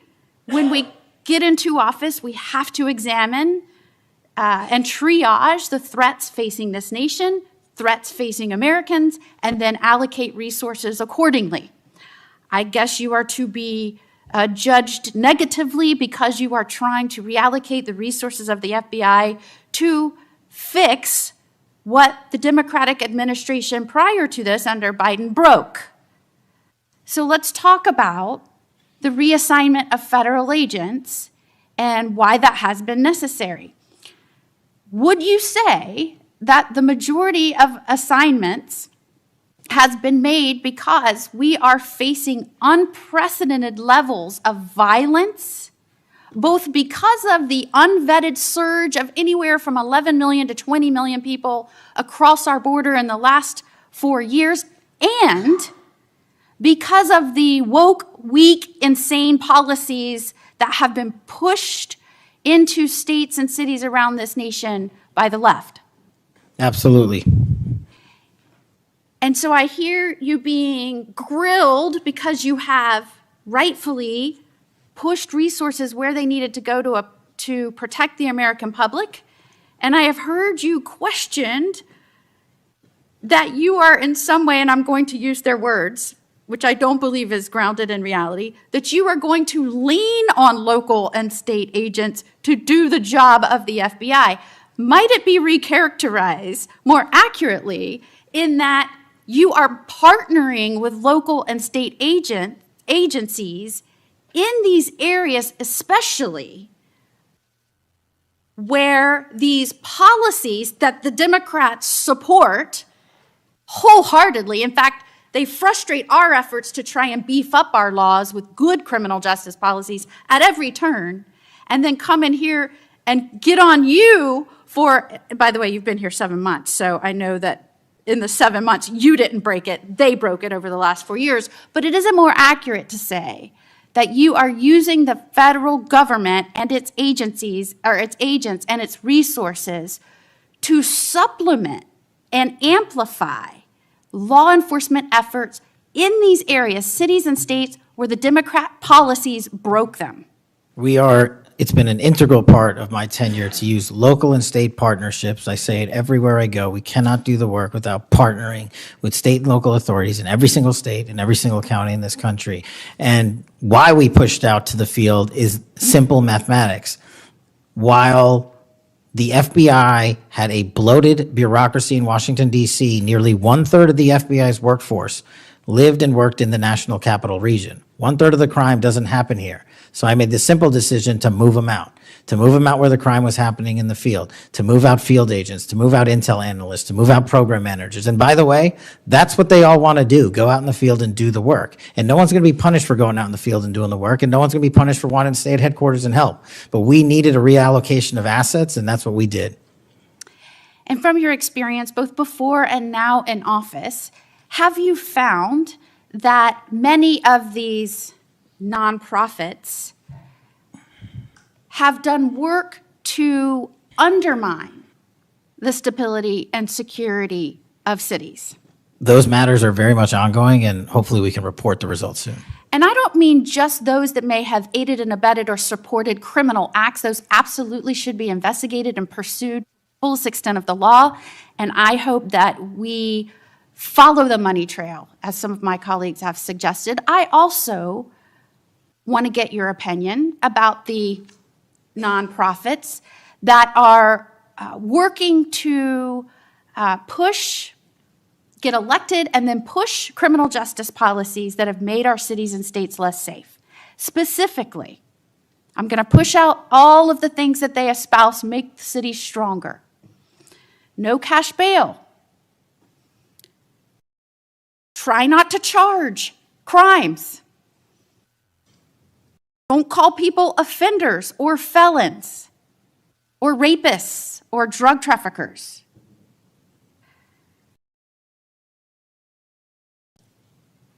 I can go on and on and on. But the gist is, don't charge. When you do charge, charge as minimally as you can. Don't put people on parole or probation following incarceration. Diversion should be the rule. I mean, I can go on. And we're seeing these play out in cities across our nation. I am one who believes it is always important to look at how we can do things better in our criminal justice system. But what has happened is some of these groups have hijacked that good intention by so many and used it as a way to subvert the stability of this country. And I firmly believe when that money is traced, you're going to find it's not only going not just to policies, but it's also going to pushing and promoting criminal acts. And I believe that money and support doesn't just come from infrastructure within the US, because I believe undermining our cities and this nation is something our foreign adversaries will get behind, and it will show that they are behind. Is the FBI trying in its reallocation of resources to make up and help in these areas where local law enforcement is trying its best, but it's fighting an uphill battle against mayors and city council and indeed governors that promote and support and pass laws and policies that follow these weak, insane policies? We go into every community where the crime rates are high, and if you look across the board, the crime rates are coming down across the country because the FBI is going in there and doing good police work, and we're not going to be dictated to by mayors or governors. We have federal law enforcement capabilities and responsibilities to our citizenry, and we're executing those on every single day, including rural communities and tribal lands. And you are, correct me if I'm wrong, welcomed and supported and enthusiastically praised by the cops that are there because they want those communities safer. Well, I think the police speak for themselves, and we'll let them do that at their own leisure. And one of the other gaslightings that I heard was that at a time when we're trying to help them because they're having vacancy rates and they can't retain police, and you're causing that. Is it in fact that police across this country, because they've been defunded, they're not supported, they have groups that are continuously combating when they're trying to make the communities safer? I know this because when I was the Attorney General, they all wanted to come to Florida, and I welcomed them with open arms. In fact, we are increasing our ranks in Florida, sometimes to the detriment of other cities and states because they can't keep them. They tried to make it sound like it was your fault that we had vacancies in these police ranks around the nation, when in fact, aren't you trying to help bolster their ranks and help them because they have mayors and prosecutors and city councils and governors that won't help them? That's exactly what we did. We did it in D.C., we're doing it in Memphis, we're going to Chicago, Miami, St. Louis, so many other cities across the country. And I'm just grateful that you are doing this, and I commend you for all the numbers that I'm seeing going after the violent crime, helping make sure we are getting the criminals that came here unvetted from other nations out of this country, that you are allocating resources to those efforts. It is all important to make this a stronger, safer nation, and we appreciate you being here today and making sure we're talking truth and not misinformation to the American people. Thank you. Thank you, Senator. Before Senator Schiff, I want a UC to introduce into the record a declassified Clinton Annex. The Clinton Annex is a declassified appendix to the Justice Department Inspector General report about the Clinton email investigation. The annex shows that the FBI had evidence necessary to conduct, quote, thorough and complete investigation, end of quote. But the Comey FBI failed to review the evidence at the time. After nearly a decade in the shadows, this information is now come to light thanks to Dr. Patel, or Director Patel. Senator Schiff. Thank you, Mr. Chairman. Mr. Patel, during your confirmation hearing, you made several important commitments. For instance, you told Senator Coons there will be no politicization at the FBI. There'll be no retributive actions taken by any FBI should I be confirmed as FBI director. So let me ask you very specifically, did you ever take any action to terminate or discipline an FBI agent or employee in whole or in part as retribution for being part of an investigation of Donald Trump or January 6th? No. You also committed, you assured Senator Blumenthal, all FBI employees will be protected against political retribution. So you're testifying today that you played no role in the firing of even a single FBI agent for political retribution. None for political retribution. And if any FBI agent said you did, they would be lying. Is that your testimony? I'm only speaking to my actions. Everybody is allowed to make their allegations. Oh, I no, have these are not- allegations against you. And so, I'm- Mr. Patel, if FBI, senior FBI agents or employees said that you were firing them for political retribution reasons because of the cases they were assigned, you're saying they would be lying. Is that your Anyone that testimony? was terminated at the FBI was done so for failing to meet the standards, uphold their constitutional oath, and effectuate the mission. Well, by meet the standards, are you talking about meet the standards of protecting the president under any circumstance? No. You also guaranteed Senator Blumenthal that every FBI employee will be held to the same, absolute same standard. No one will be terminated for case assignments. Are you testifying today that you never terminated anyone at the FBI in whole or in part because of a prior case assignment? No one at the FBI is terminated for case assignments alone. Well, I'm asking about you, Mr. Patel.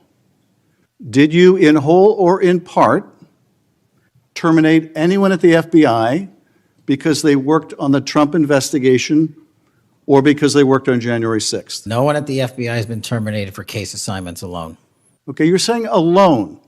Does that mean they were terminated in part because they were assigned to a January 6th case or assigned to the Mar-a-Lago case? You're being very precise here, Mr. Patel. You're saying alone. That means they were fired in part because they were assigned those cases. Is that your testimony? Absolutely not. But if you want to keep Okay, putting words well, in my mouth, then go let me ahead. ask you, let's strip away the word alone.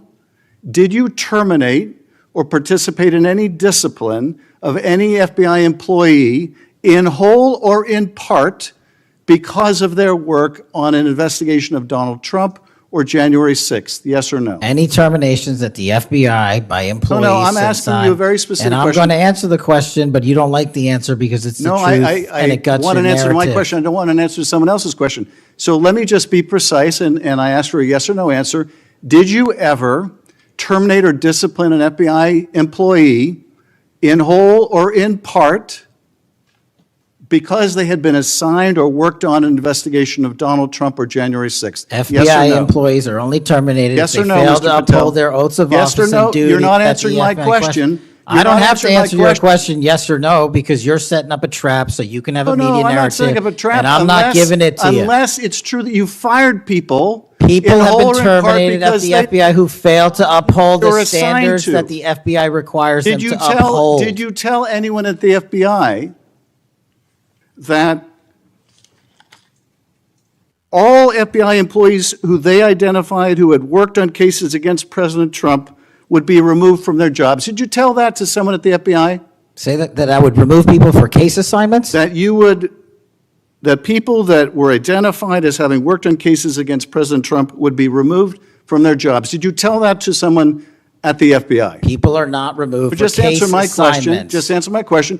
Did you tell that to someone? People are not removed for case No, assignments. you're not answering and I my would- question. And I would Mr. never Patel, tell anyone. Did you tell someone at the FBI that FBI employees identified as having worked on cases against President Trump would be removed from their jobs? Yes or no, did you tell someone that? I would never tell anyone at the FBI that they're being removed for basically their case assignments.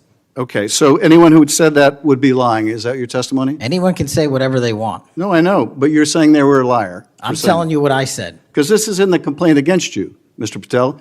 So you're saying Mr. Driscoll and others are liars? I'm not going to address the complaint and the ongoing Okay, well then let me ask litigation. you, have you ever told anyone at the FBI that the FBI tried to put the president in jail and he hasn't forgotten it, and that your job depended on the removal of agents who worked on cases against the president? No. Did you ever tell anyone that? No. Okay. Did you ever tell anyone that you knew these summary firings you were undertaking were illegal, likely illegal, and that you would be sued and later deposed? Did you ever tell anyone that? No firings at the FBI or terminations were done for anything other than justified Did you ever cause. tell anyone that, Mr. No, Patel? Why don't you no answer my question? terminations at the FBI were ever done in my tenure for anything other than failing Did you ever to tell uphold anyone their that, oath of Mr. Patel? You willing to office answer or the their- question? The FBI. I guess I you're have not willing to answered answer the it. question. So let me move on. Let me Repeatedly. move on to the Epstein files. You said you're the most transparent FBI director in history, so I'm going to put you to the test. In 2024, you were asked by Glenn Beck about Epstein's Black Book. And you said, he asked, who has Jeffrey Epstein's Black Book? And you said, Black Book, FBI. And he said, but who? That is, I mean theirs. And you said, oh, that's under the direct control of the director of the FBI. That's what you said. Was that true, Mr. Patel? I'll rely on you quoting it accurately. I Oh, did no, that a no. couple Was of it years true ago. what you represented to Mr. Beck and the president's supporters out there, or were you lying? No, Was it true that the Black Book, Epstein's Black Book, was in the possession of the FBI director? The Black Book was in the possession of the FBI. Okay, so now that you're the FBI director, you have possession of the Black Book, right? That index has been released. So you have Jeffrey Epstein's Black Book? What is known as Jeffrey Epstein's Black Book has been released by us. And you released it. And let me follow up on Senator Kennedy's question, because he asked you, and I'll be very precise here.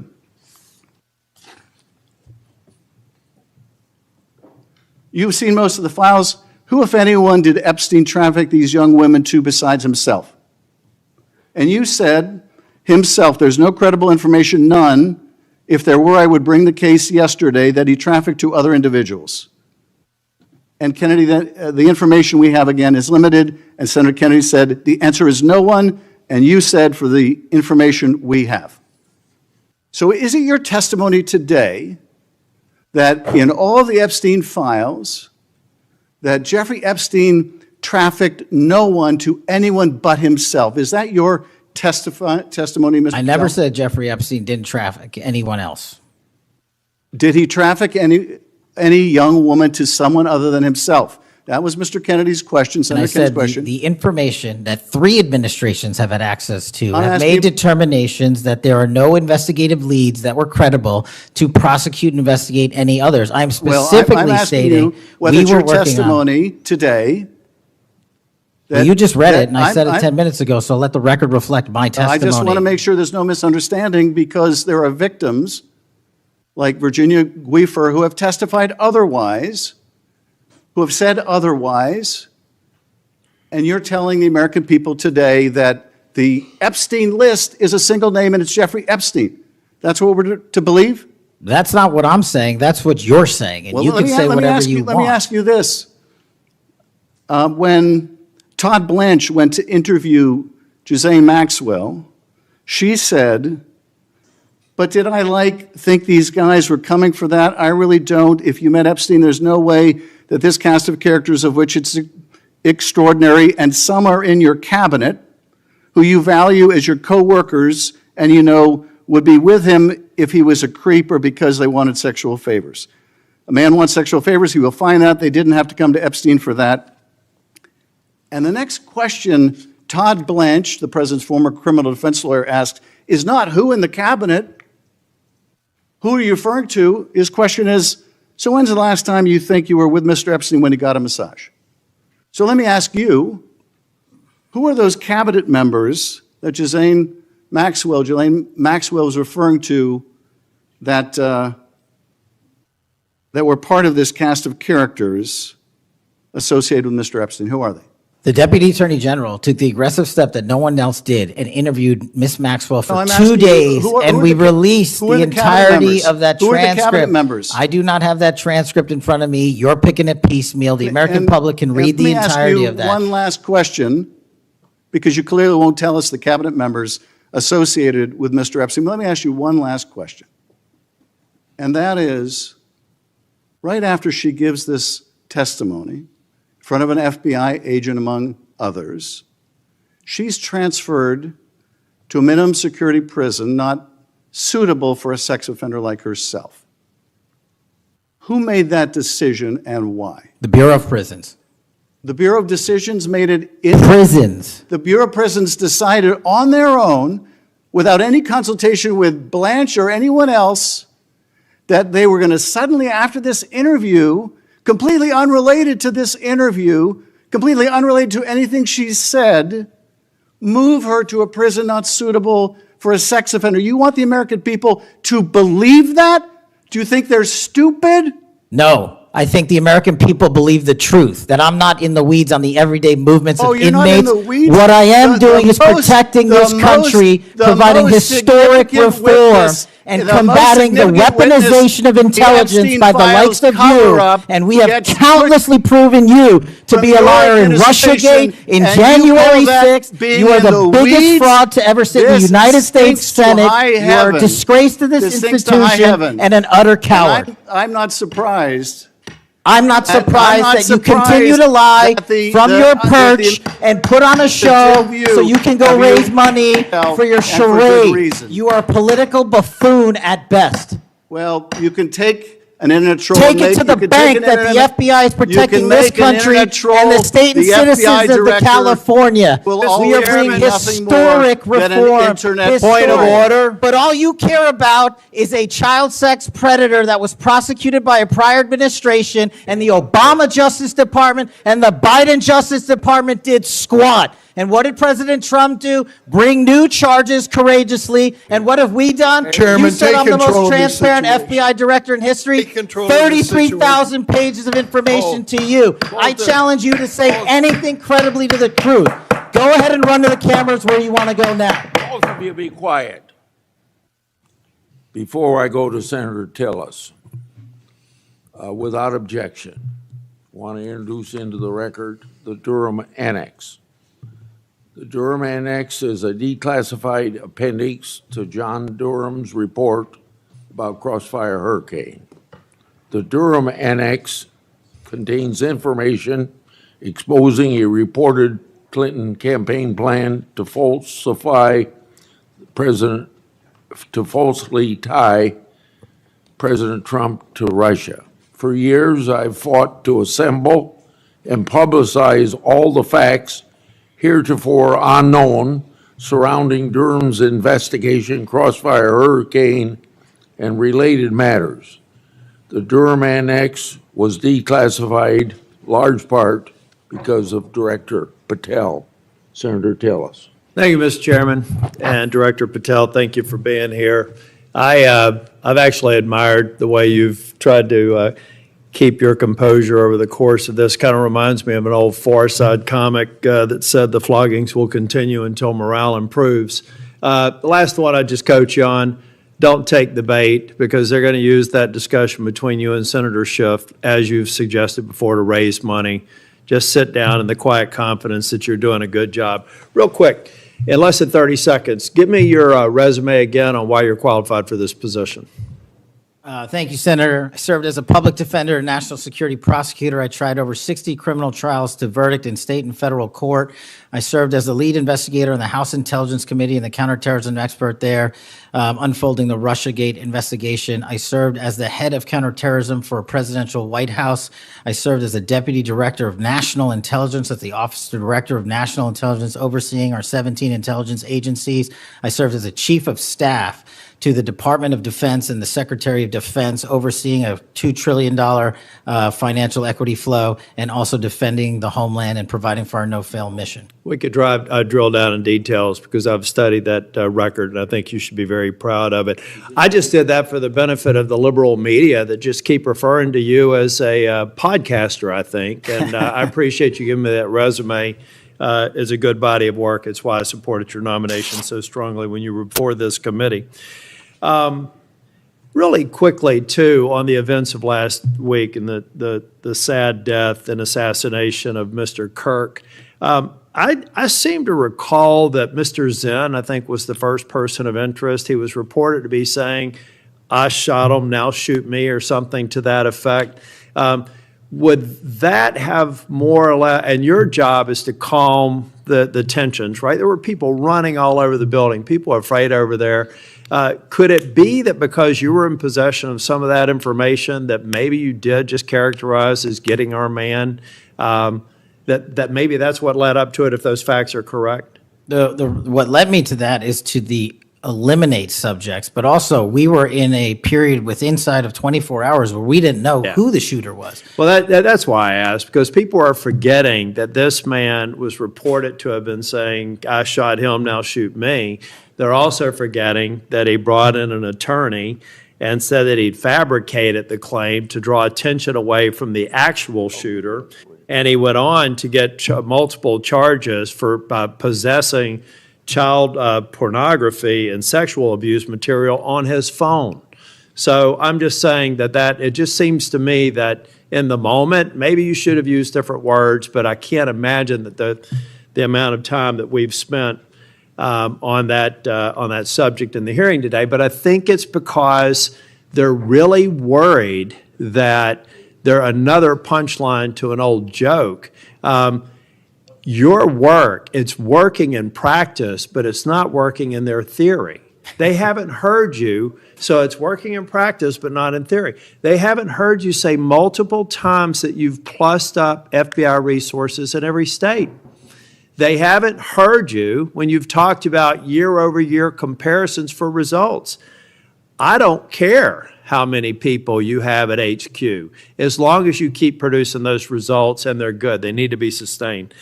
Now, I am a little bit concerned about the deployment of National Guard troops to dangerous cities, but you keep on mentioning something I'm going to go back to in terms of joint task forces.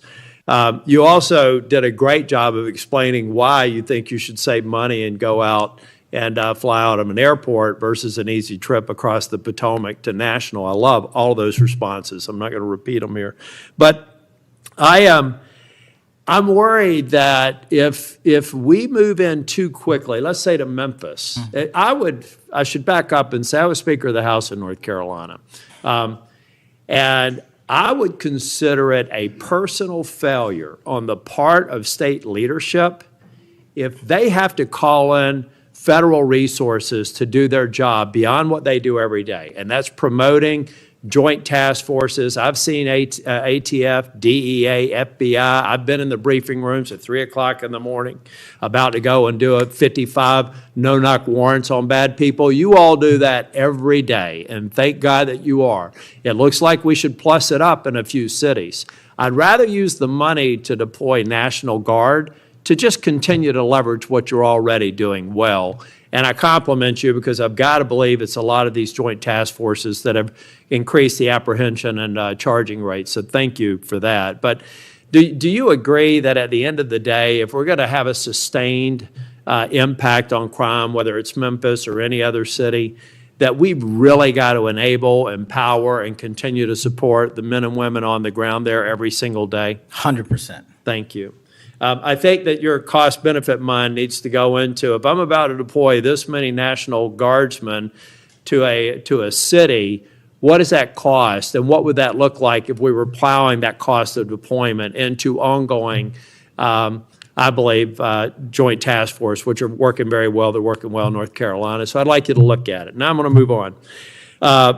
The Safer Communities Act, can I get your commitment to get an update? Maybe we could even take a trip out to West Virginia to see how we're doing an extraordinary job of NICS background checks. People are getting them in record time, but we are taking a few guns away from people that probably shouldn't be able to buy that day. Would you agree with that characterization? I would love to have you out and anyone else on this day is to West Virginia to see that I'd like to work. bring some of my colleagues to see it's working. We had people on my side of the aisle saying it was going to be awful, it was going to result in mass confiscation of guns. Not true. They were wrong.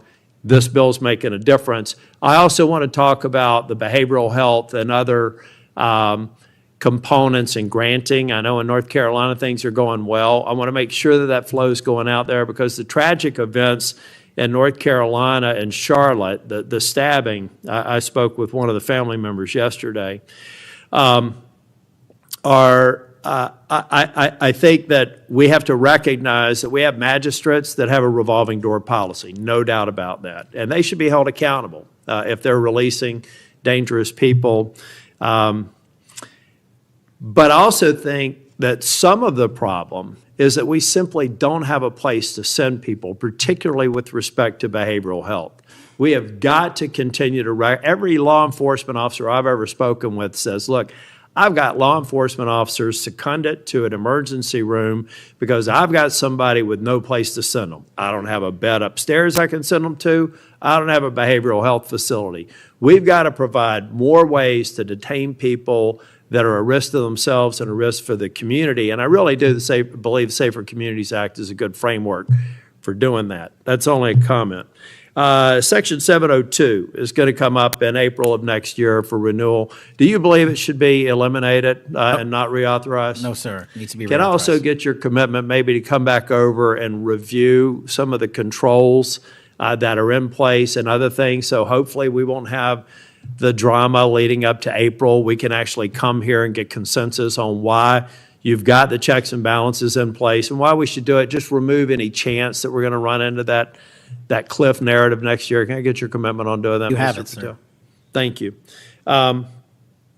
I want to talk very briefly on, and the chairman's given me a gavel, but I promise not to go over more than 2 minutes. But that's why I chose to be last, so I could have this discussion and actually get to some facts versus agendas and clickbait that we'll almost certainly see going forward. Tell me a little bit about the rationale behind the change in stance in recruiting. I also understand there may be a reduction in the academy timeline. Just give me some thinking about where you are on recruiting, retention, training, et cetera. So recruitment is through the roof. We've doubled up month over month our applicants to be 1811s, our federal agents, intel analysts. So the recruitment is going wonderful. What we have to do is figure out a way to get creative because the BFTC timeline is an 18 to 20 week program. And what we've done to address the openings we have for 1811 BRIC agents is we opened it up to the interagency and said, hey, do you at Secret Service or DEA or ATF want to come over? You guys went through FLETC. You guys were cops or military officers. You're law enforcement. So we created a shortened bridge program of 6 weeks at Quantico that if you want to come over and be an FBI agent, you can do so. There's transfers all the time. We just made it easier. And we're also recruiting police officers who might not have a college degree. But in my opinion, that does not disqualify them from serving our community. So we're welcoming them. It's a rigorous application process. It's just one item. But we are changing the timelines based on the needs of the country, but not jeopardizing quality. I'm glad you mentioned that. I heard someone almost a throwaway line that you were hiring people without a college degree. Most of them have had basic law enforcement training, all the kinds of certifications. You're talking to somebody who didn't achieve my 4-year degree until I was 37. I'd like to think that I brought some things to the table, and I think that those people, the mere comment, I think is inappropriate for somebody considering this to think that they're a lesser person because they don't have a piece of paper. I wanted to get back to the last thing that I will talk about. I'll follow up with some questions for the record. Thank you, incidentally, for consistently being responsive to any inquiries I've made to you. But on the Kirk shooting, I do believe that that Senator Schmidt's numbers are right. There seems to be a disproportionate number of voices on the left that are celebrating the assassination of a CEO or celebrating the assassination of someone in Mr. Kirk's case that I disagreed with probably about half of his positions. But I felt like he was a good voice in engaging young people, and that's a start, as long as we can do it civilly. And then I also just went back online because I've hammered on this committee multiple times. I just went online and I found in Pinterest that even today you could order a T-shirt that says ACAB 13.12, which translates to all cops are bastards. Or if you don't like that shirt, you can go get an F the Cops shirt at the same website on a location on Pinterest. There is clearly a problem with some of the voices of the left, and I'm not necessarily saying any members of Congress, that need to tamp it down. Having said that, within 24 hours of Mr. Kirk's shooting, we had the guy that does the podcast for the War Room and another guy who's denied the Sandy Hook shootings say we're at war. Now, how on earth, and I do believe it's a smaller number, but it's a number that has an influence, how on earth are we de-escalating the situation with the tensions as high as they were last week with going out and saying we're at war? I'm not asking you to respond to this question. I'm just saying that there are people out here on our side of the aisle that still need to look in the mirror. Even if you agree that it's a lower number, bad is bad no matter how many numbers they are. And that kind of rhetoric and that kind of mobilization makes your job more difficult and puts us in a position where we're not being as productive as you want the FBI and state and local law enforcement to be. I'm finished. I just want to thank you for your service. I want to thank you for your concise answers. And I am thoroughly impressed with the fact that you have sat in that chair for over 4 hours without a break. So with that, we're, on behalf of the chair, want to thank you for being here today. And also, I assume, are we leaving the record open for any period of time for 1 week? The record will be open, left open for 1 week so that you may have questions for the record. Mr. Patel, thank you for being here Thank you, today. Mr. Chairman. Meeting's adjourned.